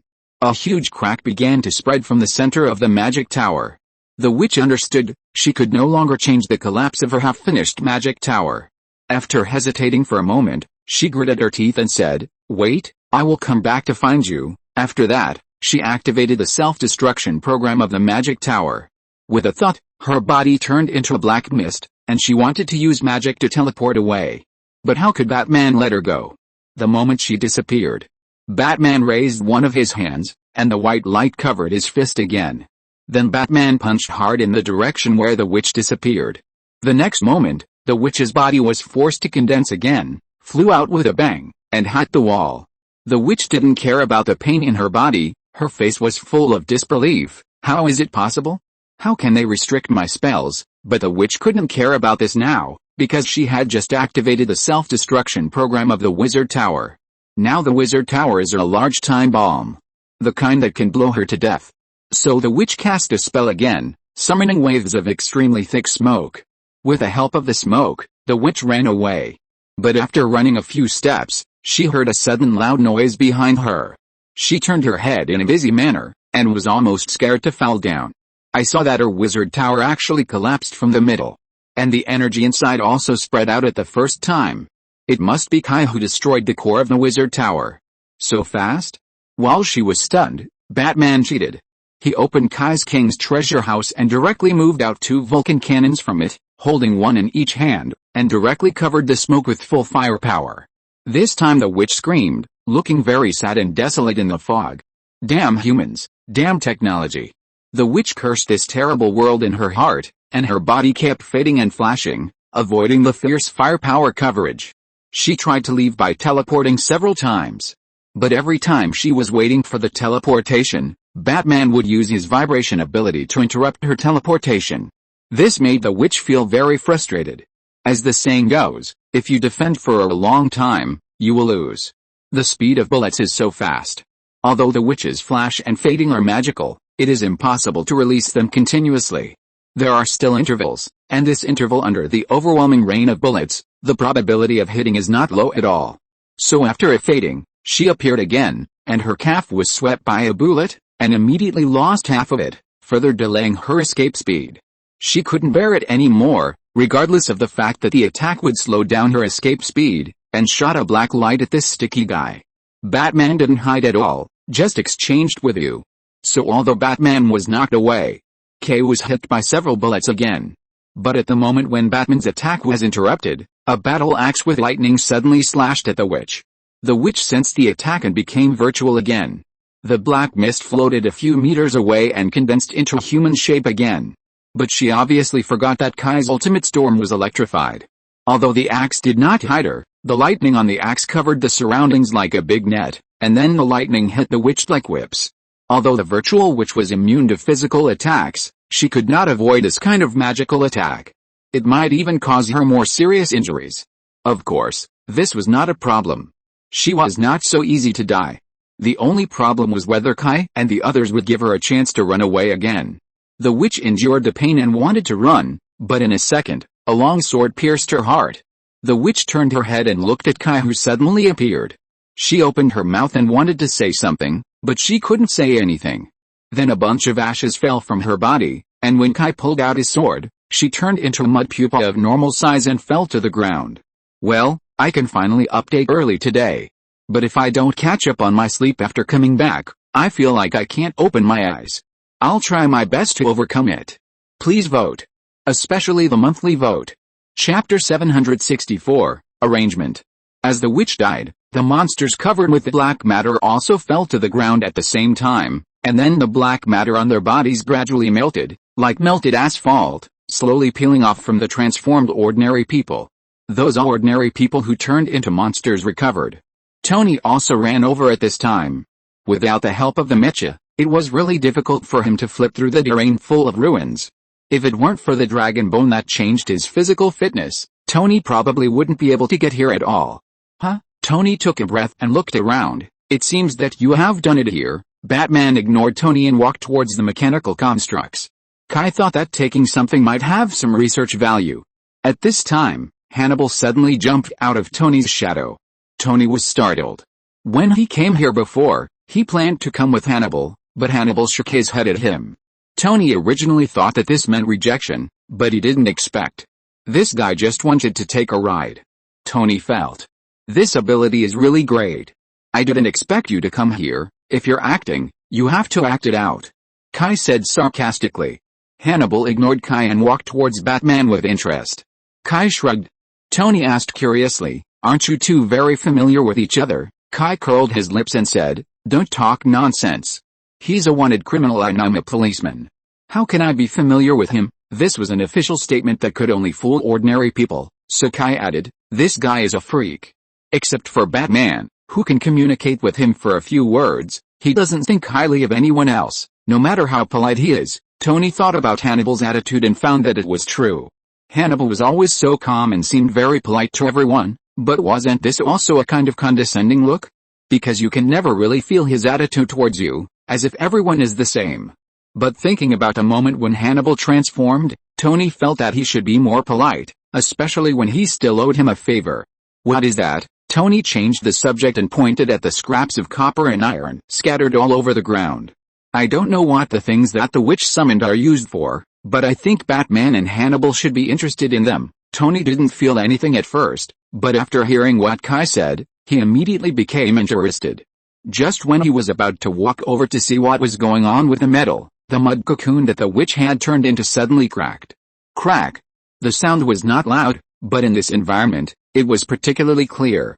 Batman, Hannibal, and Kai, who were jumping up and down on the metal ruins, looked at the mud cocoon together. "Hey, didn't you guys deal with the witch?" Tony reflexively took 2 steps back and stood behind Kai. He was not wearing a mecha now, and with his small arms and legs, it was difficult for him to deal with the witch. Kai didn't say anything, but just stared at the mud cocoon very intently. After a while, a woman broke out of the mud cocoon. She was covered with a layer of mud and was naked. As soon as she broke free from the mud cocoon, she looked around in horror. After discovering Kai and Tony, she immediately covered her chest and screamed, "Ah!" Tony and Kai were both frightened by the scream and took 2 steps back. "Really, this thing is too sharp. And it hurts people's eardrums." "Who are you?" The woman's appearance was vaguely visible, and she didn't look like the witch at all. Tony turned his head and looked at Kai. "What's going on?" "I don't know." Kai didn't expect this to happen. Logically, this shouldn't happen. Although his longsword is only a part of the Holy Spear, if it is not combined into a Holy Spear, its power is actually just like that, but his longsword has been tempered by dragon flames and can kill everything. Of course, this kind of thing can't be said so absolutely. The water in this world is much deeper than imagined. Tony looked at the woman who seemed to be frightened, and he couldn't ask anything, so he didn't bother to waste time. If he hadn't confirmed his relationship with Pepper, he might have acted like a gentleman to see if he could get her to have sex with him, but since he had a fiancée, Tony had completely cultivated himself. So he turned around and ran to the ruins. Kai stepped forward to contact the destroyer, then grabbed his coat and covered the woman. Tahiti this month is very cold. After some simple inquiries, he learned that the woman's name was Joan Munn, an archaeologist. During an archaeological excavation in South America, she unearthed 2 pottery jars from an underground ruin, and when she moved one of the pottery jars, she accidentally broke one of them, and released the witch sealed in the pottery jar. I really don't want to complain about the movie. An archaeologist actually broke the cultural relic. How did she graduate? She's a doctor. Then she was taken over by the witch, but I don't know if there was something wrong in the middle, which caused the witch to not completely take over June Moon's body, but half of it, and even most of the time, Moon was the one who took the initiative. Kai also learned from her that the witch and she had been listening to the orders of a government official named Amanda, because Amanda had the heart of the witch. Well, Kai doesn't need to listen to the next thing. The government is out of control. Why do they always do this, playing with power that they don't understand at all, and never get tired of it, and never even worry about accidents? It's interesting to imagine. Knowing that the witch is a witch who can do magic, why is she so confident? Do you think that as long as you have control of her heart, you can make her bow down? After all, no matter how strict the supervision is, it is people who are executing it, and people are precisely the biggest flaw. Kai was not interested in asking next. After all, talking too much is not a good thing for this unskilled archaeologist. If you really want to ask, why not ask those guys? Kai looked at the horizon and saw 2 helicopters flying towards him. Soon a team of people landed from the helicopters and stopped 30 meters away. They hid behind the houses and kept alert and did not approach. Only 2 people ran 7 or 8 meters away and slowed down. One of the black women shouted loudly, "I am Amanda Waller, Colonel of the U.S. Army, Secretary General of the Shadow Bureau, Mr. Stark, Mr. Wayne. Thank you for your efforts and helped us complete the mission." Kai looked at the 2 people indifferently. As for Tony, he was talking to Hannibal. Then Hannibal glanced at Amanda and the people she brought, nodded, and then a shadow spread from him, covering all the scrap metal around. Amanda and her men saw the scene and raised their weapons and prepared to take action. But seeing that Kai and Batman did not react, they were in a dilemma for a while. Those shadows came quickly and left even faster. When the shadows faded, all the metal construct fragments summoned by the witches disappeared. Amanda was stunned, and then immediately became anxious. She immediately shouted at Kai in a serious tone, "Mr. Wayne, those are all federal property. You must take those metals back. It is very important to the Federation." Immediately, Perhaps because of her long-term leadership position, Amanda subconsciously used an ordering tone when facing Kai. But the problem is, how could Kai pay attention to her? He was too lazy to respond, just standing there with his hands folded. Amanda became anxious all of a sudden. This is one of the reasons why she doesn't like these people with supernatural powers. They are too arrogant and uncontrollable. She turned around and immediately ordered her subordinate, U.S. Army Major Rick Flag, go. Take those medals back, but before Flag could respond, Batman and Hannibal left as if no one was around. Batman was lucky because he flew. Hannibal disappeared in a strange way, sinking directly into the shadows, and then disappeared. Amanda saw that her last chance to recover the loss was gone, and she was almost mad. She screamed at Kai, Mr. Wayne. Do you know what you did? You watched the interests of the Federation suffer. You are committing a crime. This time Kai finally thought of responding to her. Crime? Ms. Amanda, look around. Kai pointed to the surroundings. Tahiti was originally a prosperous city, but now, especially the city center, it has become a ruin. I don't know if it can be rebuilt. You know, the Great Lakes Industrial Zone is not as good as it used to be. Only Chicago has a strong foundation and can still maintain the face of the national metropolis. As for other cities, hey, just look at Detroit and you will know that it has declined severely. The US government is not China. They will not spend a lot of money to rebuild a city that has little value. If it is New York or Los Angeles, it is okay because the city itself is wealth and the US government is willing to spend money. But Tahiti? Few people in the world even know this city. The more famous Tahiti is Tahiti in the Windward Islands of French Polynesia. At least Kai didn't know it before. This is called a crime, Kai sneered and said, because of you, at least tens of thousands of people died tonight. How are you going to explain this to the Federation? This was done by a superpower criminal. What does it have to do with me? Although Amanda was also very upset, this kind of thing can be covered up as long as it is covered up well.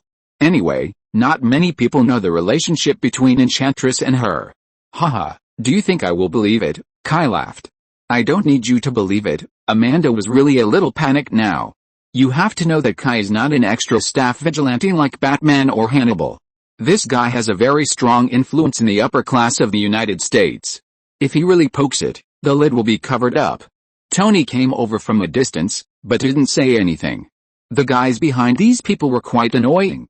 He was too lazy to argue with them. It would be best to let Kai take the lead. After all, Kai's personality has always been like this. He doesn't give face to anyone. Excessive sense of justice. This kind of personality, in many cases, is actually quite annoying to those officials, but then again, if Kai is not this personality, they will be worried.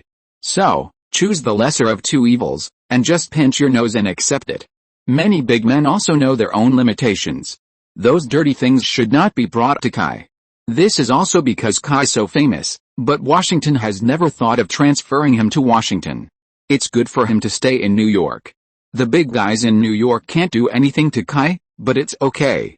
After all, Kai spends most of his time in the Clinton area, and the Clinton area, rich people go there when they eat too much, so they live in peace.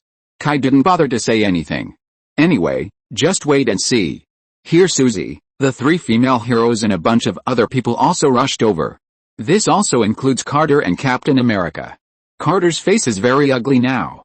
The Shadow Bureau has just opened, and such a big problem has occurred. It's strange that S.H.I.E.L.D. will let it go. This has nothing to do with justice or not, it's completely because of jealousy among peers. S.H.I.E.L.D. doesn't need a reason to add insult to injury. Arrest her. Carter is not an ordinary person. On the contrary, she was able to survive the situation of World War II, establish S.H.I.E.L.D., and push S.H.I.E.L.D. to the right track, becoming the world's #1 international organization. Her methods are definitely beyond the imagination of ordinary people. The people of the Shadow Bureau immediately arrested Amanda. Amanda was a little confused. Ms. Carter. What are you doing? You conspired to use the power of witches to overthrow the government, but we destroyed it. Carter fabricated a crime very lightly, and he didn't even bother to use embellishments. It's so straightforward. The Shadow Bureau cannot have such a big stain. As for Amanda's cover up her ass. If Pierce and Nick can't even seize this opportunity, it can only mean that Carter is blind. So, then Amanda must be a villain. And this crisis must also be the credit of the Shadow Bureau. Amanda had a lot of experience in struggle, and she quickly figured out Carter's approach. She wanted to resist and wanted the Suicide Squad to save her, but unfortunately, her explosion controller was not injured, but her subordinate Rick Flag. And Rick Flag was not strictly her man, but the US government, the Shadow Bureau's man. After Carter gave the order, he could not disobey the order for Amanda. He was just working and did not want to be involved in this level of struggle. As for the Suicide Squad, he, if possible, the first person who wanted to kill her would be the members of the Suicide Squad. So this group of evil people didn't react at all. Well, it's not right to say that. They all watched Amanda being captured happily. Then the people of the Shadow Bureau blocked Amanda's mouth very roughly and took her away. And in the sky, countless helicopters were approaching. It seems that the nearby garrison and shield should have come. Otherwise, how can I say that Kai doesn't think highly of them? If there is something, he really can't rely on them. It's already fucking over. Why are you here so late? To help? My monthly votes are about to drop out of the top 100. So miserable. I'm begging for monthly votes from you all. By the way, you can give me more recommendation votes, which can also help me get on the rankings. Chapter 765 Sorrow. In this disaster, it can be said that no one benefited except Kai and Tony. The people of Tahiti City were the most unlucky. They did nothing, and the disaster fell on their heads. The Shadow Bureau's future was overshadowed by Amanda's audacity. The Shadow Bureau is not SHIELD. The development of SHIELD over the years has given them enough foundation, so SHIELD could handle the last Los Angeles battle. But what does the Shadow Bureau have? Nothing. Although Carter and Steve both have amazing influence, this influence is not the Shadow Bureau. In short, the Shadow Bureau was originally a newly formed department, and it has no qualifications to make people have enough confidence in them. This matter can't end so easily. SHIELD will never let go of such a good opportunity to strike a competitor. Carter and Steve have a headache. And Amanda is even worse. Someone must be held responsible for this incident. Amanda had fantasized that she could cover up the truth, but the problem is that this time, the loss is too great. Although the casualties in the Los Angeles battle seem to be huge, with thousands of people, in fact, everyone knows that such a big disaster with only a few thousand casualties is a blessing in disguise. Los Angeles can have millions of people. Strictly speaking, the casualties of a few thousand people are not a big loss at all. But there is no need to carefully count the situation in Tahiti. At least tens of thousands of people were killed in this incident. Not to mention other losses. The economic losses are an astronomical figure. Amanda thought that she could get through the danger like S.H.I.E.L.D. in the Los Angeles battle. But she overestimated herself, underestimated S.H.I.E.L.D., and ignored the cruelty of reality. No one in the United States would risk her life to protect her.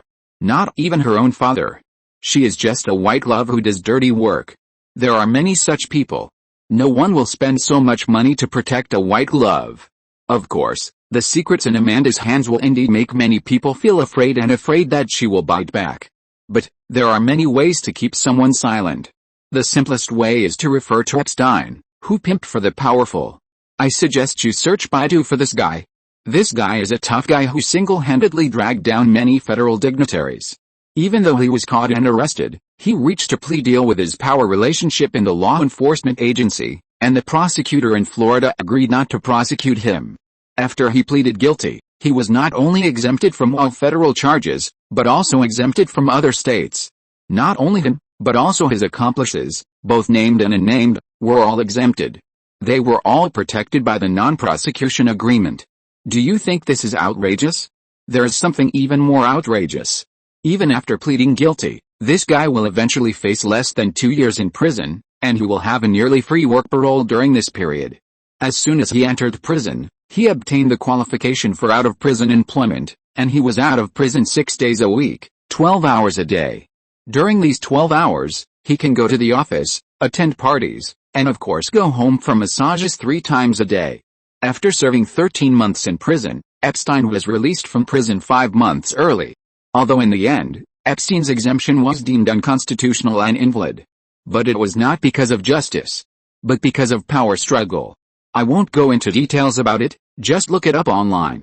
Anyway, this guy was outraged by the outrageous verdict and treatment, and the powerful people involved with him had no way to save him, so they could only shut him up completely. This guy committed suicide. As for how he committed suicide, after investigation, the crime was confirmed to be suicide. No further investigation is allowed. Amanda's current situation is much worse than Epstein's. Although this guy is extremely evil, at least no one died. But what about Amanda? Tahiti almost became a death place. Too many people died. This is why Carter dared to make a quick decision and directly fabricate charges to arrest Amanda. By the way, the ending of the movie is so bullshit. Not only is Amanda fine, but she also appeared in the second part of Suicide Squad, still in power. Anyway, Amanda is dead. Finally, it's SHIELD. How can I say it? SHIELD is really as lame as ever. In fact, this was originally an opportunity to bring the Shadow Bureau into the abyss. As long as S.H.I.E.L.D. is a little more powerful. The tragedy happened at 3 o'clock in the afternoon. Kai and his team arrived at about 6 o'clock, and the incident was resolved at about midnight. 9 hours in total. S.H.I.E.L.D. didn't even come. What's worse is that they are slower than Kai, the chief of the New York Police Department. This is ridiculous. How bad is S.H.I.E.L.D.'s intelligence ability? A police chief in New York received the intelligence and rushed over, but S.H.I.E.L.D. was indifferent and waited until others had dealt with everything before arriving late.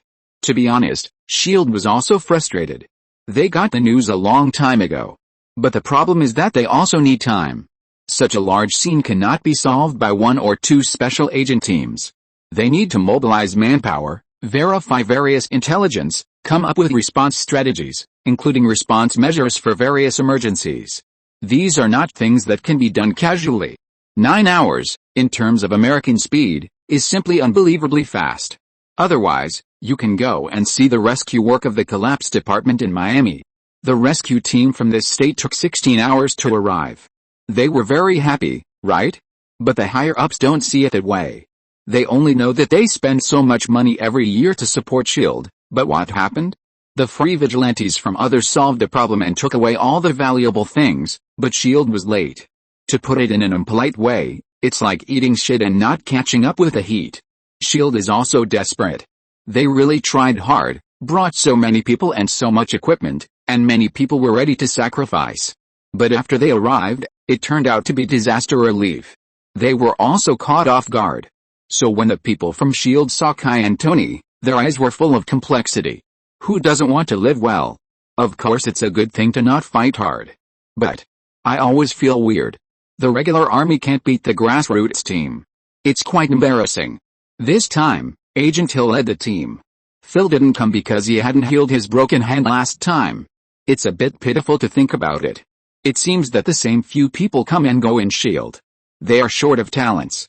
By the way, Hawkeye Clint Barton has been declared dead by the medical examiner. The way he died was very unique. He drowned himself in the toilet. Kai absolutely didn't believe it, but in fact, he saw Hawkeye's body again, so he had to believe it. Could it be that S.H.I.E.L.D. was afraid that Hawkeye would reveal some secrets, so they killed him to silence him? Of course, Kai didn't intend to investigate it. The person is dead, so why bother about it? This is the ending Hawkeye deserves. Kai's justice will not be upheld for him. Mr. Wayne, Hill appeared in front of Kai with a weird look on his face. Logically, Hill should thank Kai. After all, S.H.I.E.L.D. has collected a lot of their battle scenes. Obviously, Kai guessed at the beginning that those black monsters were ordinary people, so they all used non-lethal attacks to deal with those monsters. Although S.H.I.E.L.D. couldn't be sure whether Kai and his team killed anyone, they did minimize the damage. In this regard, as long as she has a conscience, she must respect Kai and his team. But on the other hand, she is also troubled by their efficiency. This makes S.H.I.E.L.D. seem useless. I want to know where Hannibal went. Compared with Batman, S.H.I.E.L.D. is more interested in Hannibal now. There is no other reason, because Carter. Many people already know the answer to how Carter became younger. Hannibal.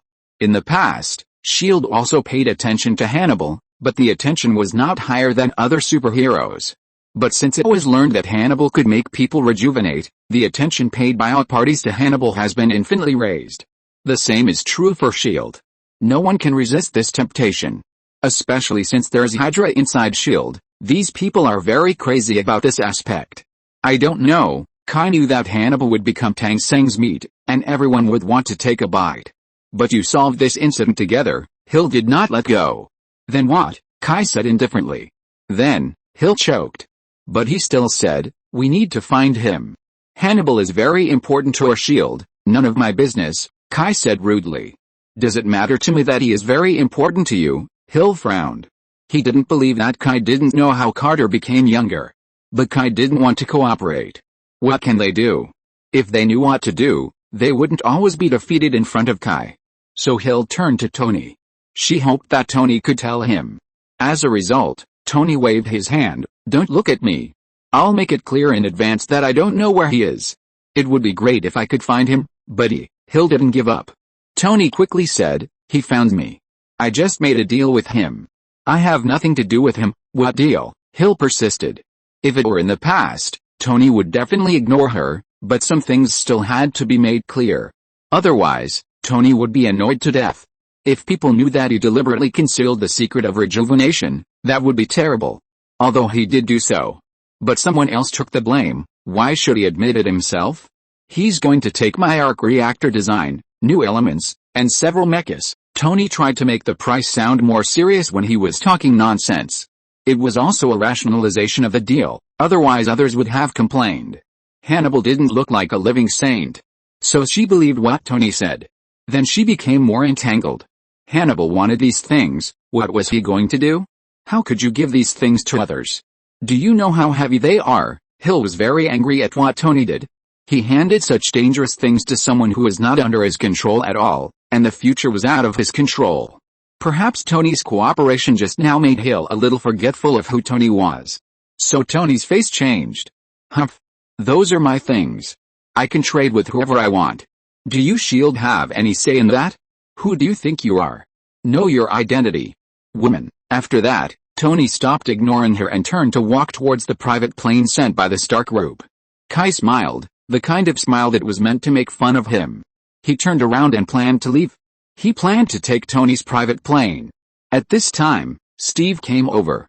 Carter actually wanted to talk to Kai and Tony at the same time, but unfortunately, she couldn't leave. She still had a lot of things to deal with, and each of them was urgent. So Steve volunteered. Thinking of Steve's influence, Carter felt that letting Steve find Tony might cause another quarrel, but starting with Kai might be effective. After all, Captain America is the collective memory of Americans. No matter what, Kai can't have a bad impression of Steve. But what they don't know is that Kai is not an American at all, and has no feelings for Captain America at all. To be honest, even in another world, Kai doesn't really accept that the United States led the world to defeat the Nazis. To be honest, whether from the sacrifice or the importance, the Soviet Big Brother should be the first credit. It doesn't make sense that in the end, all the credit belongs to the United States. The Soviet Union has become the one who makes soy sauce. France's contribution is negative. When it comes to this side, naturally, I don't think Captain America is so awesome. Mr. Wayne, can we talk? Steve was very polite, with the demeanor of a gentleman from the old times, which made people feel comfortable. Perhaps it was because the United States at that time did not have such a strong world status, so the Americans at that time were more humble. Americans now always have a sense of arrogance. Of course, Kai and Steve had no personal grudges. Although he had no feelings, he would not refuse other people's kindness. Steve pondered for a while before saying, "It's like this. First of all, I would like to invite you on behalf of the Shadow Bureau and hope that you can join our Shadow Bureau." This is what Carter has always wanted to do. Although the federal government is not willing, if Kai wants to join, that's another matter. Sorry, Kai was about to refuse. Steve said, "You can think about it carefully." Kai shook his head. "I am very happy in New York, and being a policeman is also my wish. I don't plan to change jobs." "Is that so?" "That's a pity." Kai looked at Steve's somewhat poor acting skills and said with a smile, "Mr. Rogers, I think you can get to the point directly. There is no need to do this." Steve touched his face awkwardly and said with a smile, "Is it so obvious?" Kai smiled and said nothing. Steve sighed and said, I know you and Tony are good friends.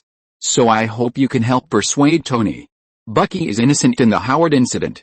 He must have been controlled by someone to do that. I really don't want Tony to make the same mistake again and again." Kai raised his eyebrows. The first part was fine. After all, no one is a saint. It is normal to have close relatives and distant relatives. But the latter part made Kai a little confused. "I'm sorry, Mr. Rogers. making the same mistake again and again. What did Tony do wrong? No matter from which aspect, Tony's hatred for Barnes is not wrong, right? The fact is that Barnes killed the Starks. Is there anything to question? Steve looked up at Kai in surprise. He didn't expect Kai to think so. Mr. Rogers, I'll call you Captain. Captain, maybe you think Bucky Barnes is innocent. I understand that. He is your best friend, comrade. It's not surprising that you think so. But if you stand in Tony's position, will you come to the same conclusion? Barnes was manipulated. Let's put aside the truth or falsehood of this matter. A son who wants to seek justice for his parents can never be called wrong in any era or in any place. Steve opened his mouth and said, Barnes is innocent. He has been fighting the Nazis on the front line for the United States and the world. He should not be treated like a criminal. The Starks should not be treated like that. Kai still disagreed with Steve's point of view. Maybe he was a good soldier and a patriot. But now, he is a murderer and a traitor. There is no doubt about it. If such things can be treated differently based on merit, then the foundation of the legal system will be gone. If a person kills someone with a knife, does the knife commit a crime? Steve still tried to convince Kai. This is a typical sophistry, just like Reagan's famous saying, the gun is not guilty, the person holding the gun is guilty. It averts the conflict. But Captain, people are not knives. Everyone should pay the price for what they do. Kai saw Tony waving at him. I'm sorry, Captain, I don't think we can agree on this. Let's make things simple. You and Barnes are close friends, so stand on his side. And I happen to be Tony's friend, so I naturally stand on his side. This is our fundamental position, and I don't think there's anything to hide. As for the above, they are just us looking for a reasonable reason for our position. So, sorry, Steve nodded a little lost. He actually knew that Kai was right. He and Howard were good friends, and his shield was made by Howard. If someone else killed Howard, would he really excuse the murderer like he is now? After thinking about it, he found, it's impossible. After thinking about this, Steve not only didn't feel relieved, but became even more sad. Then Howard, what does he mean to him? Thinking of this, Steve felt full of guilt towards Howard. He felt that it was normal for Tony to hate him, and he had failed Howard. So he suddenly found that he was not as righteous as before. Watching Kai walk towards Tony and Tony looking at him with cold eyes, Steve opened his mouth, but couldn't say anything. He couldn't give up Bucky, there was no doubt about that. Then what reason did he have to let Tony give up his hatred? Is his feeling for Bucky an emotion, and Tony's feelings for his parents are not important? Chapter 766 Exposure and Comment Control. Kai and Tony did not participate in the subsequent events in Tahiti. Tony, in particular, felt particularly uncomfortable and did not want to stay in Tahiti at all. In addition to the fact that he felt that his contribution was insufficient and his strength was poor because of this operation, Carter's presence was also an important factor. On the plane, Tony pretended to ask Steve what he had said to Kai. He wants me to persuade you. Kai sat in Tony's luxury plane, holding a cigar, and lying on a high-end massage chair and said casually, persuade me. Humph. Tony felt that his father was blind to be friends with Steve. This kind of person is simply, to put it bluntly, it is self-centered. He feels that Steve is overpraised and really feels that he is fair and just. So now Tony is really annoyed with Steve? Actually, I can understand it. Kai didn't think there was anything wrong with it. We are all human beings. Who can really be selfless? From Steve's point of view, if he doesn't protect his friends, is he destroying his relatives for the sake of justice? Understand, Tony looked at Kai with his eyes slanted. Tony really doesn't have many friends in his life. He thinks there are only 3 of them. One is Rod, one is Happy, and the other is Kai. If Kai agrees with Steve, he feels that he has failed. After all, Barnes is his friend. The reason he said that is just to find a suitable reason for his behavior. There is nothing wrong with it. Kai pretended not to see Tony's little arrogance. Humph, Tony may understand, but understanding does not mean he will accept it. He even got angrier. My father and him are also friends, Kai shrugged. So, it's useless to reason about this kind of thing. It's better for everyone to talk about their positions. Kai really thinks so. In the final analysis, this kind of thing is still about who has a better relationship. In Steve's eyes, Barnes is more important than Tony's father. In Tony's eyes, Barnes is a scumbag, not even as good as a leg hair of his father. It's that simple. Everything else is bullshit. There is no need to wrap things up so complicated. Tony didn't continue this topic, but turned the topic to today's gains. Tony has set his sights on the metal construct summoned by the witch. He had a brief exchange with Hannibal before, and he came to a conclusion, that is, once the witch completes the energy reaction of the mechanical wizard tower, its energy supply will accelerate like a nuclear fission reaction. Until the witch's mana as the raw material is consumed, it will stop. It may be impossible to resist the Earth's nuclear weapons, but the problem is that the thing is not a dead object that will not move. The witch can hide underground for dozens of kilometers at will, and she can come and go without a trace, and she is not afraid of being hunted down. At that time, the initiative will fall completely into her hands, and no one can do anything to her. But it must be said that the witch is a genius in a sense, and she has created a combination of machinery and magic by herself. This gave Tony a very good demonstration. Although he has obtained a lot of Asgard's technology, so far, he has not done a good job in integrating the Earth and Asgard technology. After all, Asgard's technology is naturally metaphysical, which is a bit conflicting with Tony's scientific brain, and Tony has not been able to change his thinking. Tony himself had to start from scratch and try a lot of things to combine science and magic. However, the mechanical magic tower was a product that had been put into actual combat. Although its functions were very rough and most of them still belonged to the category of magic, it did have some scientific elements in it. In the advancement of science, this direction was often needed. The witch's mechanical magic tower had this meaning. Tony had reached a deal with Hannibal. Hannibal would give some of the parts of the magic tower to Tony for research, and Tony would need to give some of his research results to Hannibal. With a finished product contributed by the witch, he could fully expect to use technology to realize magic one day. This was also in line with Tony's cognition. In Tony's view, magic was a kind of science that could not be explained by scientific methods. He could not cast spells by himself, so letting other instruments do it for him was also an alternative. Tony was ambitious about this, especially after seeing the power of Asgard. Tony had a strong desire in this regard. Perhaps because he became an orphan early, Tony is actually a guy who lacks a sense of security. He feels very uneasy about the current situation of the Earth, so he especially hopes to strengthen the foundation of the Earth.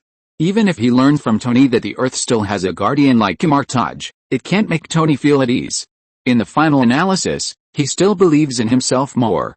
As the sky gradually brightened, the Daxi City incident has been noisy in the media and on the internet. The official certainly doesn't want this to happen. After all, this incident was caused by the Shadow Bureau's mistakes, allowing the witch to run away. And this pot has not been dealt with yet, and it has really been thrown to the Shadow Bureau. Amanda's suicide squad, the Shadow Bureau didn't know at all. It was a project that Amanda lobbied the government to start a long time ago. Strictly speaking, the Shadow Bureau is also a victim. After all, Amanda was also thrown to the Shadow Bureau by the government. The reason is to add sand to the Shadow Bureau, so that the Shadow Bureau will not become like SHIELD, which is out of control. But unexpectedly, regardless of whether the Shadow Bureau is under control, Amanda's suicide squad has poked the hole first. And the mess is quite big. The only lucky thing is that few people know the inside story, otherwise the public opinion would have overwhelmed the government. More than 50,000 people died in Tahiti. This does not include the missing. The whole of Tahiti has become a ghost town. Even if the matter is over, the original people of Tahiti dare not return to that city. It is definitely the biggest tragedy in American history. The US government has a headache just to resettle the refugees who escaped from Tahiti. Moreover, the government has a huge hidden danger. Batman and Hannibal.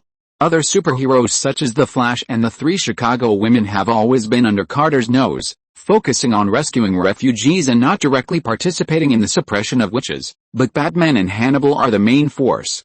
The key is that the behavior of these two people is completely uncontrollable by the government. For example, The Flash only operates in Los Angeles, and the three women often stay in Chicago. Their behavior patterns are thoroughly understood by those government analysts. Although they cannot be controlled, they can also deal with them. But Batman and Hannibal are different. These two have no fixed territory at all, and they can be seen everywhere. These two people are not good kids, and it is even more impossible for them to cooperate with the authorities. The reason why they did not cause trouble to Amanda is probably because they knew that Amanda was doomed. Of course, this is also one of the reasons why no one in the government would protect Amanda.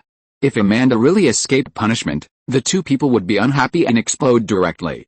The authorities would never dare to let the two find Amanda in person, otherwise this matter would kill a large number of people involved. Of course, Batman and Hannibal have been relatively quiet so far and have not caused any trouble. But for now, the authorities are already very troubled. According to the irregular statistics circulating on the internet, there were not many people who were actually killed by monsters among the victims in Tahiti that night. After all, most people were captured and transformed into monsters. The heads of the dead were killed by the military police and the Shadow Bureau because they were transformed into monsters. There are videos on the internet that prove that when the witch was defeated, the surface of the monsters turned into a pool of black rotten matter, and the people inside were fine but a little weak. Obviously, those humanoid monsters returned to normal because the witch who controlled them disappeared.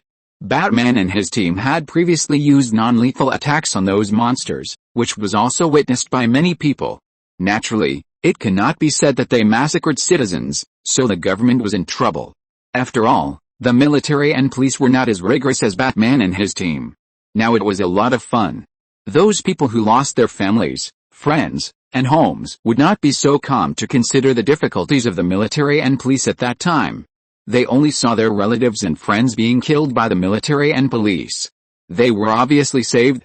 They only needed to wait until Batman and his team defeated the witch, and they could be restored to their original state. For a while, the heroes who were just pushed out by the official in the last second were immediately overturned as murderers. Of course, public opinion was not one-sided. The official naturally could not let themselves become murderers, so naturally someone came out to control the comments. And to be honest, it was an emergency at that time. Who could notice this? But there is no doubt that the official's role in this incident was already very bad. In addition, Hannibal and Batman knew part of the truth about the official's Daxi City incident.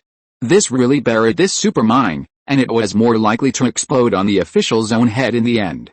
At the beginning, the television media remained silent about the Daxi City incident. Even though helicopters from TV stations arrived soon after the incident, none of the footage they filmed was released. But this kind of thing cannot be delayed. The longer it is delayed, the greater the chance that the government will take the blame. The people of the American Empire are not pure and kind. The United States has only been established for a few years, but there are many conspiracy theories. If it is really delayed, we don't know what will happen. So the official side quickly reached a consensus. Of course, the bigger reason is the internet. The news has long been flooded on online media. There are all kinds of videos and pictures. There are pictures and truth. There is no room for manipulation. The morning news, major news media also began to report. It's not because of the conscience of the media. As the world's largest and most professional newsmaker, conscience has long been eaten by dogs. The ability of this group of media to make news is absolutely first class. If you don't believe it, you can go online and you will know. All kinds of filters and renderings, professional. They can even say such shameless words as they have nothing, but they have freedom standing on the ruins of the war. What else can they not dare to do? If it goes back 10 or 20 years, believe it or not, these media dare to put the blame on Batman. How can we say that the internet is a great invention? At least it makes the cost of media fabrication higher. Although the permanent population of Daxi City is only over 300,000, there are still more than 200,000 people left after deducting the tens of thousands of casualties. The people who are too old and too young are unlikely to be active online, so they can be reduced by tens of thousands. It is not easy for the remaining more than 100,000 people to express their opinions and videos and pictures online. Just these people can reveal a lot of explosive information. The situation in Daxi City cannot be covered up at all. The casualties are closely related to almost everyone in Daxi City. They are either relatives and neighbors, or friends and colleagues. Even homeless people can say that there are fewer familiar faces in their territory. This kind of news cannot be suppressed, and even the wind direction is difficult to guide. President Benjamin flew to Tahiti on a special plane the morning after the incident. One is to express condolences, and the other is to relieve the pressure on the government. There is no way, he must come out to stand up. Thinking about Benjamin makes him want to cry. How many things have happened in less than 3 years since he took office? Fortunately, Congress also knows that it is too ugly to attack Benjamin with these things. Benjamin's crisis public relations are very good. At least after several incidents, Benjamin's support has not decreased, which is amazing. Obviously, the government has been criticized very badly, but Benjamin, the president, is unmoved, which makes many people confused. But those who know that it is because Benjamin has a good and virtuous wife. Benjamin's wife Margaret has always been a career woman. Because her husband was elected president, she had to interrupt her career, but she was depressed for a while and even wanted to divorce Benjamin. Later, because of the invasion of the White House, the couple thanked the rapid progress and reconciled. So she changed her mind and began to intervene in her husband's career, intending to use her own abilities.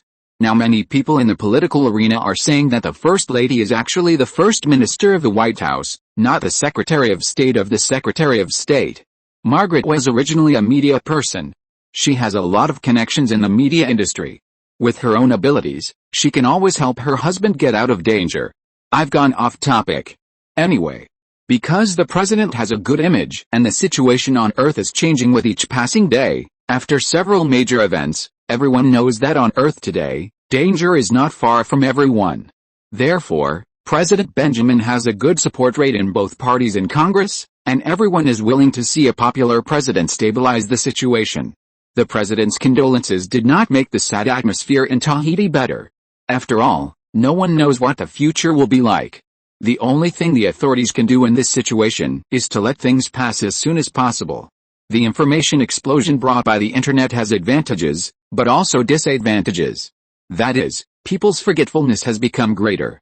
If it were decades ago, such a disaster would be enough to be remembered by the whole country for a long time, but now, this time has been greatly shortened. Life is not easy, and most people don't want to think about sad things.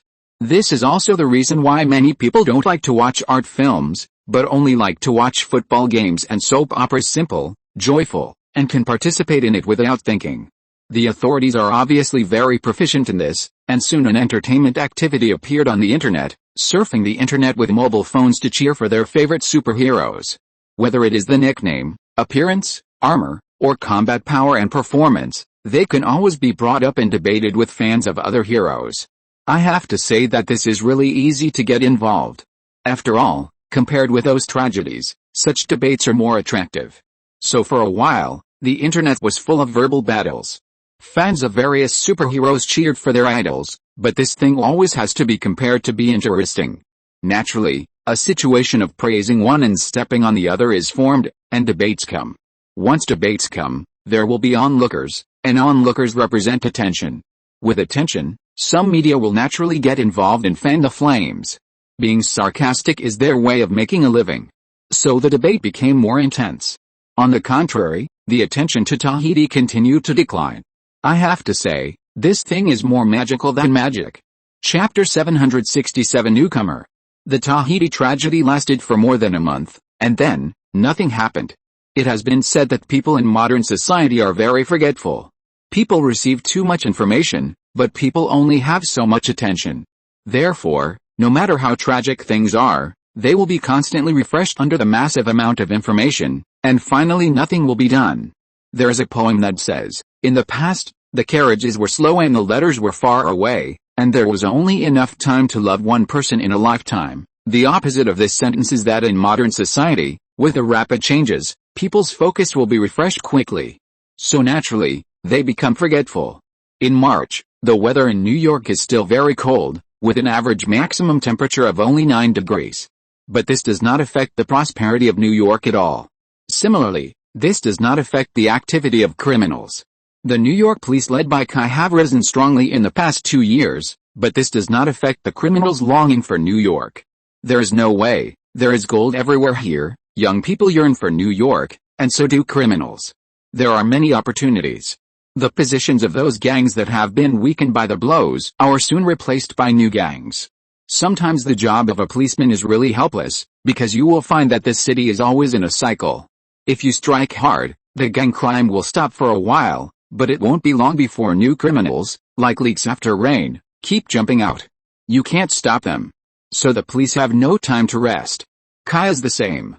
Of course, with Kai's position, it is unlikely that he can appear on the front line anytime and anywhere. There are so many things to do. Even if Kai is a god, he can't do it all by himself. Besides, those policemen get paid, not to shout 666 behind Kai and be salted fish, So except for very difficult things, Kai generally stays in the office more. But today is different. Kai must go out again and start patrolling the Clinton area by car, especially along the river dock area, which needs to be patrolled. Because just 3 days ago, the Clinton renovation project was officially launched. It is expected to be completed within 9 months and the Stark Industrial Expo will be held. To be honest, Kai was really surprised. 9 months. This is not American at all. But the timetable announced by Pepper on behalf of Stark Enterprises is this time. Kai even asked Pepper specifically if there would be any problems. As a result, Pepper said very confidently that there would be no problem. Because the construction company they hired is from China. Kai had no problem hearing this. As a Chinese, Kai has a deep understanding of the infrastructure spirit that runs deep in his nation. As for whether there are people who think that the Chinese have taken away American jobs, of course there are, and there is no shortage of such people in any world. But the problem is that China in this world is not a character that can be easily provoked. Many times, the United States does not have much confidence in facing China. China in this world is not inferior to the United States in terms of technological level, but it has always been very cold and does not like to get involved in those international affairs, so there is no direct conflict with the United States. Of course, the United States has always wanted to infiltrate Asia, but unfortunately, it is useless. Under the cover of this mysterious country, the entire East Asia has no room for Americans to play. Generally speaking, the United States in this world always feels a layer of fog when facing China, and has no idea what is hidden behind the fog. So it is particularly cautious, and the strength that China reveals from time to time also makes the United States feel extremely daunted. Forget it, I won't say anything extra. Let's get back to the point. The problem that Kai was most worried about before was not the construction. After all, after the construction, the economy will be boosted immediately. Even the gangs don't have the courage to harass the construction. The government can't allow it. What Kai is really worried about is the land acquisition. This is a big piece of fat meat. Whether it is the gangs or anything else, they will want to have a piece of it. Unexpectedly, Pepper had thought of this a long time ago, so when the Stark Group was interested in participating in the transformation of the Clinton district last year, Pepper thought of a solution. She secretly found many related companies with clean backgrounds and asked them to take action and acquire the land in a low-key manner. By the time it was officially announced, most of the land had been acquired. Pepper was not black-hearted. The compensation given was very good. Those owners had no reason to refuse. Even if some of them were particularly stubborn, they could easily handle it with the power of the Stark Group. Of course, there would still be interest exchanges involved, which was inevitable. No matter how powerful the Stark Group was, it would be impossible to get rid of the existing interest relationship. What's more, the Stark Group itself is an important member of the American commercial interest network. In short, those hyenas who were going to bite off a piece of meat found that, before they even entered the door, the feast had been divided up. Now what Kai has to do is to maintain stability and prevent those guys from causing any trouble. After all, those people feel that they have lost out if they can't eat meat. With the Stark Group moving into the Clinton district, the ecology of the Clinton district has changed immediately. First of all, it is undeniable that the Clinton district is a headache for the New York City government. No government does not want to change the status quo. Putting aside those fancy words, votes are real things. Therefore, politicians cannot help but be tempted. Many politicians even think that even if they cannot get some economic benefits from it, they will make a lot of money. After all, this is political capital.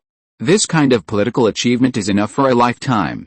Therefore, the government attaches great importance to it, and many preferential policies and supporting policies have been quickly introduced. Moreover, the Stark Group is also generous. When they collected land, they also introduced a low-cost apartment project. The Stark Group will fund the construction of several modern apartments in other places, which will be sold at preferential prices to residents who left the Clinton district due to land acquisition. This approach is simply too stupid to be more stupid in the eyes of the capital market. What is capital for? For profit. But Stark Group looks more like charity. For this reason, Stark Group's stock price fell a little. For this reason, Pepper was questioned by other directors at the board meeting. But it was useless. The largest shareholder of Stark Group is Tony, and the second largest shareholder is Kai.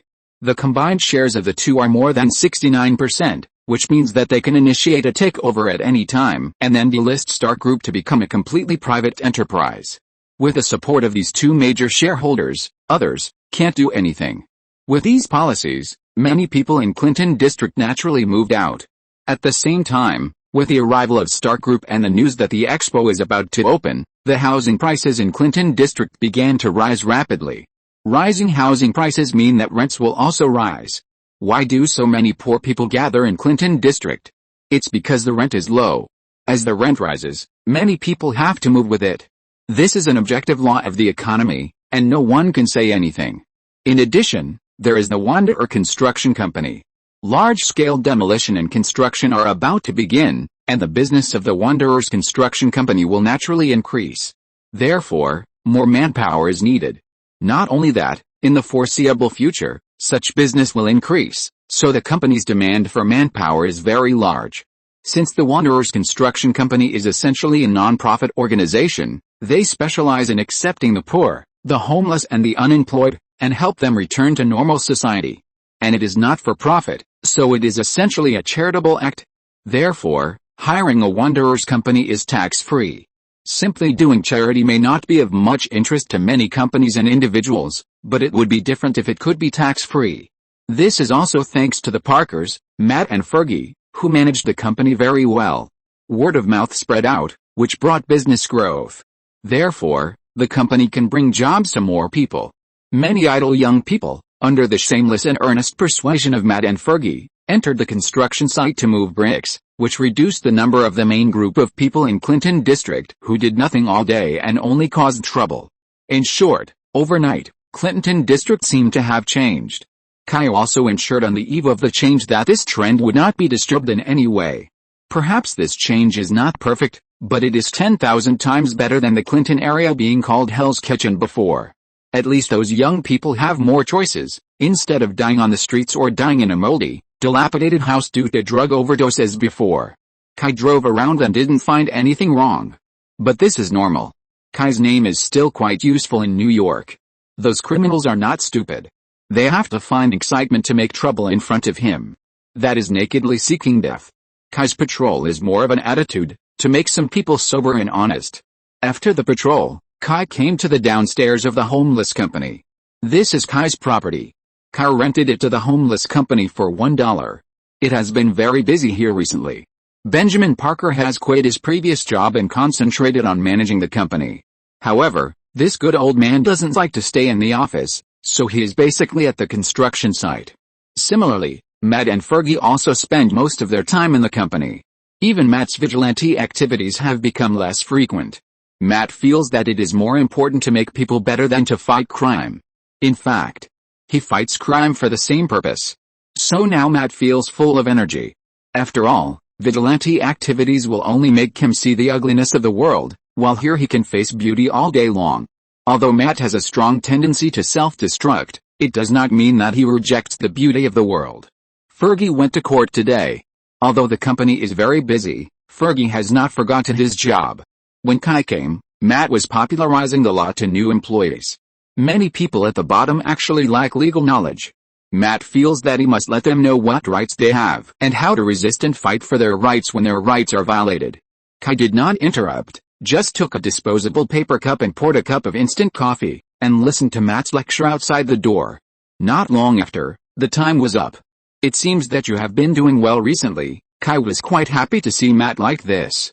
The kind of miserable face that was always pitying and bearing the pressure of the whole world on his body. After seeing it too much, he felt that he was going to be depressed. Matt smiled. He was not good at sharing his feelings with others, so he would not say much. But in his current state, he knew that Kai was right. After chatting for a while, Matt suddenly whispered, "Kai, I want to ask something, very serious." Kai said a little surprised, "What is it? Why are you so serious? Frank is back, right?" Frank? Kai was stunned and even more surprised. "No, what's wrong, really?" Matt doubted. "Of course. I don't need to lie to you," Kai assured. "He has been staying in GA Town." Kai did not lie. Frank has indeed been in GA Town. And his life is pretty good. Maybe men with stories are easy to attract each other. Logan and Frank also became good friends. They went hunting and picnicking together when they had nothing to do.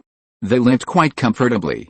After all, Frank's revenge was achieved, and his greatest wish was fulfilled. There was no reason for him to return to New York. Matt was silent for a while, as if he was evaluating whether Kai was telling the truth.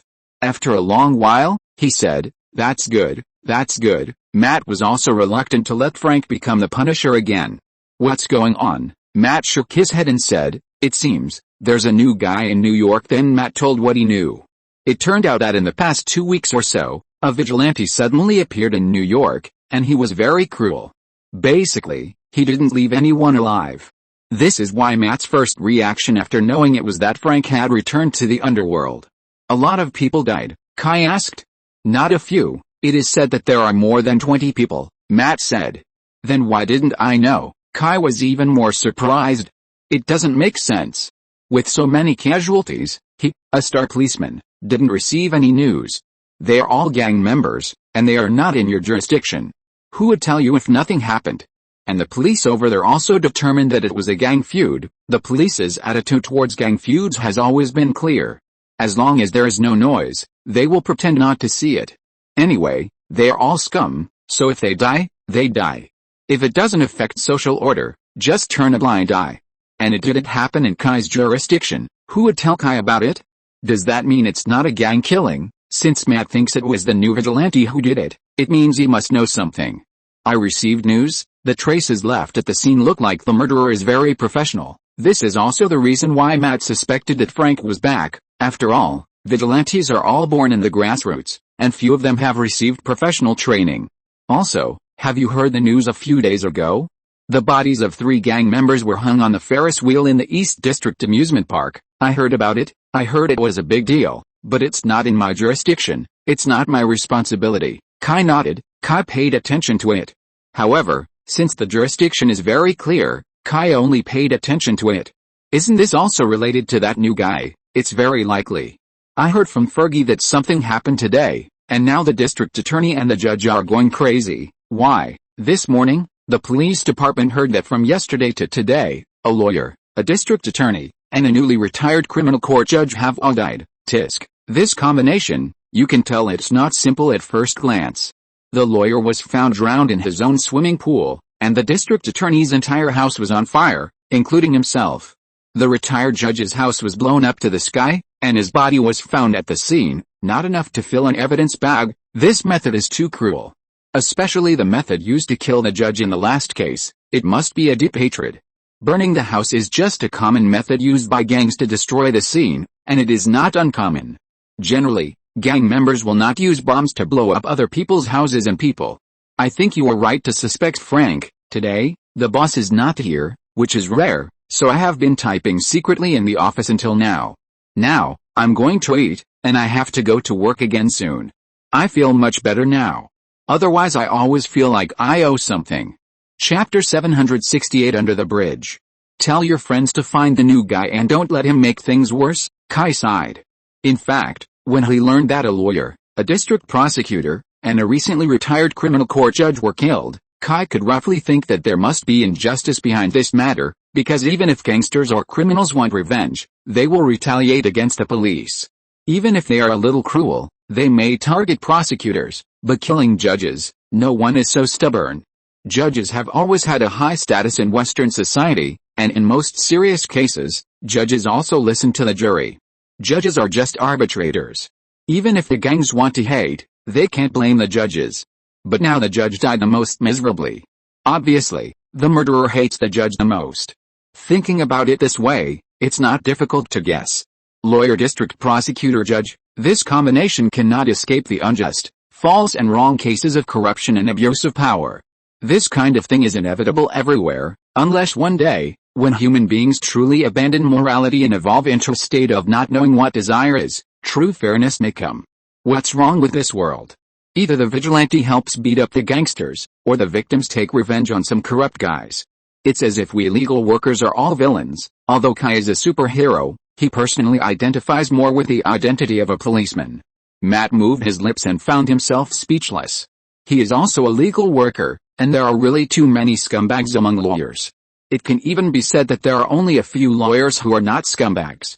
Abandoning one's own moral stance and only defending the client, it is difficult not to be regarded as a scumbag under traditional moral values. Moreover, many lawyers are money-oriented and dare to do anything to win the case. And it is precisely these lawyers who are considered good lawyers. When you think about it this way, it's true. Finally, Matt said a little disappointedly, "This is Mo Rukin. This is our world." Sometimes Matt is also quite contradictory. He is really not interested in helping some people who have lost their bottom line to get revenge, but his own sense of responsibility and moral values do not allow this kind of vendetta to spread wantonly. I'll ask Luke to pay more attention to the news on the street. Try to find him as soon as possible, well, as soon as possible. Don't let the Special Affairs Investigation Department take action in the end.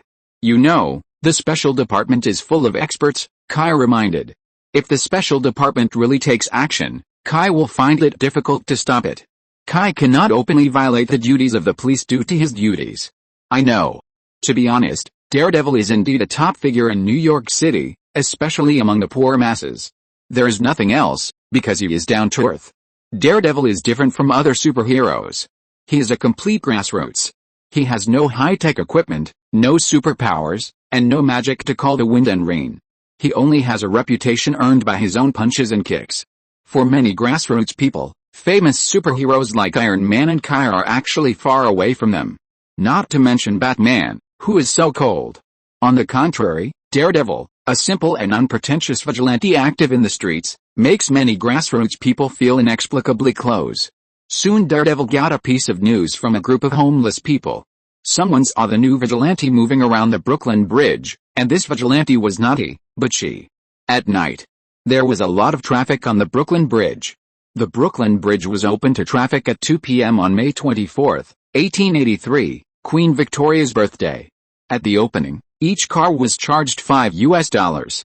Today, about 140,000 vehicles, more than 1,000 bicycles, and 2,000 pedestrians pass through the bridge every day.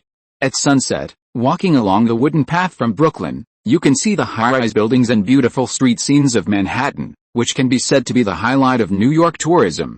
But under the Brooklyn Bridge, it is dark where lights cannot reach, and it is a gathering place for the poor and the homeless. Especially under the piers of the Brooklyn Bridge, it has always been a holy place for homeless people. Few people outside know that there are many secrets hidden under the Brooklyn Bridge.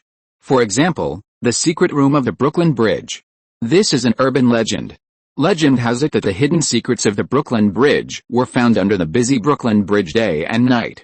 There are secret material storage rooms prepared by the U.S. government for nuclear war during the Cold War between the piers and the bridge body. There are a huge amount of material stored in it.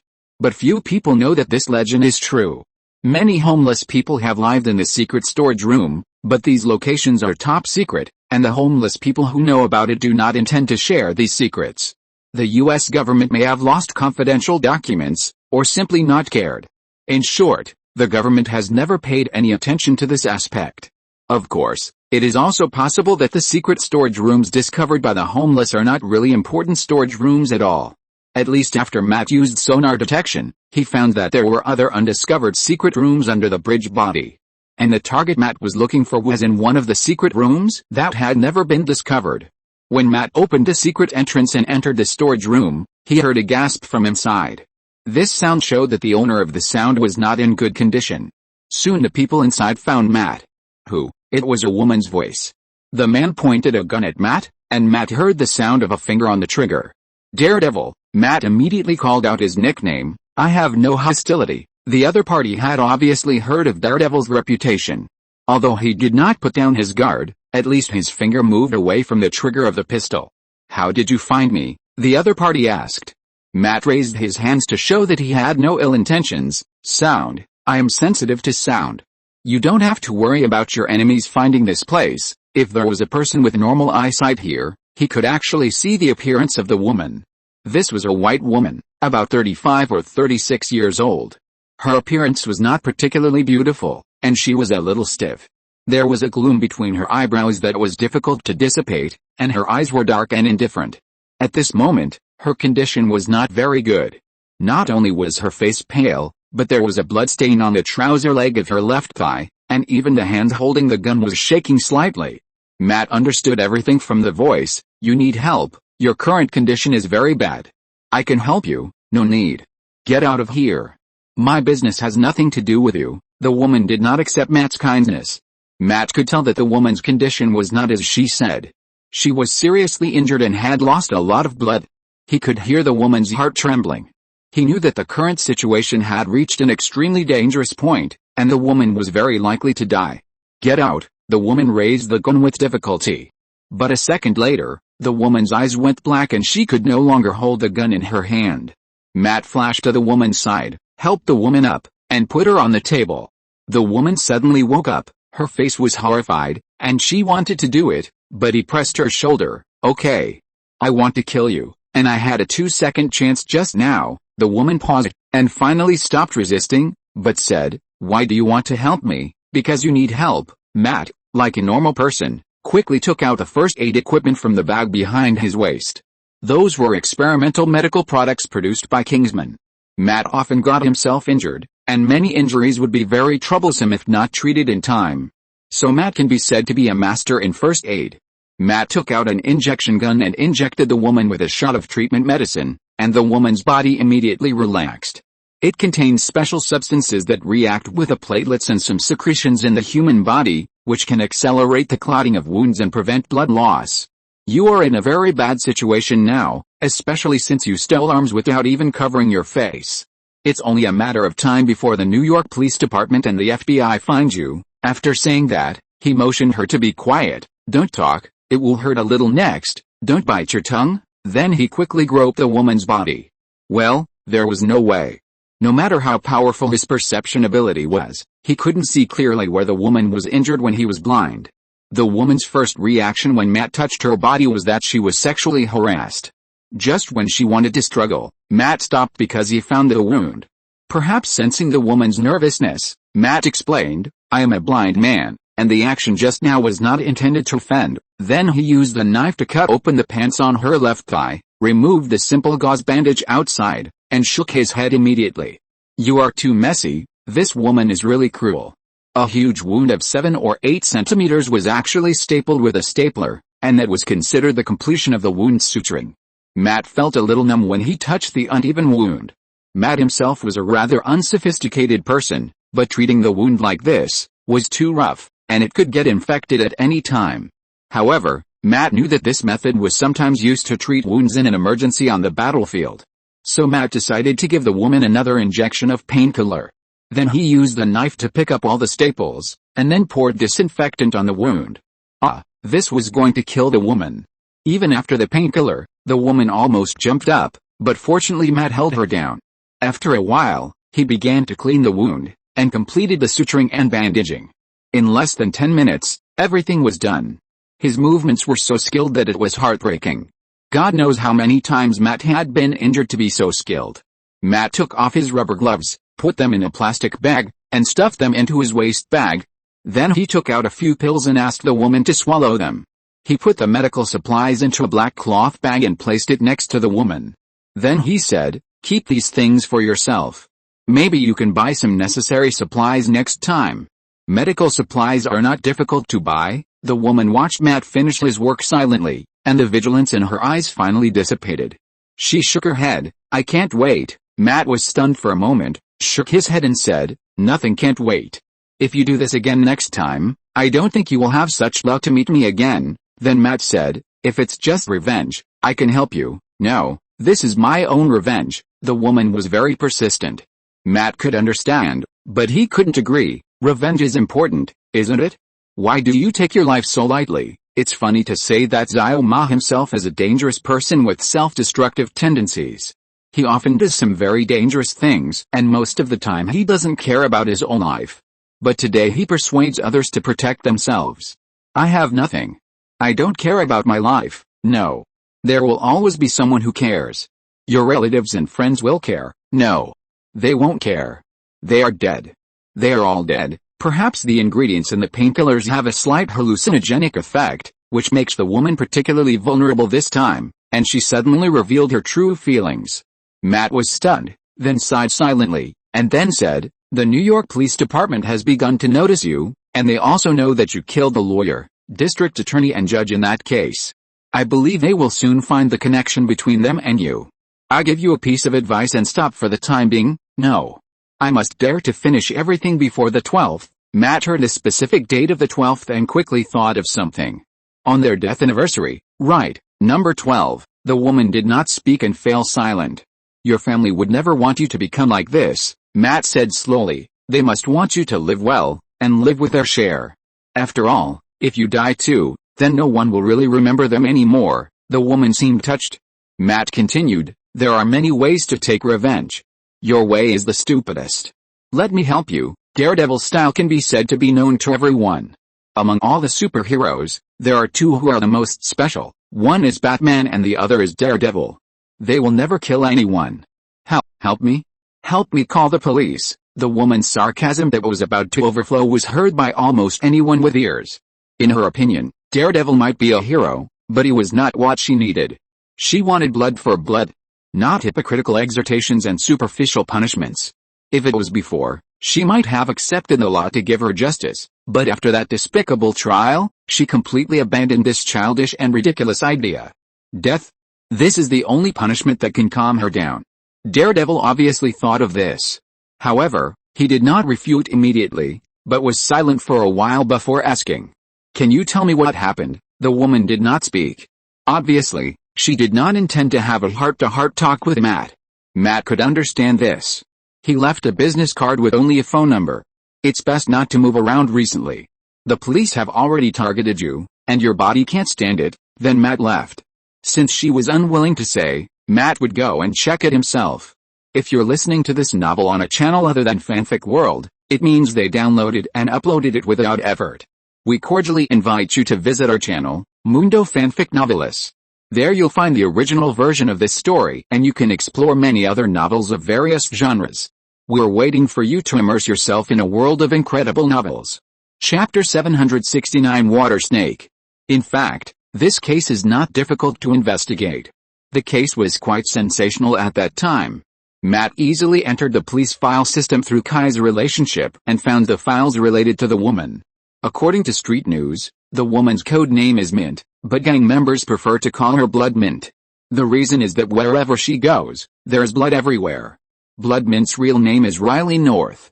Riley used to be an ordinary housewife with an honest and simple husband and a cute and clever daughter. Although their life is not rich, it is warm. Although their house needs to pay off 144 loans before it finally belongs to them, and they have to face the crisis of family finances, the couple are full of vision for the future. They feel that there is no hurdle that they can't overcome. But things came to an abrupt end with an unexpected phone call 5 years ago. It turned out that Riley's husband Chris Noth had a friend who urged him to rob the treasury of a gangster in the city. The gangster had many businesses, but the most profitable one was undoubtedly selling drugs. Her husband's stupid friend accidentally learned that the gangster was going to import a batch of drugs. How could drug sales be done through online transfers? Naturally, it was a cash transaction, so the idiot was blinded and wanted to rob the money.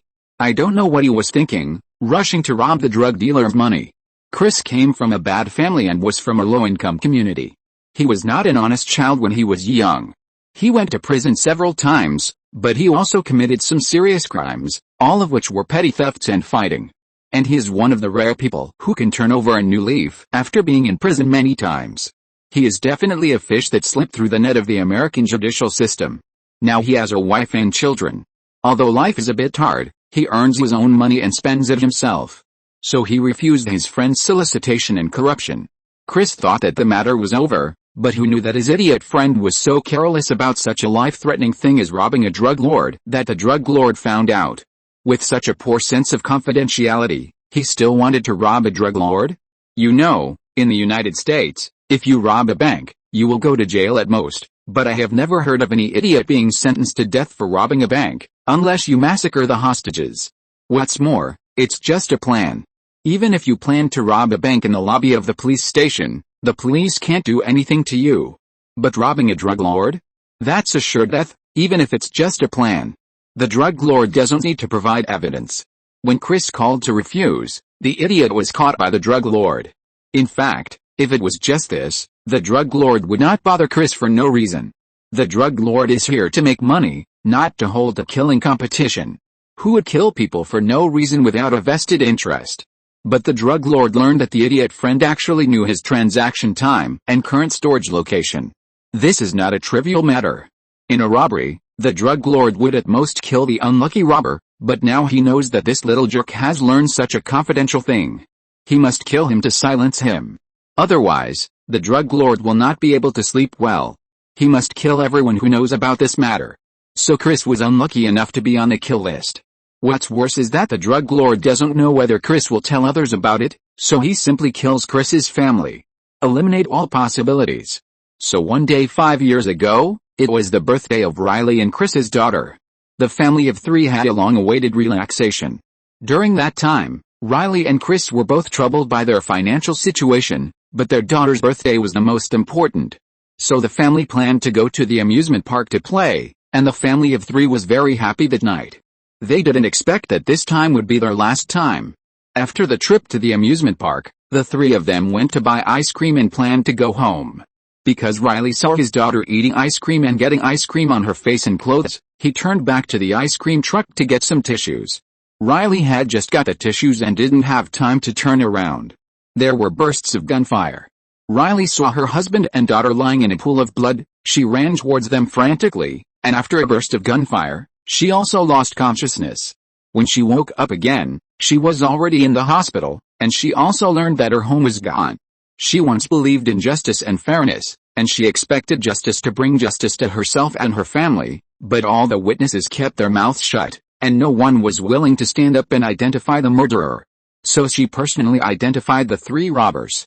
But soon, the rogue lawyer found Riley, and they took out a sum of money to make Riley shut up. Riley naturally couldn't accept such a thing, and she drove the lawyer away.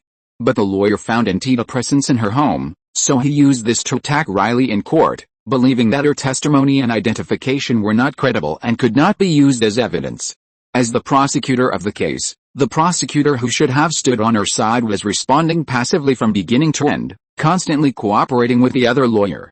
What's even more desperate is that the judge who should have been the most fair judge in this case was also openly biased towards the other party, causing the jury to ignore many pieces of evidence from the prosecution.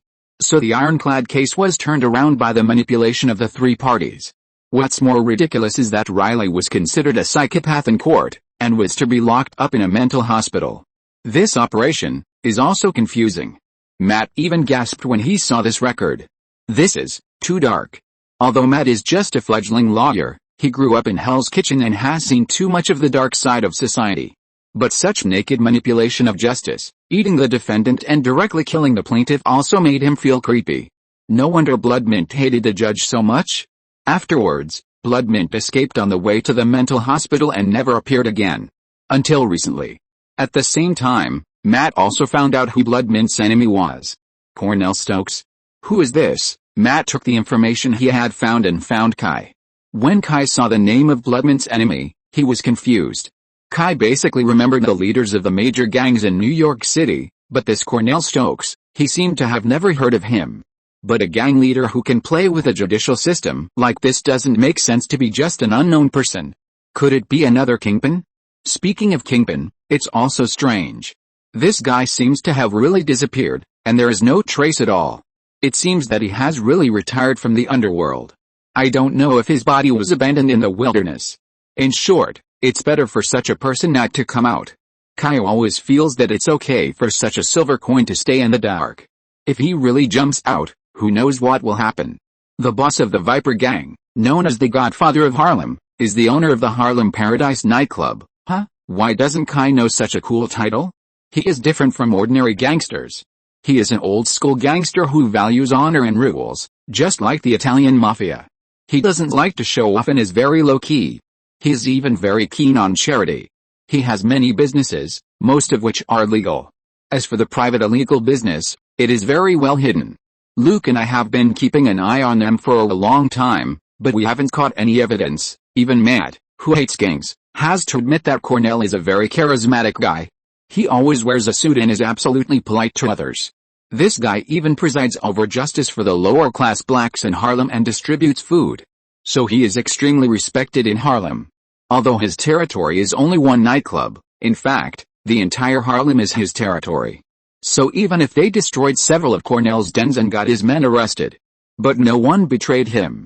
This made the defenders really feel like a dog biting a hedgehog, and they couldn't bite him. You can't just rush in and beat him up, right? Let's not talk about whether this is useful or not. After all, beating him up won't solve the fundamental problem. If we don't uproot his power, beating him up will only vent our anger. Besides, it's still unclear whether we can beat him or not. Because this guy is actually a voodoo wizard. He knows some strange spells, which makes him very, very difficult to deal with. When he was young, he had a nickname. Water Snake. This is due to a fight. He lost all his teeth. So this guy replaced his teeth with an artificial material. The hardness of this material is comparable to diamonds. With the power brought by his spells, he can even bite through steel. In addition, he has the ability to remember everything he sees. In addition, he is also a fighting master, and has all kinds of strange spells, which makes his strength very terrifying. Huh? Honor and rules? So kill the whole family? Kai smacked his lips when he heard it. He didn't know what the old school gangs were like, but this practice of killing the whole family is really rare in American gangs, but it is not uncommon in South America and Russia. The gangs in these two places are all big guys. In comparison, the Russian gangs are more powerful. This is not an exaggeration. If you want to say which gang in the world has the most powerful combat power, the American gangs are not even worthy of carrying shoes. Just look at the current gang ecology in the United States. The local gangs in the United States are terrible. Those powerful gangs are all foreign goods. Don't even mention the black gangs. If you really meet the big guys mentioned above, you are just a roll of serving tea and water. In the gang ecological chain, black gangs have always been at the bottom. Matt shrugged. Gangs, aren't they all like this? Do you still expect a group of gangs to really run out of some knights who care about the country and the people? Of course. Compared to those new gangs with no bottom line, those old school gangs are really much better. What are you going to do? Kai asked. Matt pondered for a moment and finally decided to trust Kai. Cornell, is it within the scope of the Special Object Investigation Department's authority? You plan to let me handle it? Well, if Bloodman continues, many people will die, including herself. Kai knocked on the armrest and thought about it. Nod. I will let the Special Object Investigation Department handle this case. Hamley District, an important hideout of the big gang Latin boys. Bloodman did not follow Matt's advice. That's right. How could a person who doesn't even care about his own life be persuaded by a few words? The reason why Bloodman found this gang is also very simple, because she remembered that one of the three robbers had a tattoo with the Latin Boys logo on his body. There is another reason. The Latin Boys are quite well informed. They may know something. Bloodman is not mad. She has Kai's support, but she has no resources to support her. She even relies on stealing guns. Not to mention intelligence. Intelligence must be supported by sufficient resources, otherwise the little information on the street will not count at all. Of course, Bloodman has not learned any lessons. After all, she almost fell to her knees, so this time, she didn't choose to rush through the gang. Those minions were of little value, so it would be better to find the core members directly. Bloodman quietly sneaked into the core of the den, found the big boss here, pressed him into the room and tortured him soul-stirringly. Here she needs to thank the big boss, because he made the sound insulation of his room quite good, plus the little brothers outside were having a party with some fallen women. The music was deafening, so the big boss's screams did not let the people outside notice it at all. Bloodmint took out a photo and put it in the big boss's face. Tell me, where is Johnny? The big boss's hands were stabbed on the desk by two letter openers, and one of his legs was broken at the knee by Bloodmint's pistol with a silencer. Johnny. Fuck. Who the hell is Johnny? The big boss was having a brain high at the moment. When Bloodmint came, he was taking drugs, and there was a girl who was obviously drugged on the bed, and it seemed that she was going to help. By the way, although many people say that inhaling that thing can make men more active. But in fact, according to research, that thing has no amplifying effect on male function at all. That thing can make people feel good for a while, but in the end, they will just cry when they look at that thing. So friends, cherish life and stay away from drugs. Don't listen to those stupid idiots nonsense, a group of idiots who take ignorance as personality. Anyway, now, this guy is still a little confused. But who is Bloodmint? For revenge, she dares to risk her life to train herself and turn herself from a housewife into an angel of revenge. Will she be soft-hearted? This woman is the one who dares to staple her own flesh with a stapler to stop bleeding. She will be even more ruthless to this kind of scum. So in just 3 seconds, this man has 3 more knives on his body, and another knife is rubbing back and forth under his crotch, ready to send him to the palace at any time. The man immediately woke up. After all, his brain was not really burned out. Johnny is dead. 3 years ago, he was cut into pieces and thrown into the sewer by his enemies. Chapter 770 Selling Yourself. There were 3 killers back then, and 2 of them are in jail now. How could such a person live a peaceful life? It is normal for them to go to jail. Because of this, he survived. Only Johnny is missing, but now it seems that she will never find him in this life. Yes, this kind of person may die in a corner at any time, which is not surprising at all. Bloodmint obviously thought of this possibility, so he was not too disappointed. This kind of scumbag died in this way, which was really suitable. 5 years ago, who found Johnny and asked him to shoot a family in the amusement park? 5 years ago, the big boss didn't remember it at all. Who the hell can remember such a long time? This kind of scumbag has no tomorrow today, and it is normal for him to kill and set fire. It's really hard to expect him to think of it at the first time. But Bloodmint had to make it difficult for him, so his toes were cut off one by one. Then he remembered. It's Harlem Daddy. Cornell has such a title on the street, and he is called Big Daddy. And respected. So Bloodmint found out who his enemy was. Bloodmint actually didn't know who this person was, so he could only ask this unlucky guy. Then the big brother told him everything he knew. Bloodmint nodded, thank you. He held his head with both hands and turned it gently. Not far away, the black-hearted lawyer with his mouth wrapped in sealing tape was terrified. This guy was just about to have fun with the big boss. But now the big boss, who was facing away from him, suddenly turned his head 180 degrees and stared at him with dead fish eyes, making the black lawyer tremble all over. His mouth blocked by sealing tape could only whimper, and a yellow liquid flowed out of his trouser legs, which was full of coquettishness. A moment later, the black-hearted lawyer's neck was pierced by a letter opener, and he also left this world. Letter opener. That thing only looks like a knife, but it is actually not sharp and blunt. When this thing pierces into the human body, it is equivalent to tearing the flesh alive. The pain is simply unbearable.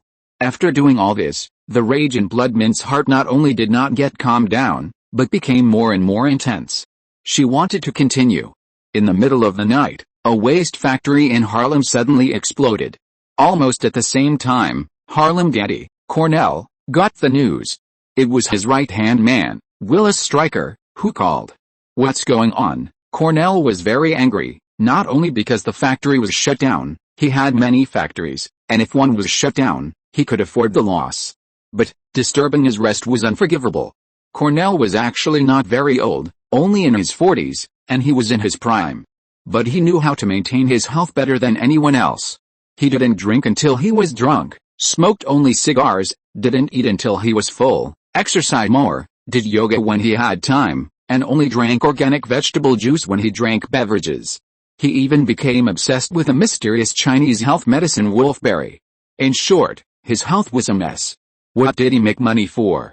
Of course, it was to make himself live more comfortably and live a long and healthy life. Make money for the sake of making money?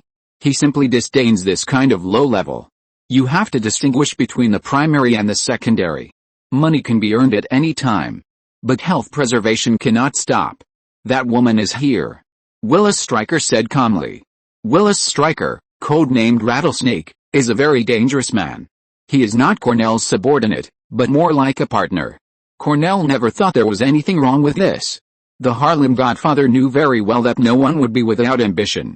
This is normal, but ambition needs to be supported by ability. Cornell does not hate ambitious people, and even admires such people very much. Willis Stryker is undoubtedly an ambitious and capable young man. Cornell is very optimistic about him and is even willing to help him at certain times. He is not the kind of old stubborn who desperately suppresses the growth of the younger generation. He knows very well that youth is the biggest advantage and no one can stop it. So although Willis Stryker also works for Cornell, he gives him great respect and freedom. Of course, everything needs to be done according to the rules of the Godfather. Cornell likes young people, but it does not mean that he will kowtow to them. You failed to kill her. Cornell knew about the Bloodmint earlier than anyone else. After all, the characteristics are obvious. No, but she is seriously injured. I will find her, that's good, as soon as possible. I don't want those defenders to find me again. I will deal with those nosy guys. Hearing the word defender, Willis Stryker's emotions immediately fluctuated, and he even got angry. Willis, Cornell scolded in a deep voice, calm down. Willis Stryker seemed to have really reacted to this scolding. Hearing Willis Stryker's breathing gradually stabilize, Cornell said, we are people who do big things, and we must distinguish what is important and what is not important. Defenders. What is there to be afraid of for a group of children playing house? If I wanted to kill them, I would have done it long ago. Cornell is really not bragging, he has absolute confidence in himself. But the problem is, there are more than them in New York. There is also Batman, and Kai. There are even more difficult things. In fact, since the emergence of superheroes, the lives of these bad guys have been quite difficult. They can only fight in small ways. Once they become stronger, they are afraid of being targeted by superheroes, which would be a lot of fun. Is Cornell willing to stay in Harlem? Of course not. This is also a helpless move. When Kingpin came, Cornell didn't dare to resist at all. There was no way Kingpin was more fierce than him.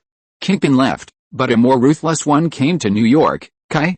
Before, I only thought that this was a superhero who relied on technology like Tony Stark, but now? The heroic figure of Kai fighting in the air that day made Cornell's heart chill to his ass. It was too fucking foul. So Cornell still didn't dare to jump. Not only Kai, but also Batman. And the god Kai.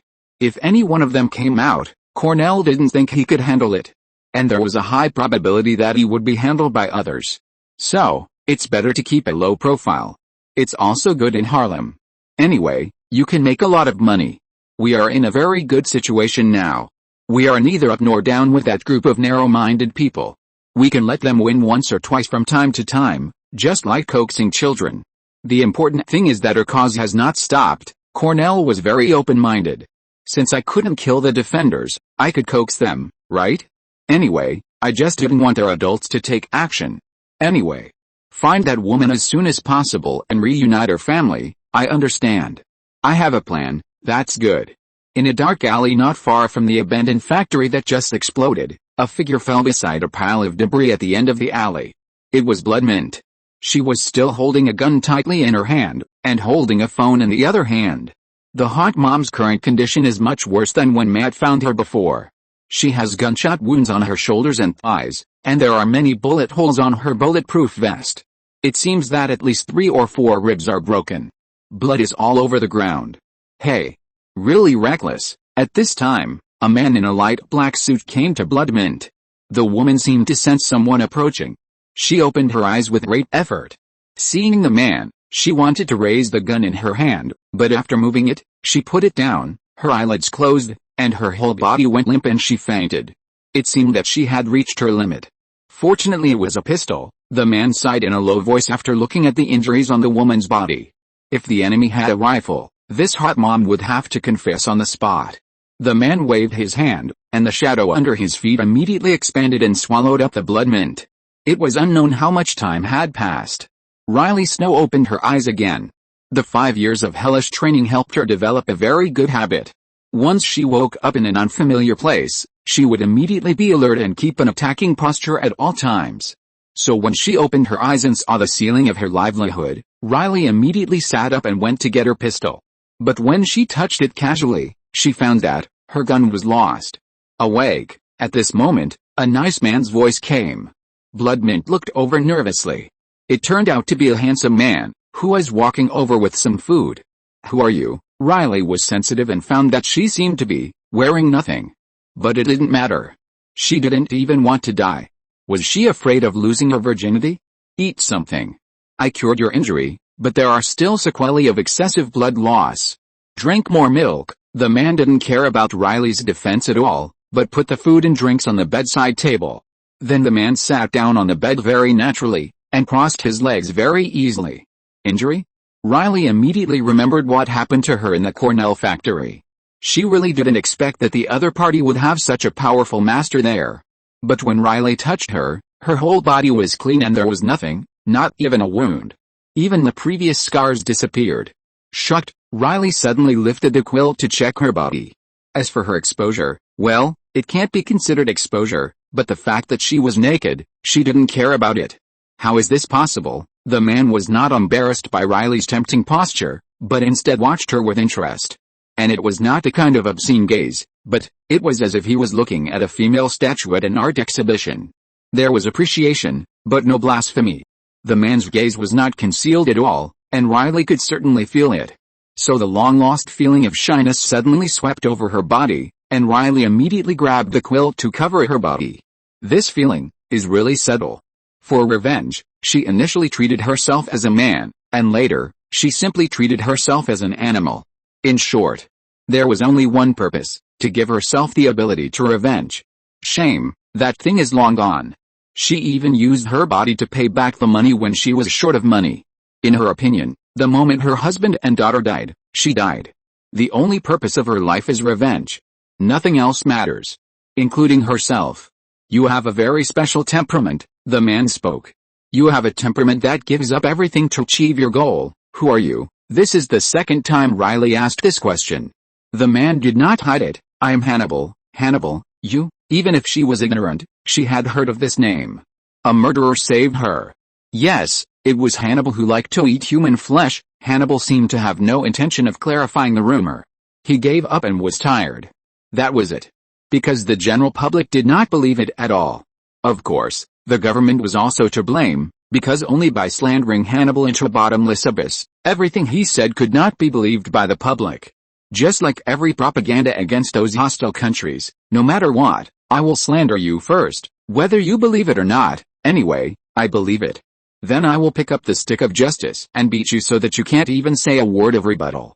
This is also thanks to Batman, who really has nothing to slander, otherwise Batman might be treated the same way. Hearing Hannibal say this, Riley didn't believe those things. She covered her chest with both hands and said, "You saved me." Yes, why? Bloodmint didn't know what she had that was worth his coveting. Judging from his appearance, he doesn't look like he needs women. Money? That's even more ridiculous. She makes her living by relying on guns and gangsters. How much money does she have? Just now I said, your temperament, or smell. My hound told me that the smell on your body is the favorite food of the devil. Riley could understand each word of this separately, but she couldn't understand it when it was put together. Hannibal didn't explain, just closed the door and let the dog go. Then Riley understood. It turns out that there are really devils. You want my soul? Yes, Hannibal said. Riley tilted her head and said, if you want my soul, you could have taken it before. Why did you save me? Is there an angel protecting me? Riley is not a devout believer. Although she has faith, it's just that. It's just verbal. In fact, she goes to church quite often. She doesn't believe that there will be any angels protecting her. If there really is, would she become like this? Angels don't exist. Hannibal popularized it. Unexpectedly, Riley nodded and agreed. After all, if there really were angels and demons, this world would have been purified long ago. The world has become like this, and no angels have come out to help. If that's not non-existence, what is it? Secondly, you have potential. You can become my excellent minion. It's a waste to be dog food. That's right, Kai has his eyes on Bloodmint. Because recently I found that his several vests, except Hannibal, all have younger brothers, which is a bit thin. After all, Hannibal is also a big boss of the dark side. It's a bit too embarrassing to be alone. After all, he is the same level as Batman. I agree. As long as you help me get revenge. As a result, Riley was so happy. Hannibal didn't even have time to talk about the deal, and he was quickly sold out. No wonder the devil is so arrogant. Earthlings really don't take their souls seriously. I'm so sleepy. I couldn't work at 2 o'clock in the morning yesterday. I could only sit aside and watch others work. This time, our boss really impressed me. He is 50 years old, but he is more hardworking than a young guy like me. He got heat stroke. As a result, he called us up at 6 o'clock in the morning to continue. It was finally over at 9:30. Then I went back to the hotel and fell asleep. It was past 3 in the afternoon, and I didn't even have lunch. It was past 6 when I got home, and I've been typing since then. I'm so miserable. Considering that I'm so miserable, but I'm still typing, please vote for me. I can't take it anymore. My eyelids are starting to fight. I have to go to work tomorrow, and my boss only gave me 1 day off. I'm going to sleep. Chapter 771, Bullying. For those who understand the meaning of soul, their soul is priceless. But for those who understand the meaning of revenge, the soul is worthless. At least that's what Riley thinks. She only wants revenge, and everything else can be discarded. Some people may tell Riley that life is far more than revenge, but for her, revenge is life. If she didn't hold this belief, she would have collapsed long ago. In fact, she had thought about it a long time ago. What would happen to her after revenge? Forget everything and start a new life? She thought about it and found that it was impossible. Starting over, it's easy to say, but it's impossible to do it. Forget the pain she once had? Forget the sweetness between her and her husband? Forget the warmth between her and her daughter? What's the difference between that and deleting her life completely? So her conclusion is that after revenge is over, her life is over. There is no goal. In this case, what is there for her to be reluctant to give up? Soul? Take it. Hurry up. Hannibal was speechless for a while. He thought he would waste some time talking. Of course, to be honest, Hannibal didn't have any intention to get Bloodmint. He just wanted to find a reason to let this girl live. Her self-destructive tendencies are much more serious than Matt's. Matt is only willing to sacrifice himself for his career. This woman is probably going to take revenge now, and she will commit suicide in the next second. And if she is left alone, who knows how big a mess she will make. She is much more reckless than Frank. She didn't even cover her face when she went to steal guns. She was caught on camera in such a big way. This kind of person will either be shot to death by criminals or by the police in the next second. Then it's a deal. I will help you get revenge, and your soul will belong to me. Hannibal's soul is useless. At most it will be fed to the dog, so this is just a statement. Unexpectedly, Bloodmint not only did not hesitate at all, but even felt a little relieved. Carrying hatred is never an easy thing. On the contrary, it is a burden that is enough to crush people. Living with only hatred is actually a very sad thing. Even Riley knows this. Can you imagine that when you wake up every day, your chest feels like a mountain is pressing down on you? Anything you see in your eyes reminds you of your husband and daughter. You can't feel the beauty or warmth, and this kind of life continues day by day. Why did Bloodmint choose this time to take revenge? She could have planned more carefully and prepared more fully. Because she couldn't hold on. Now someone has taken over her life and given her direction, so that she can no longer worry about the future. Isn't this a relief? As for the soul? She hasn't felt it anyway, so she doesn't think it's important. Just when Bloodmint felt unprecedented relief, the phone rang suddenly. Is this phone yours? This is an old-fashioned flip phone, a disposable phone, one of the most favorite props of criminals, because it is difficult to track and difficult to be monitored. Most drug dealers like to use this kind of thing. No, I stole it from Cornell. Bloodmint planned to use this thing to track Cornell's whereabouts. So Hannibal quickly answered the phone. Riley North. Listen, we are under the bridge. Listen to whose voice this is. A little girl's voice came. Bloodmint immediately became anxious. The little girl was not hers, but a poor child who helped her unintentionally. The child lived in the slums near the Brooklyn Bridge. She lived with her mother, but she was very kind. That day, she was injured in a fight with a group of gangsters. It was the girl who hid herself and then brought her mother to help Bloodmint. Bloodmint never thought that the group of people would find the girl. Don't touch her, ha, then we can reach a consensus. You come alone and we have to have a good chat, okay? I'll go, Bloodmint agreed without thinking. Hannibal did not stop him. In fact, there was nothing to stop him. It also saved him from looking for him. The place where the group of people was located, no need to guess, knew that it was near the viaduct where Bloodmint had hidden before. Bloodmint sorted out his equipment, which was actually just a bulletproof vest and a few guns. Hannibal was beside her. Bloodmint looked at Hannibal and wanted to say something, but swallowed it back in the end. Don't worry, Hannibal saw what Bloodmint was thinking. I will make sure your little friend is safe. After all, you are my pawn now. Bloodmint nodded, took a step and ran, and jumped over a 2-meter-high wall and landed in the alley next door. Looking around, she still felt magical. She saw Hannibal take out a crystal and put it directly on her chest, and then the crystal disappeared directly, and then she felt full of strength. This feeling was too wonderful. You know, just a few hours ago, she was seriously injured and dying, but now, she felt healthier than ever. and even felt that she could fight a bear. Is this what you get in exchange for selling your soul? Bloodmint felt that the benefits she got were far more than these, but she didn't have time to explore. After walking a few steps, she poked her head out from the corner of the wall and saw a group of gangsters with guns standing under the viaduct not far away. Under the dim light, she saw a familiar face. It was the man who almost killed her yesterday. She knew the man's name, Willis Stryker. But she didn't know the specific details. She only knew that the man was really powerful. This was a black man with a shaved head, a suit, a strange glove on one hand, and a mustache. At this moment, he was cursing and dialing his cell phone. He put the phone to his ear and listened for a while, then he cursed again. This stinky beep, dare to turn off the phone? Bandera, kill that little girl for me. Nonsense, Bloodmint is right next to them now, how can it be turned on? A white middle-aged man with a mustache heard the boss's order and immediately came out, took out a pistol, loaded it, and pointed it at a little girl with an afro. These people are drug lords, and there is no rule not to kill children.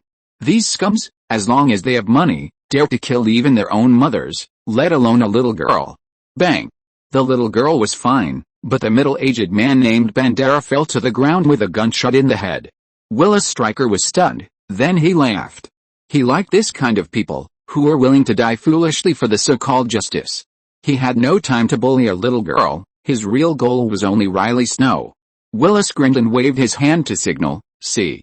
If you don't come out, this little girl will die. As he said, he moved his hand again and pointed to the side. If you don't come out, these women will die too, and then it will be the turn of all the poor people under the viaduct. I will kill them one by one in front of you. Aren't you their protector? Now, why don't you dare to come out? A gangster next to him was strangling a little black girl's neck and turning her face to the direction where the bullet just came from. At the same time, a black muzzle of a gun was also pressed against the little girl's temple. The little girl's face turned pale, her whole body trembled, tears kept pouring out of her eyes, but she didn't say a word. Of course, it was useless to say anything. If begging for mercy was useful, she wouldn't be here. There were 3 other gangsters holding guns next to them, pointing at the 3 women kneeling on the ground. Those were the people who helped Bloodmint. If it weren't for them, Bloodmint would have died long ago, including the little girl's mother. Come out, Willis shouted. Seeing this scene, Bloodmint was completely helpless. He only had hope in Hannibal, but that ghost Hannibal disappeared silently, which made Bloodmint a little worried, but seeing those innocent people, Bloodmint had no choice.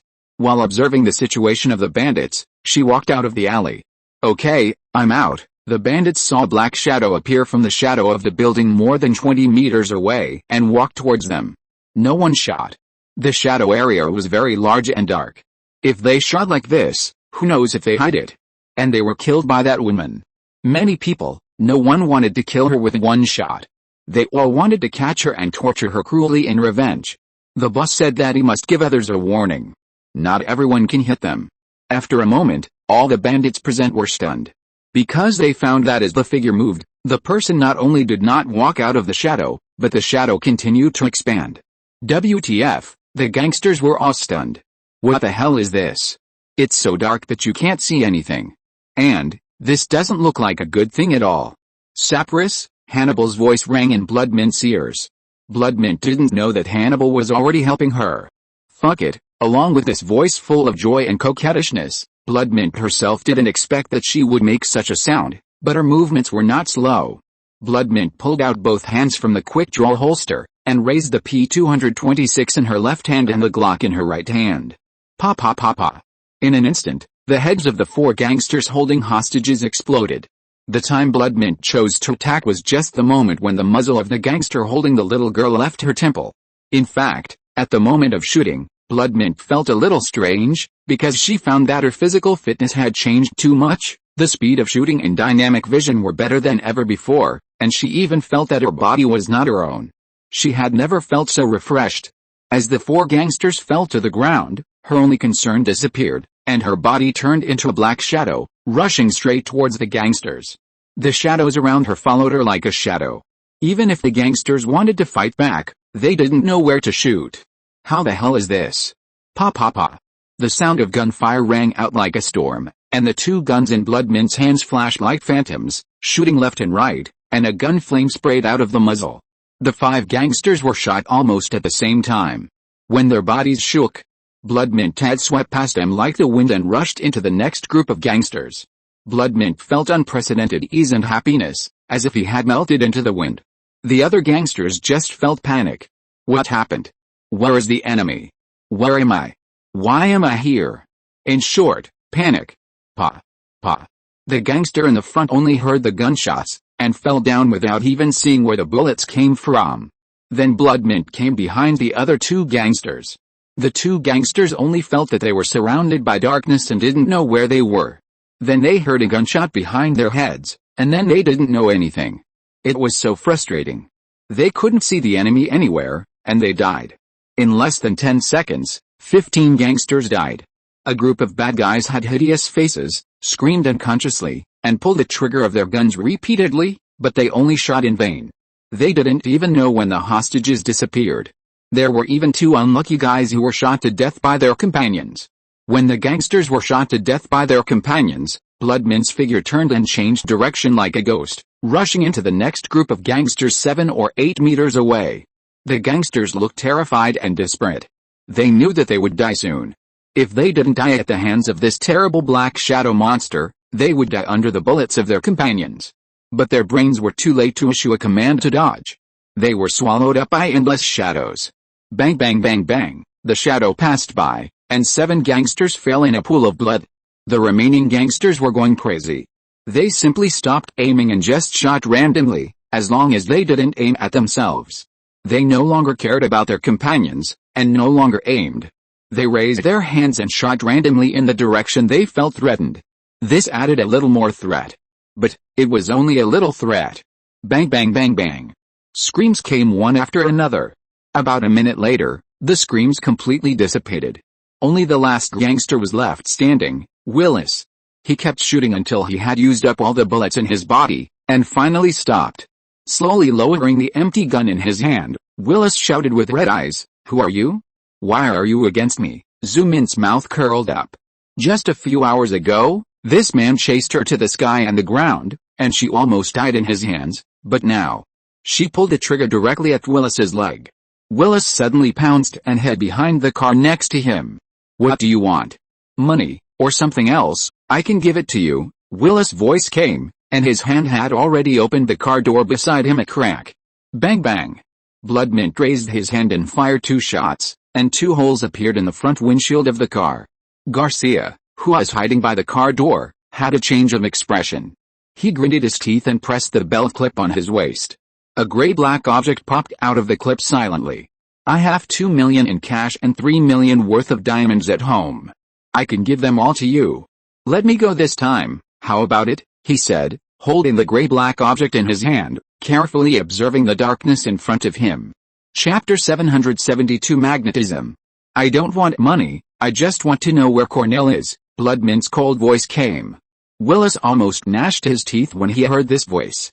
"Damn, you are so arrogant. How did I beat you like a dog yesterday? If I had known you were so arrogant, I would have eaten too much to come to you for trouble. I can tell you. Riley Snow. The grudge between you and Cornell has nothing to do with me. Cornell and I are just partners.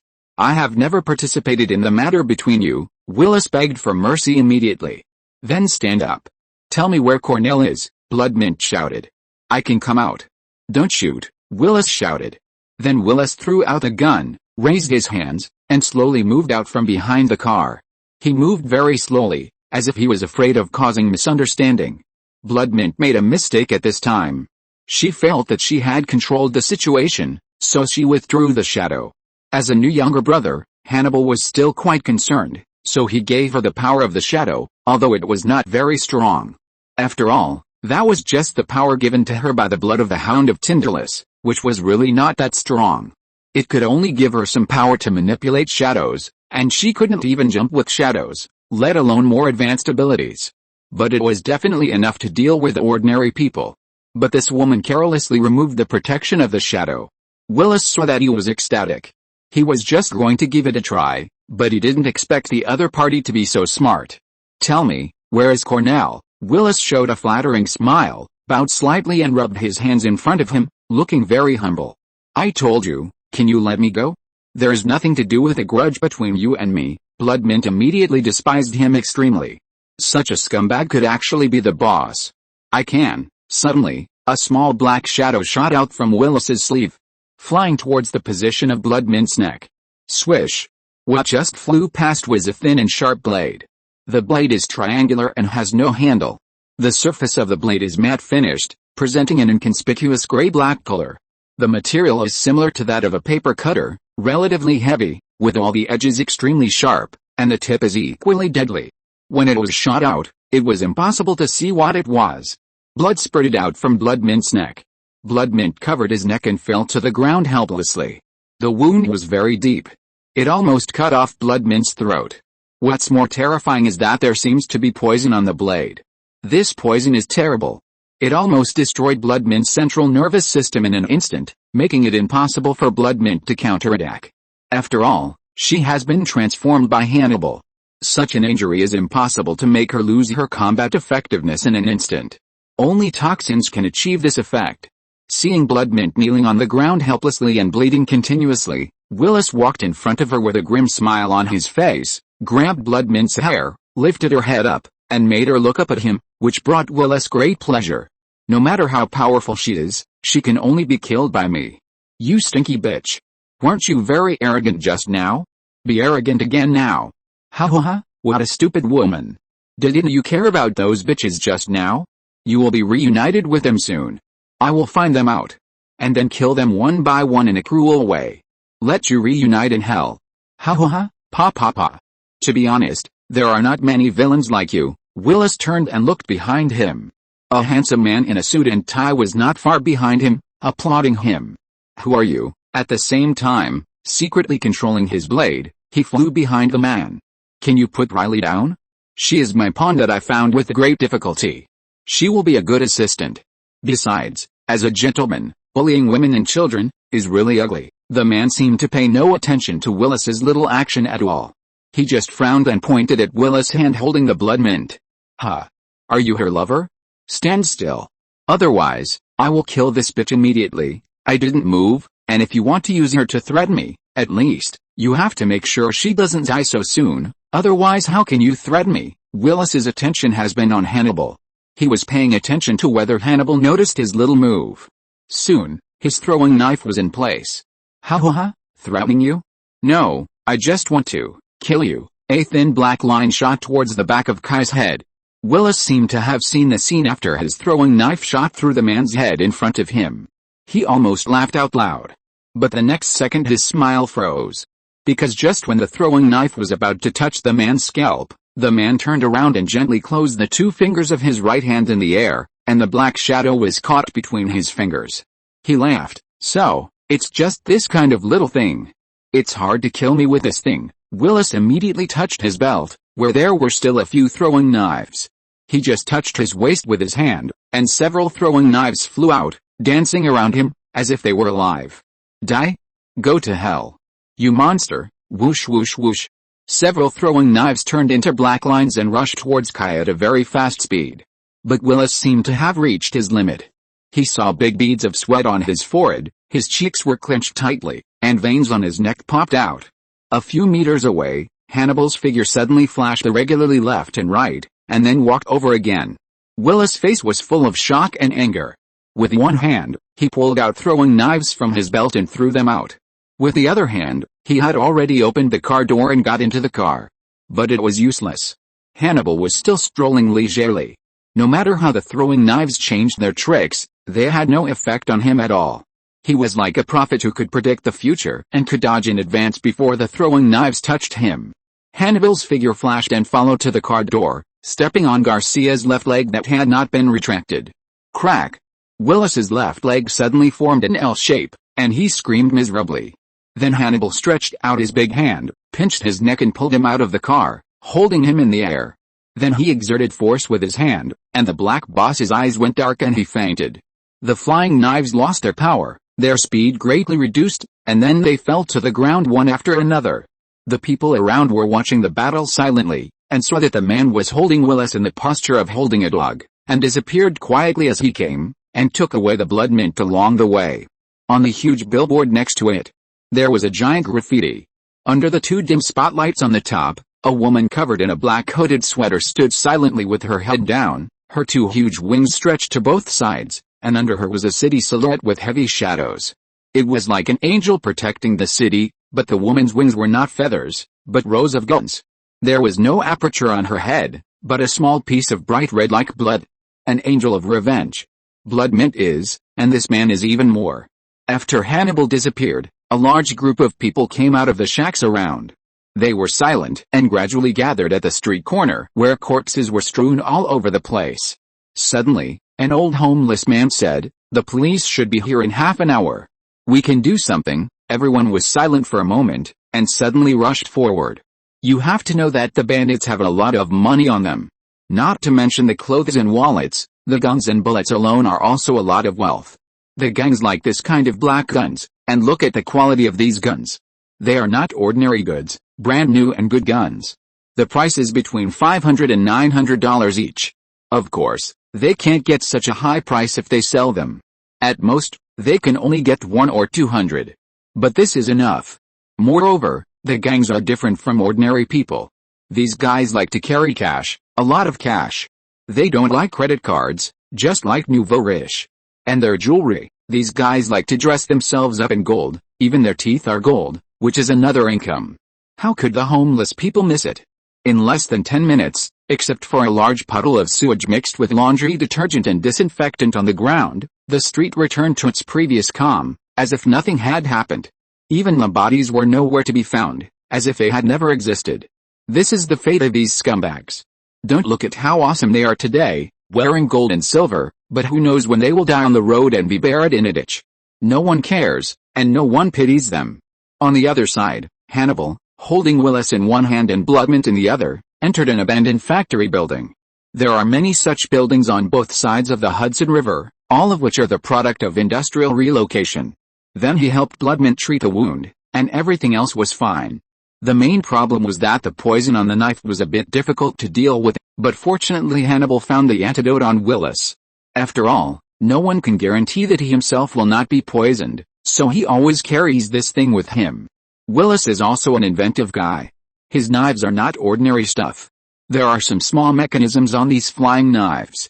Some blades are equipped with poisonous gas and explosives, and some can emit sonic pulses that make people weak.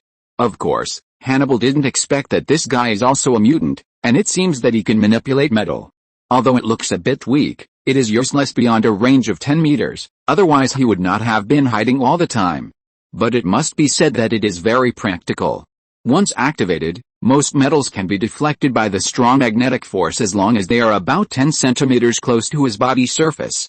Relying on this peculiar ability that far exceeds the effect of bulletproof vests, he has dodged countless times of opponents' determined shooting. And using that special flying knife, he unexpectedly took the lives of more opponents. For example, Bloodmint was hit. He was clearly deflected by several bullets that hit him, but Bloodmint didn't notice it. But this thing is useless to Kai. Almost 10 minutes later, Bloodmint woke up. Not long after, the woman's body twitched, as if she wanted to jump up. "Okay, it's me, you're safe." Bloodmint's eyes returned to normal from the unfocused state. Looking at the familiar man beside her, she breathed a sigh of relief. As she breathed a sigh of relief, she almost fainted again. The wounds and toxins were resolved, but she was still very weak. After all, she had lost so much blood, it would be strange if she didn't faint. Willis, but she soon thought of Willis. "Don't worry, he's right next to you." Bloodmint was stunned and looked sideways. Only then did she realize that Willis was staring at her. This gangster star who was a big shot in New York and killed countless people now had sealing tape wrapped around his mouth, his hands and feet were tied to his chest with ropes, and he sat on the ground with a dusty face. "Don't get excited, he can't run away, you can take your time. Baby. It's a long time." Hannibal still spoke slowly, and the hand pressing on Bloodmint's shoulder turned into support, gently helping her up.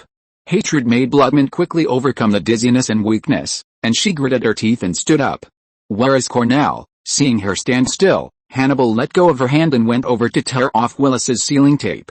"Ha, do you think I would tell you?" Bloodmint staggered in front of her and raised his hand to slap her. But because of his weakness, the other party didn't feel any pain at all. "Are you going to flirt with me?" Willis said disdainfully.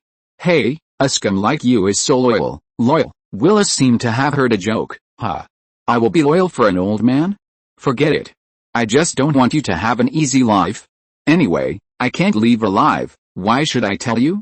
Will you really let me go? That's right. Hannibal felt that the explanation given by the other party was reasonable and convincing. After all, they're all bad guys. Who the hell is loyal? A scum like you really doesn't deserve to live. He really didn't plan to let this guy go. After all, a scum who can kill even children and women. What's the point of living? To hurt more people? Then you can have a good chat with him, Kai said to Bloodmint. I have prepared a lot of tools for you. Hannibal raised his hand and rows of dissection tools appeared on the ground, as well as electric saws, electric drills, wire cutters, and even castration tools. But soon, Hannibal thought of this guy's ability to manipulate magnetism. These tools are all made of metal, and he might even be controlled by them. So Hannibal said to Bloodmint, wait a minute, I'll go find a set of ceramic knives. Willis' face turned pale. Are you a devil? In fact, Willis was so scared when he saw the rows of dazzling props that he even forgot that he could manipulate magnetism. But now, Hannibal actually plans to change to ceramic knives. Damn, this is not giving him any way to survive. After a while, Willis' screams gradually died down. To be honest, Bloodmint is relatively merciful and cannot be compared with Frank. Back in the warehouse in New Jersey, Frank used a kitchen flamethrower to squeeze out all the fat from the head of the Irish gang. When that guy died, he was smiling happily, finally dead.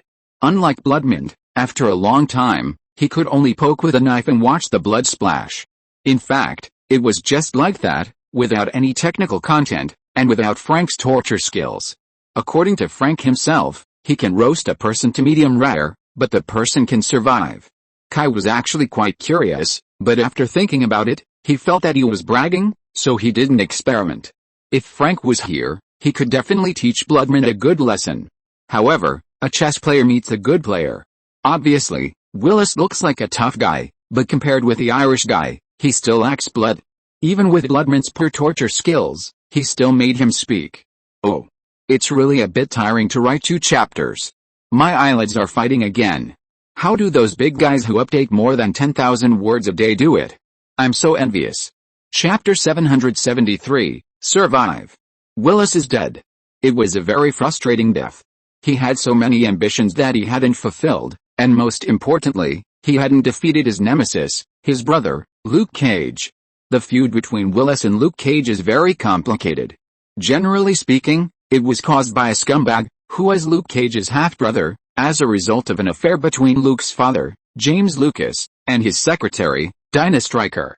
In their youth, Willis and Luke were best friends until they were arrested for vehicle theft. Luke was sent to military school and joined the Marines, during which time Willis was in juvenile detention and was forced to kill in self-defense. It was also at this time that Willis' mother died of cancer after being abandoned by his biological father. The reason for being abandoned was also simple. The scumbag was tired of playing and planned to return to the family. So he returned to his wife's arms and left Willis' mother to fend for herself. Of course, Luke Cage's parents didn't get a good end either. They both died in a car accident. Originally, when most people came here, even if they had resentment, they would almost disperse. People are dead, what else can they do? But Willis has been extremely fond of Luke since he was a child. They have the same father, but they have completely different lives. Luke had a happy childhood. Although his father was a scumbag, he was still very good to Luke. But what about Willis? He was actually not very liked by his father. This scumbag was just playing around at the beginning and didn't intend to kill anyone. So after Willis was accidentally born, his father didn't like this illegitimate son very much, and even didn't allow him to call him father.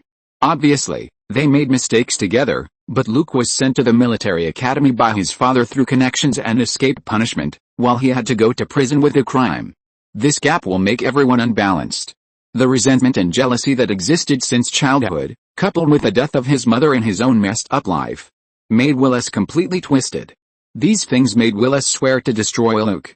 Although Luke was completely innocent in this matter, Willis didn't care. He finally took revenge by framing Luke and sending him to Haman prison. After that, things were simple.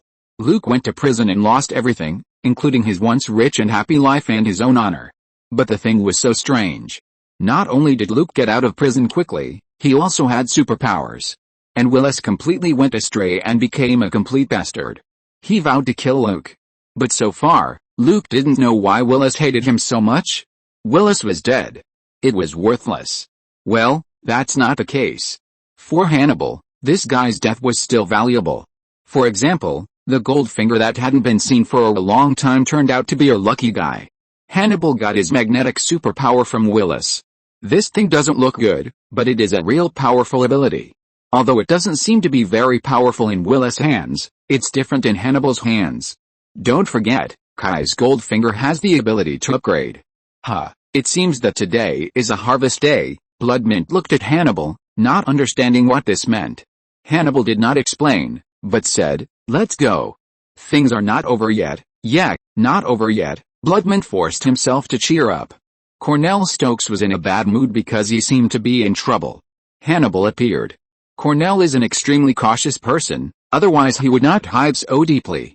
Once the whole of New York was immersed in the majesty of Kingpin, Cornell was no exception, but Kingpin had troubled Cornell countless times and failed to kill him.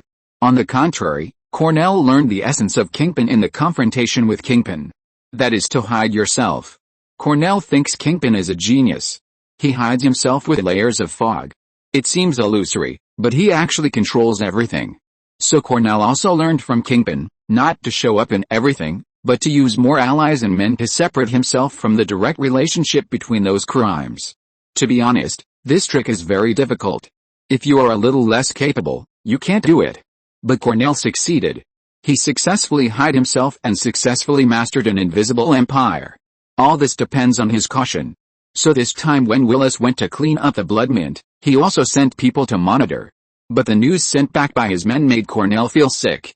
Damn it. Just say not to attract the attention of those big guys. Don't attract the attention of the big guys. Still attracted the troublesome characters. Hannibal. To the outside world, Hannibal is a madman murderer, but Cornell knows. This guy is definitely not a murderer, but a big guy like Batman.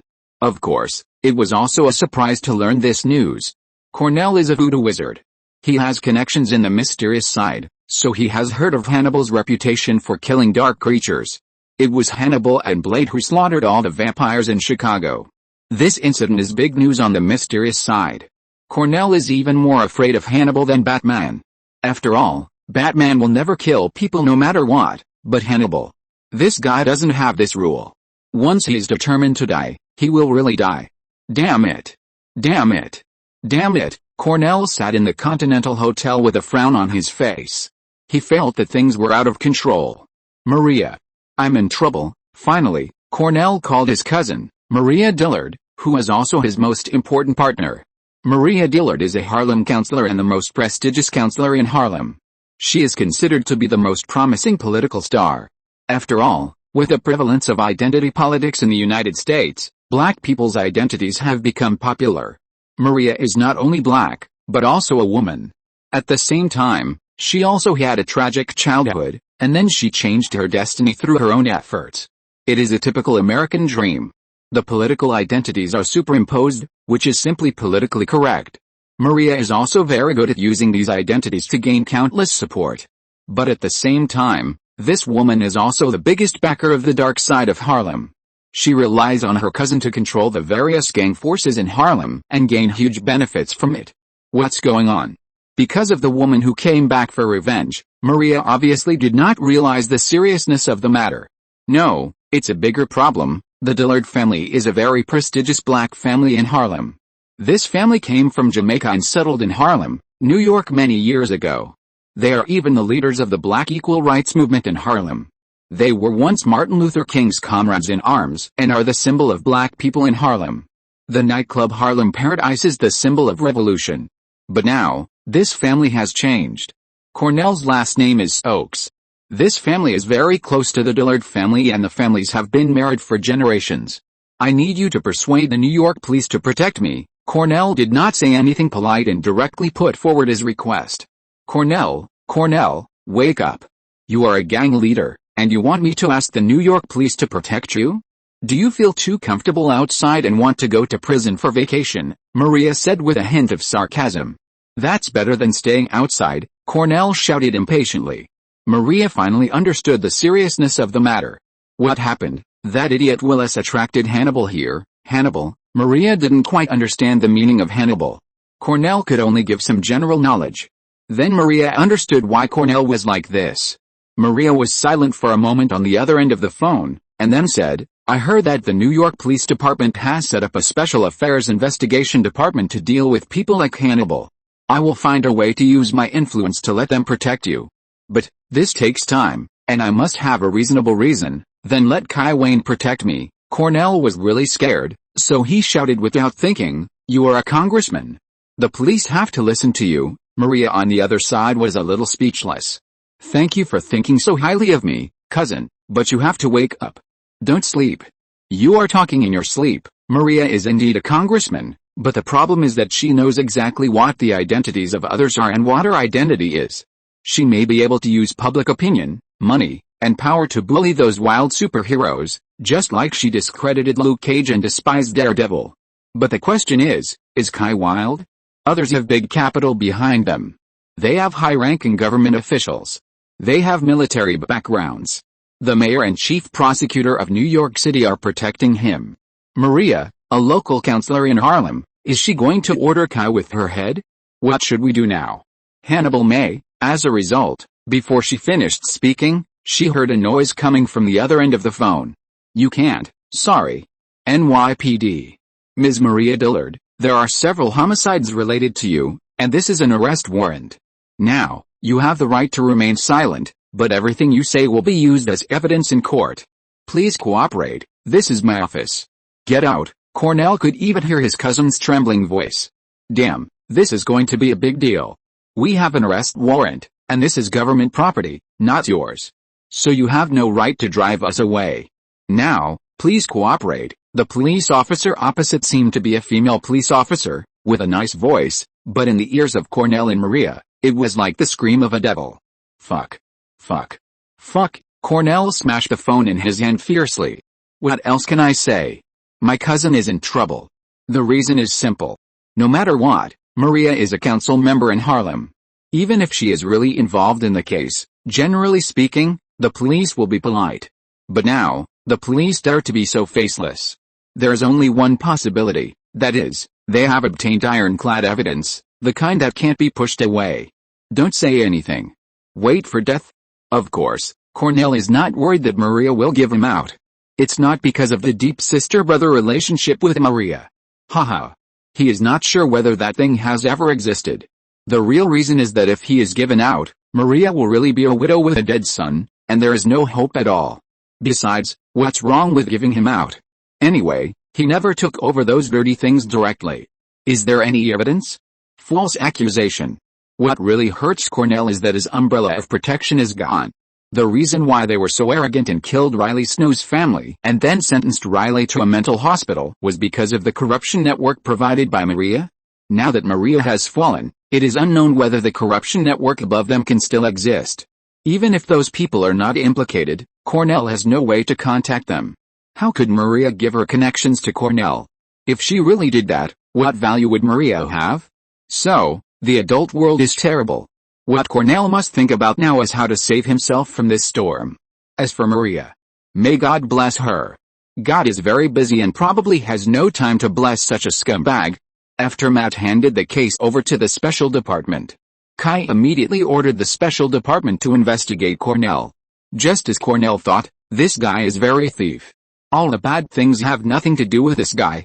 Even if he is arrested, there is no need to go to court. This guy only needs a reliable lawyer and he can come out of the police station the next day. The prosecutor's office can't do anything to him. After all, there is no evidence at all. But it just so happened that Cornell's affairs were not investigated, but his cousin Maria's bad things were a lot. Here I have to say that Maria is also a smart person, but not as cautious as Cornell.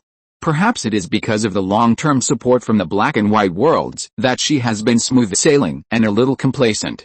Act recklessly. This guy killed 3 reporters alone, all of whom wanted to expose her, and there are even more people who are threatened by her. In addition, she also hacked several competitors. There are also some messy cases, which are enough for her to stay in jail for a lifetime, and most of them are conclusive evidence, with pictures, truth, and videos, which cannot be denied at all. In addition, this guy also embezzled campaign funds. Elections in the United States are all fundraising. A typical power for money transaction, of course, this is legal.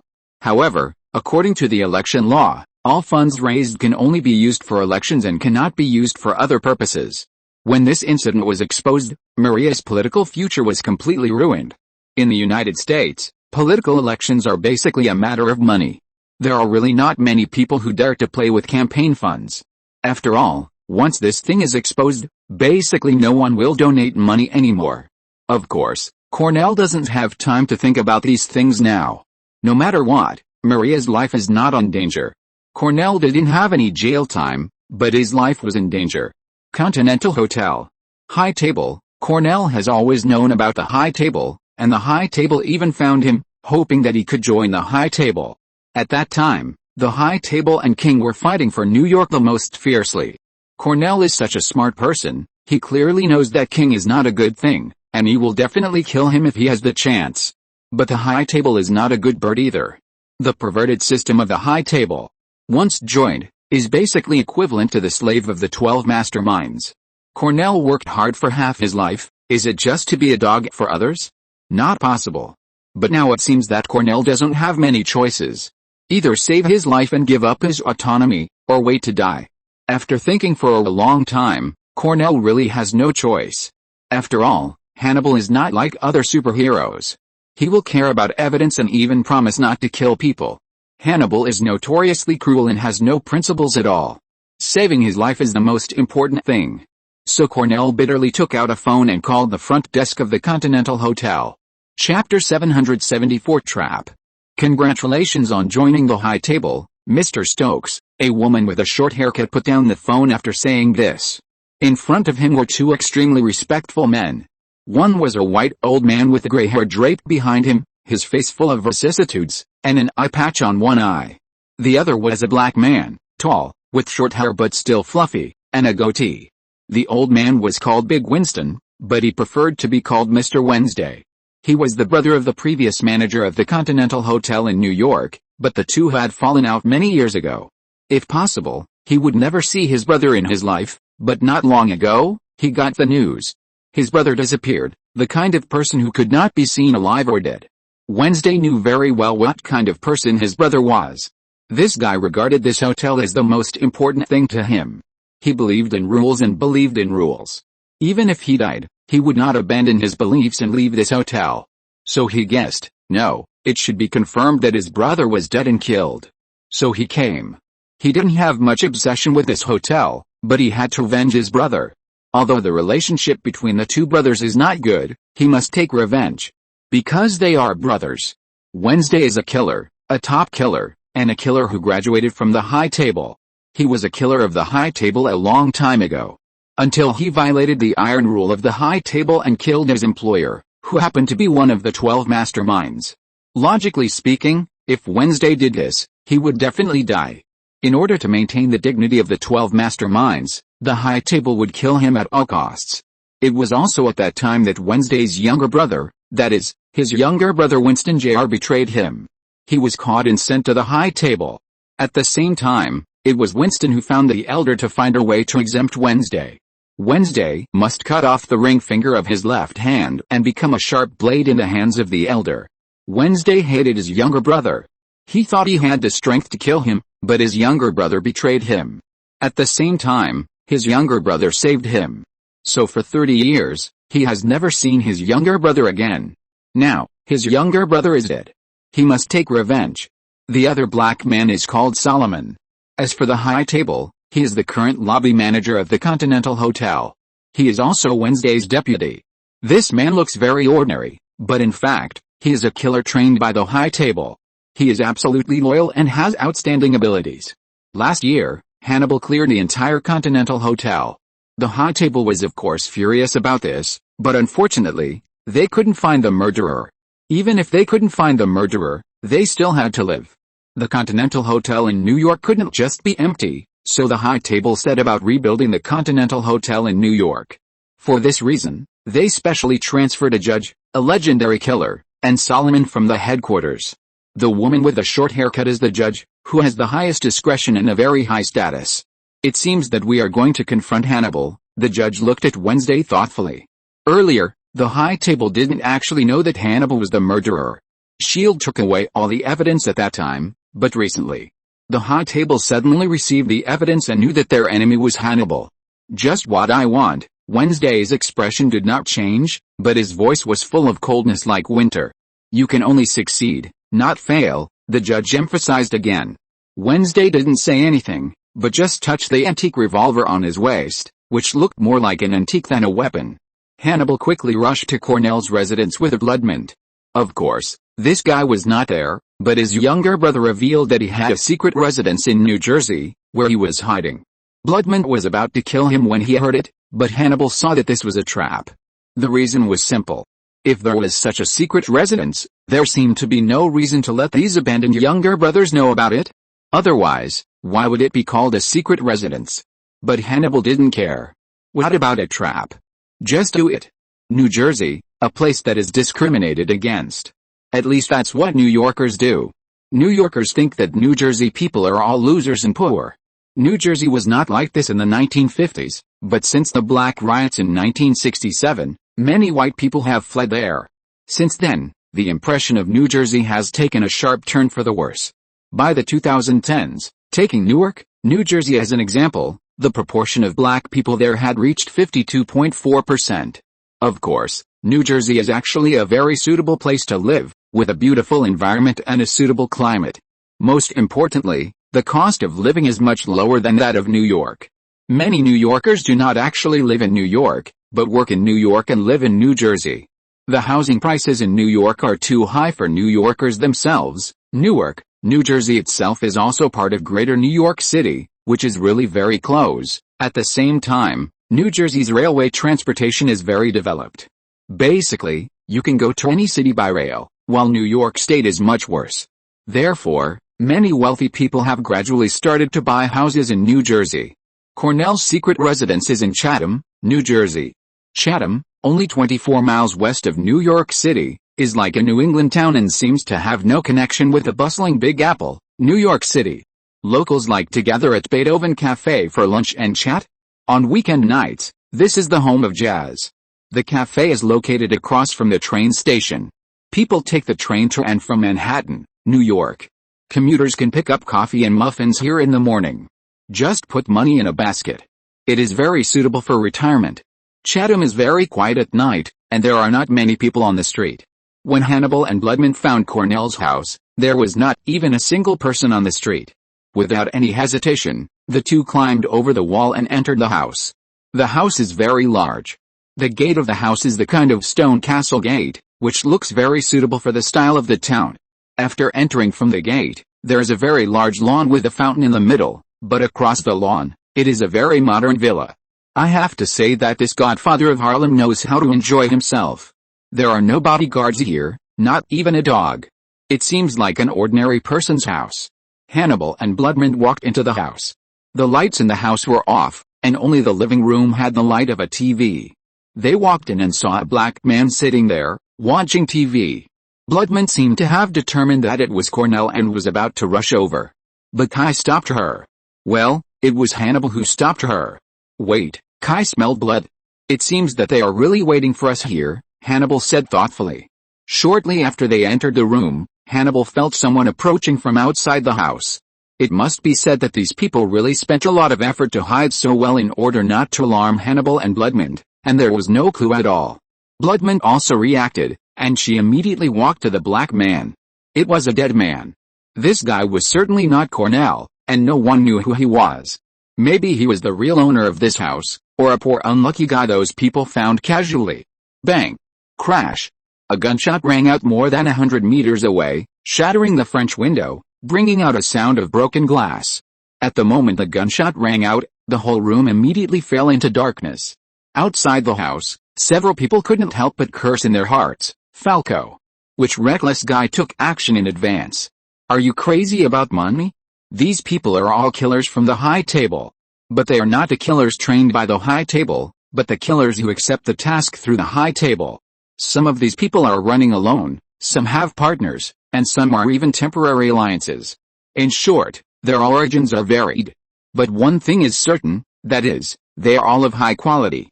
This time, the High Table offered a huge bounty to Hannibal and Bloodmint. Killers are for money, and they will not let go of money if there is money to be made. Of course, everyone is not a fool. With such a high bounty, those rookies and weak chickens naturally know that this is not something they can touch, so those who dare to accept the task are all experts in the industry.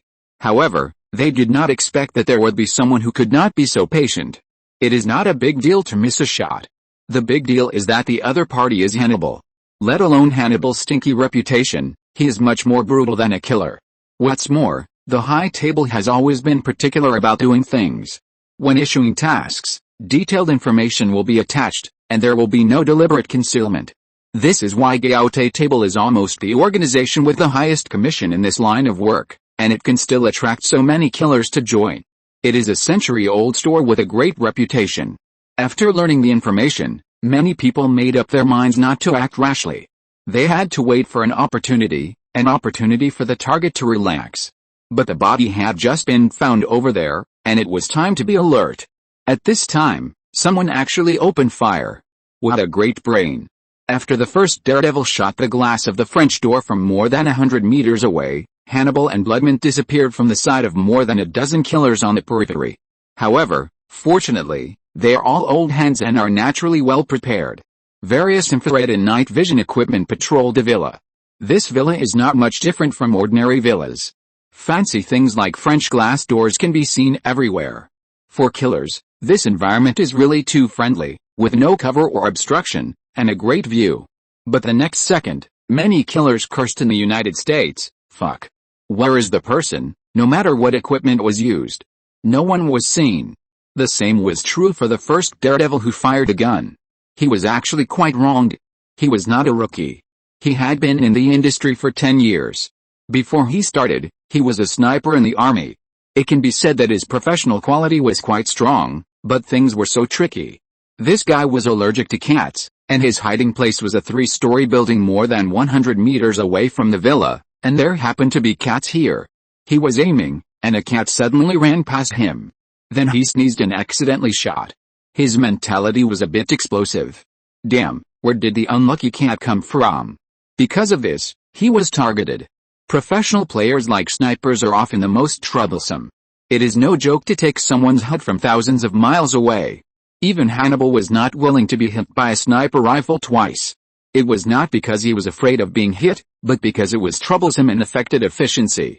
So it was better to clean up as soon as possible. Just when the cat-allergic person was still using an infrared scope to look for Hannibal and others in the villa, he didn't notice that a person walked out of the shadow behind him. Hannibal did not bother him. He gently extended his fist, with a sharp blade between his knuckles. This was something he had seized from Willis. This thing was very useful. The sharp blade was close to the back of the sniper's head, and then a very short blow. The sniper had been engaged in killing for many years and really had some fighting instincts, but it was too late. Squeak. After a very slight sound, the sniper fell straight to the ground. He did not die immediately, but he could not do anything, not even such a simple thing as asking for help. His consciousness was clear and his eyes could see things, but his body had lost control. Just now, Kai directly cut off his spine. After doing all this, Hannibal's figure sank into the shadows. At the same time, Bloodmint also pulled out a tactical dagger from a killer's body. There were already 3 people lying where she was. This was a 4-person team, one of whom had brought 3 drones. These 3 drones were now flying around the villa. He was observing the situation in the villa through the drone's camera. The drone was also equipped with a machine gun. It was quite fun. After doing all this, Bloodmint also walked into the shadows. It was nighttime, and it was a perfect battlefield. Bloodmint had just walked into the middle of the 4 people, and they didn't react. So he was killed instantly. Bloodmint shook off the blood on the dagger, then turned around and threw himself into the arms of the shadows again. While the killers around were still paying attention to the villa, Hannibal and Bloodmint took advantage of the weather and killed more than 10 people on the periphery. The other killers didn't know anything. Everyone was a competitor, so they were very wary of each other, which also led to them hiding very secretly and not daring to be discovered by their peers easily. Everyone was not familiar with each other, so they naturally had to guard against being attacked by the enemy. So this weird situation was created now. A group of people were looking for targets everywhere, but they didn't expect the target to go around and steal the house. What's more unfortunate is that they didn't have a small map to remind them that the enemy was cleaning them up one by one. And they were still looking for people everywhere stupidly. But this embarrassing situation was soon broken. A group of very reckless guys appeared. Unlike others, they didn't ambush around the villa, but drove 2 cars to the villa. This group of people is not a small group of 2 or 3 people, but a special operations team with professional division of labor and reasonable configuration. Moreover, their equipment is more American than that of the US military, and their actions show their experience and ferocity. This team drove 2 cars to block the front and back of the villa. 2 remote-controlled Gatling machine guns were raised on the roofs of the 2 cars to prevent the target from running away. 12 people, 5 in front and 5 in the front, rushed in, leaving only the drivers of the 2 cars. It doesn't look like a killer at all. In fact, they are not regular killers. They are more like mercenaries. They take any job, and the killer's orders are no exception. But unlike ordinary killers, they don't play the trick of quietly entering the village. Don't shoot the gun, they just rely on firepower and rush in. Seeing these people, other killers immediately scolded them. It's really embarrassing for the killers. But everyone tacitly didn't do anything, but watched them perform, clearly using them as a scapegoat. If they succeeded, it would be easy to kill these guys directly and rob the robbers. If they start fighting with a target, it would be a good opportunity to fish in troubled waters. Chapter 775 Killer. 10 people entered the villa and quickly searched it. After all, the villa was really big, but not so small. 10 people acted separately, and it would take only a few minutes to complete the search of the villa. Now the only place that had not been searched was the basement. The leader led people to the door of the basement. The door was locked, so the leader made a few tactical gestures, and a particularly tall team member came out with a doorbreaker. 1, 2, 3, the doorbreaker broke open the door, and then the stun grenade that had been prepared long ago was thrown in. Bang! The mercenaries outside the door waited for a second, then bowed and rushed in skillfully. These guys have better skills than ordinary special forces, and no one knows how they formed such a team. Under mutual cover, a group of mercenaries quickly completed the search of the basement. No one, the mercenary leader immediately understood that the target had run away. Quick! Chase them! They can't go far. In fact, the leader also knew that there were killers everywhere around. If someone really escaped, those people would be more excited than him, but it was calm outside. What does this mean? This means that the target must not have escaped the encirclement. They still have a chance. So a group of people ran out of the villa again in a hurry. But after running out, the leader keenly felt the atmosphere was different. Too quiet. It's not that it was noisy before. They're all professionals. Who would be so amateur? But people who have been to the battlefield and killed people can keenly feel the atmosphere of the battlefield. Just now, although it was silent outside, the leader could feel that there were dangers everywhere. In fact, if the high table had not offered an unprecedented sky-high price of 50 million per head, he would never have taken his brothers to wade into this muddy water, but 100 million US dollars. After this job, everyone can get 10 million. And the high table will not take money. Why does the high table attract killers? Because they have no other troubles except high commissions. The high table will solve all the worries. Each person gets 10 million, which is clean money and tax has been paid. This is the awesomeness of the high table. So this business is enough to offset the previous 20 orders. Don't think that those bounties look high, so the killers must make more money. The commission standard of the high table is 65%. It's ridiculously high, but of course it's worth it. In addition to the cost investment, generally speaking, a profit of 200,000 for a 1 million order is already very good. This is why there are so many good players. But now the situation is different. It's too quiet outside. There is no previous murderous atmosphere. There is only deathly silence. Be careful, the leader shouted immediately. But this became his last words in this world. Bang! A bullet shot into his throat, and neither the bulletproof helmet nor the bulletproof vest could save his life. The leader covered his neck tightly and breathed frantically, but no air could enter his lungs. He twitched with despair on his face and fell to the ground. Almost at the same time as the gunshots rang out, The other team members rushed out immediately, forming a defensive formation with their vehicles as support, and dragged their boss's body behind the cover, intending to give first aid. But when they took off the boss's helmet and mask, they found that it was too late. He was dead. What should they do now? The boss was dead. Should they continue? Everyone looked at each other. But soon they didn't have to worry about it, because others helped them make a choice. Bang! A bullet was fired from the villa, shooting a mercenary to the ground. Everyone reacted quickly and raised their guns to shoot at the villa. They didn't even think about aiming. People who have really been on the battlefield know that when the battle occurs, gun skills are nothing, just use bullets. Killing an enemy with a few hundred bullets is definitely a big profit. According to relevant data, the U.S. military has invested an astonishing $6 trillion since the Iraq War. It consumed 6 billion bullets to kill a total of 24,000 people, which means that an average of 250,000 bullets kill one enemy. So aiming and the like are nothing but a pipe dream. With enough ammunition, just shoot. The firepower of the mercenaries is absolutely sufficient. They have both light and heavy machine guns. There are also 2 remote-controlled Gatling machine guns on the vehicle that are pouring out ammunition crazily. In less than 3 minutes, the whole villa began to shake. At this time, the ammunition was almost used up and needed to be replaced. But at this moment, gunshots were heard again behind them. Bang, bang, bang. From the sound, they knew it was the sound of large-caliber firearms. They wanted to pounce on them at the first time, but it was too late. The gunshots were too close to them. The 3 mercenaries were knocked down in an instant, and a hole as big as a bowl appeared in their chest. This wound. The experienced mercenaries knew at a glance that it was a large-caliber magnum. They had only encountered this kind of wound when hunting, and it was the first time they had seen it on a human. There was no way. The large-caliber magnum was originally used for hunting. The recoil was too large, and ordinary people really couldn't play it. Ordinary people didn't have the mind to think about this, but turned the muzzle of the gun to shoot in the direction outside the villa.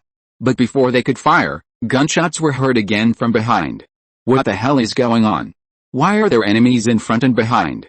And the villa was destroyed by them. Why are there still enemies? But before they could figure it out, several black shadows suddenly flew in the night sky, and after 2 swishes, all the people were frozen in place. Then, they fell to the ground one after another. After a while, Bloodmint walked out of the villa, holding a silver M1911 in his hand. On the other side, Kai also came out with a person, waving his hand, and the black shadow that was still wandering in the air returned to his hand like a tired bird returning to the forest. Those were the flying knives that Hannibal had confiscated from Willis. I have to say that Kai simply loves this thing. Kai hadn't realized before that this thing really looks like a flying sword. Which boy doesn't have a dream of cultivating immortals? Especially after the spread of the fairy sword and fairy that year. The drunken sword fairy is really handsome. Flying swords are so handsome.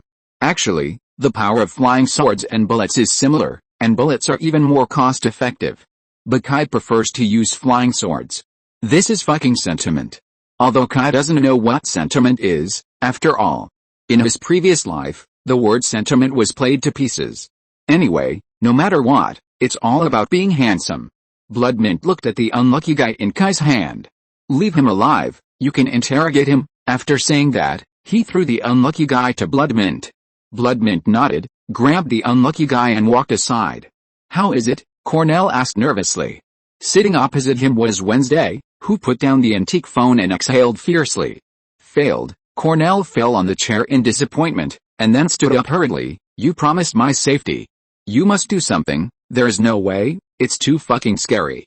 Cornell himself has some ability, otherwise he would not be able to remain independent and live well between the High Table and Kingpin. But he didn't dare to face the collective siege of the elite killers of the High Table. That would definitely be courting death.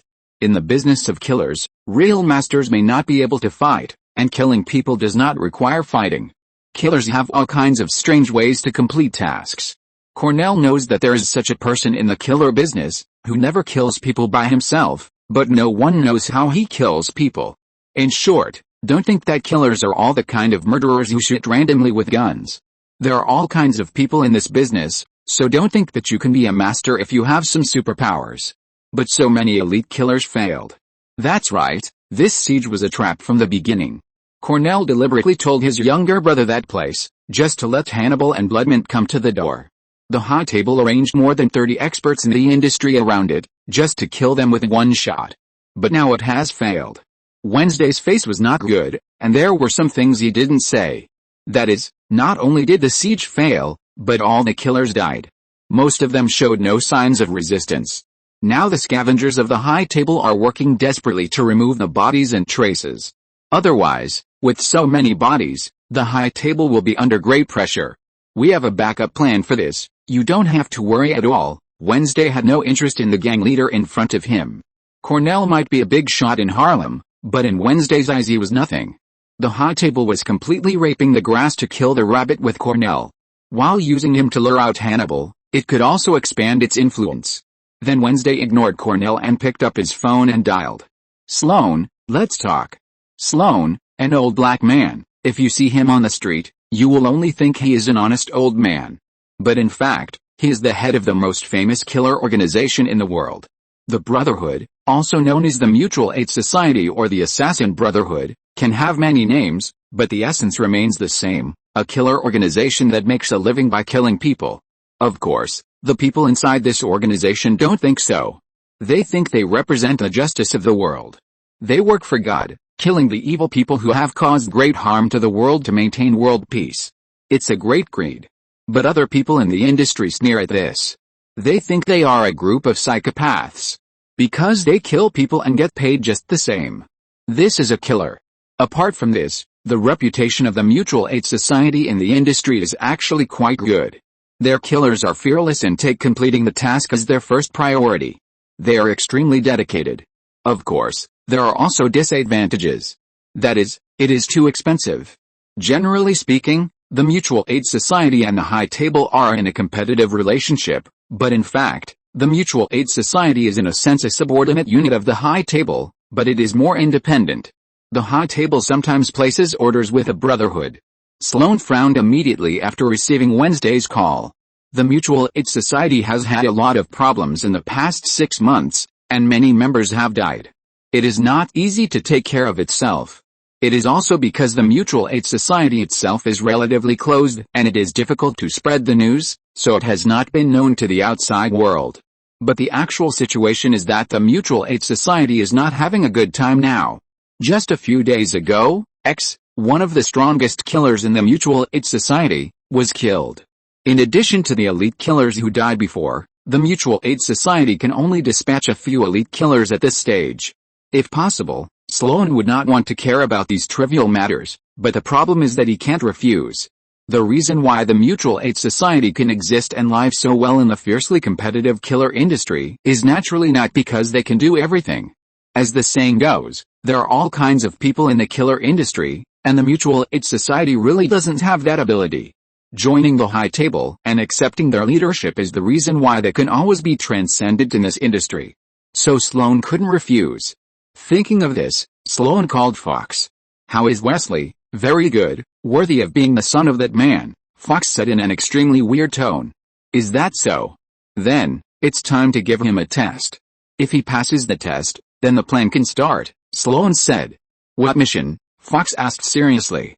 Fox may be the most determined person among the Mutual Aid Society killers.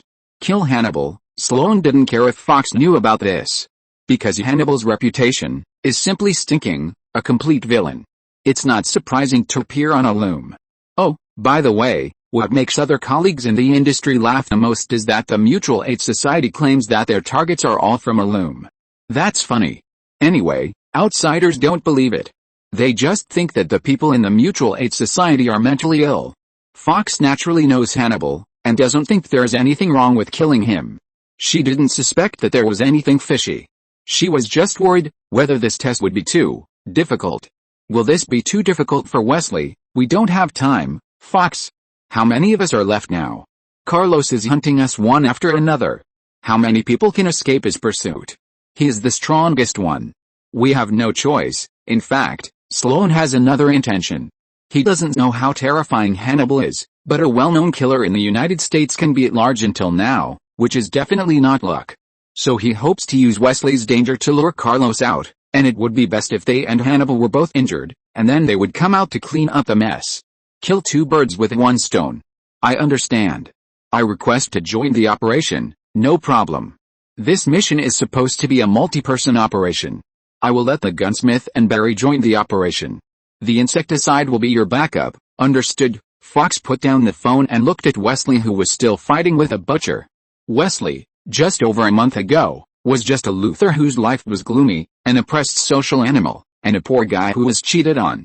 If nothing unexpected happened, his final ending would be nothing. The worst thing is that even Wesley himself thinks so.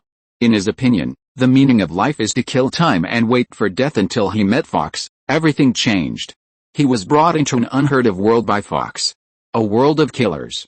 Here, he saw a world that was completely different from his terrible life.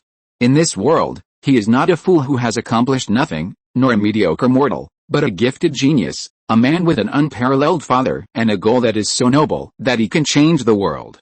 Although he keeps complaining about being tired, in fact, he likes it this way. He loves all of this because he finally escaped from the cycle of life that is actually hell. He wants to live a different life. Wesley, here, Wesley dodged the butcher's long knife, fought back with a meat knife in his hand, and responded to Fox. We have a mission. Sloan said this will be a test for you. Please subscribe. End of this chapter. Thank you very much for reaching the end. Don't forget to like. Looking for more exclusive content and immediate access? Subscribe to our Patreon.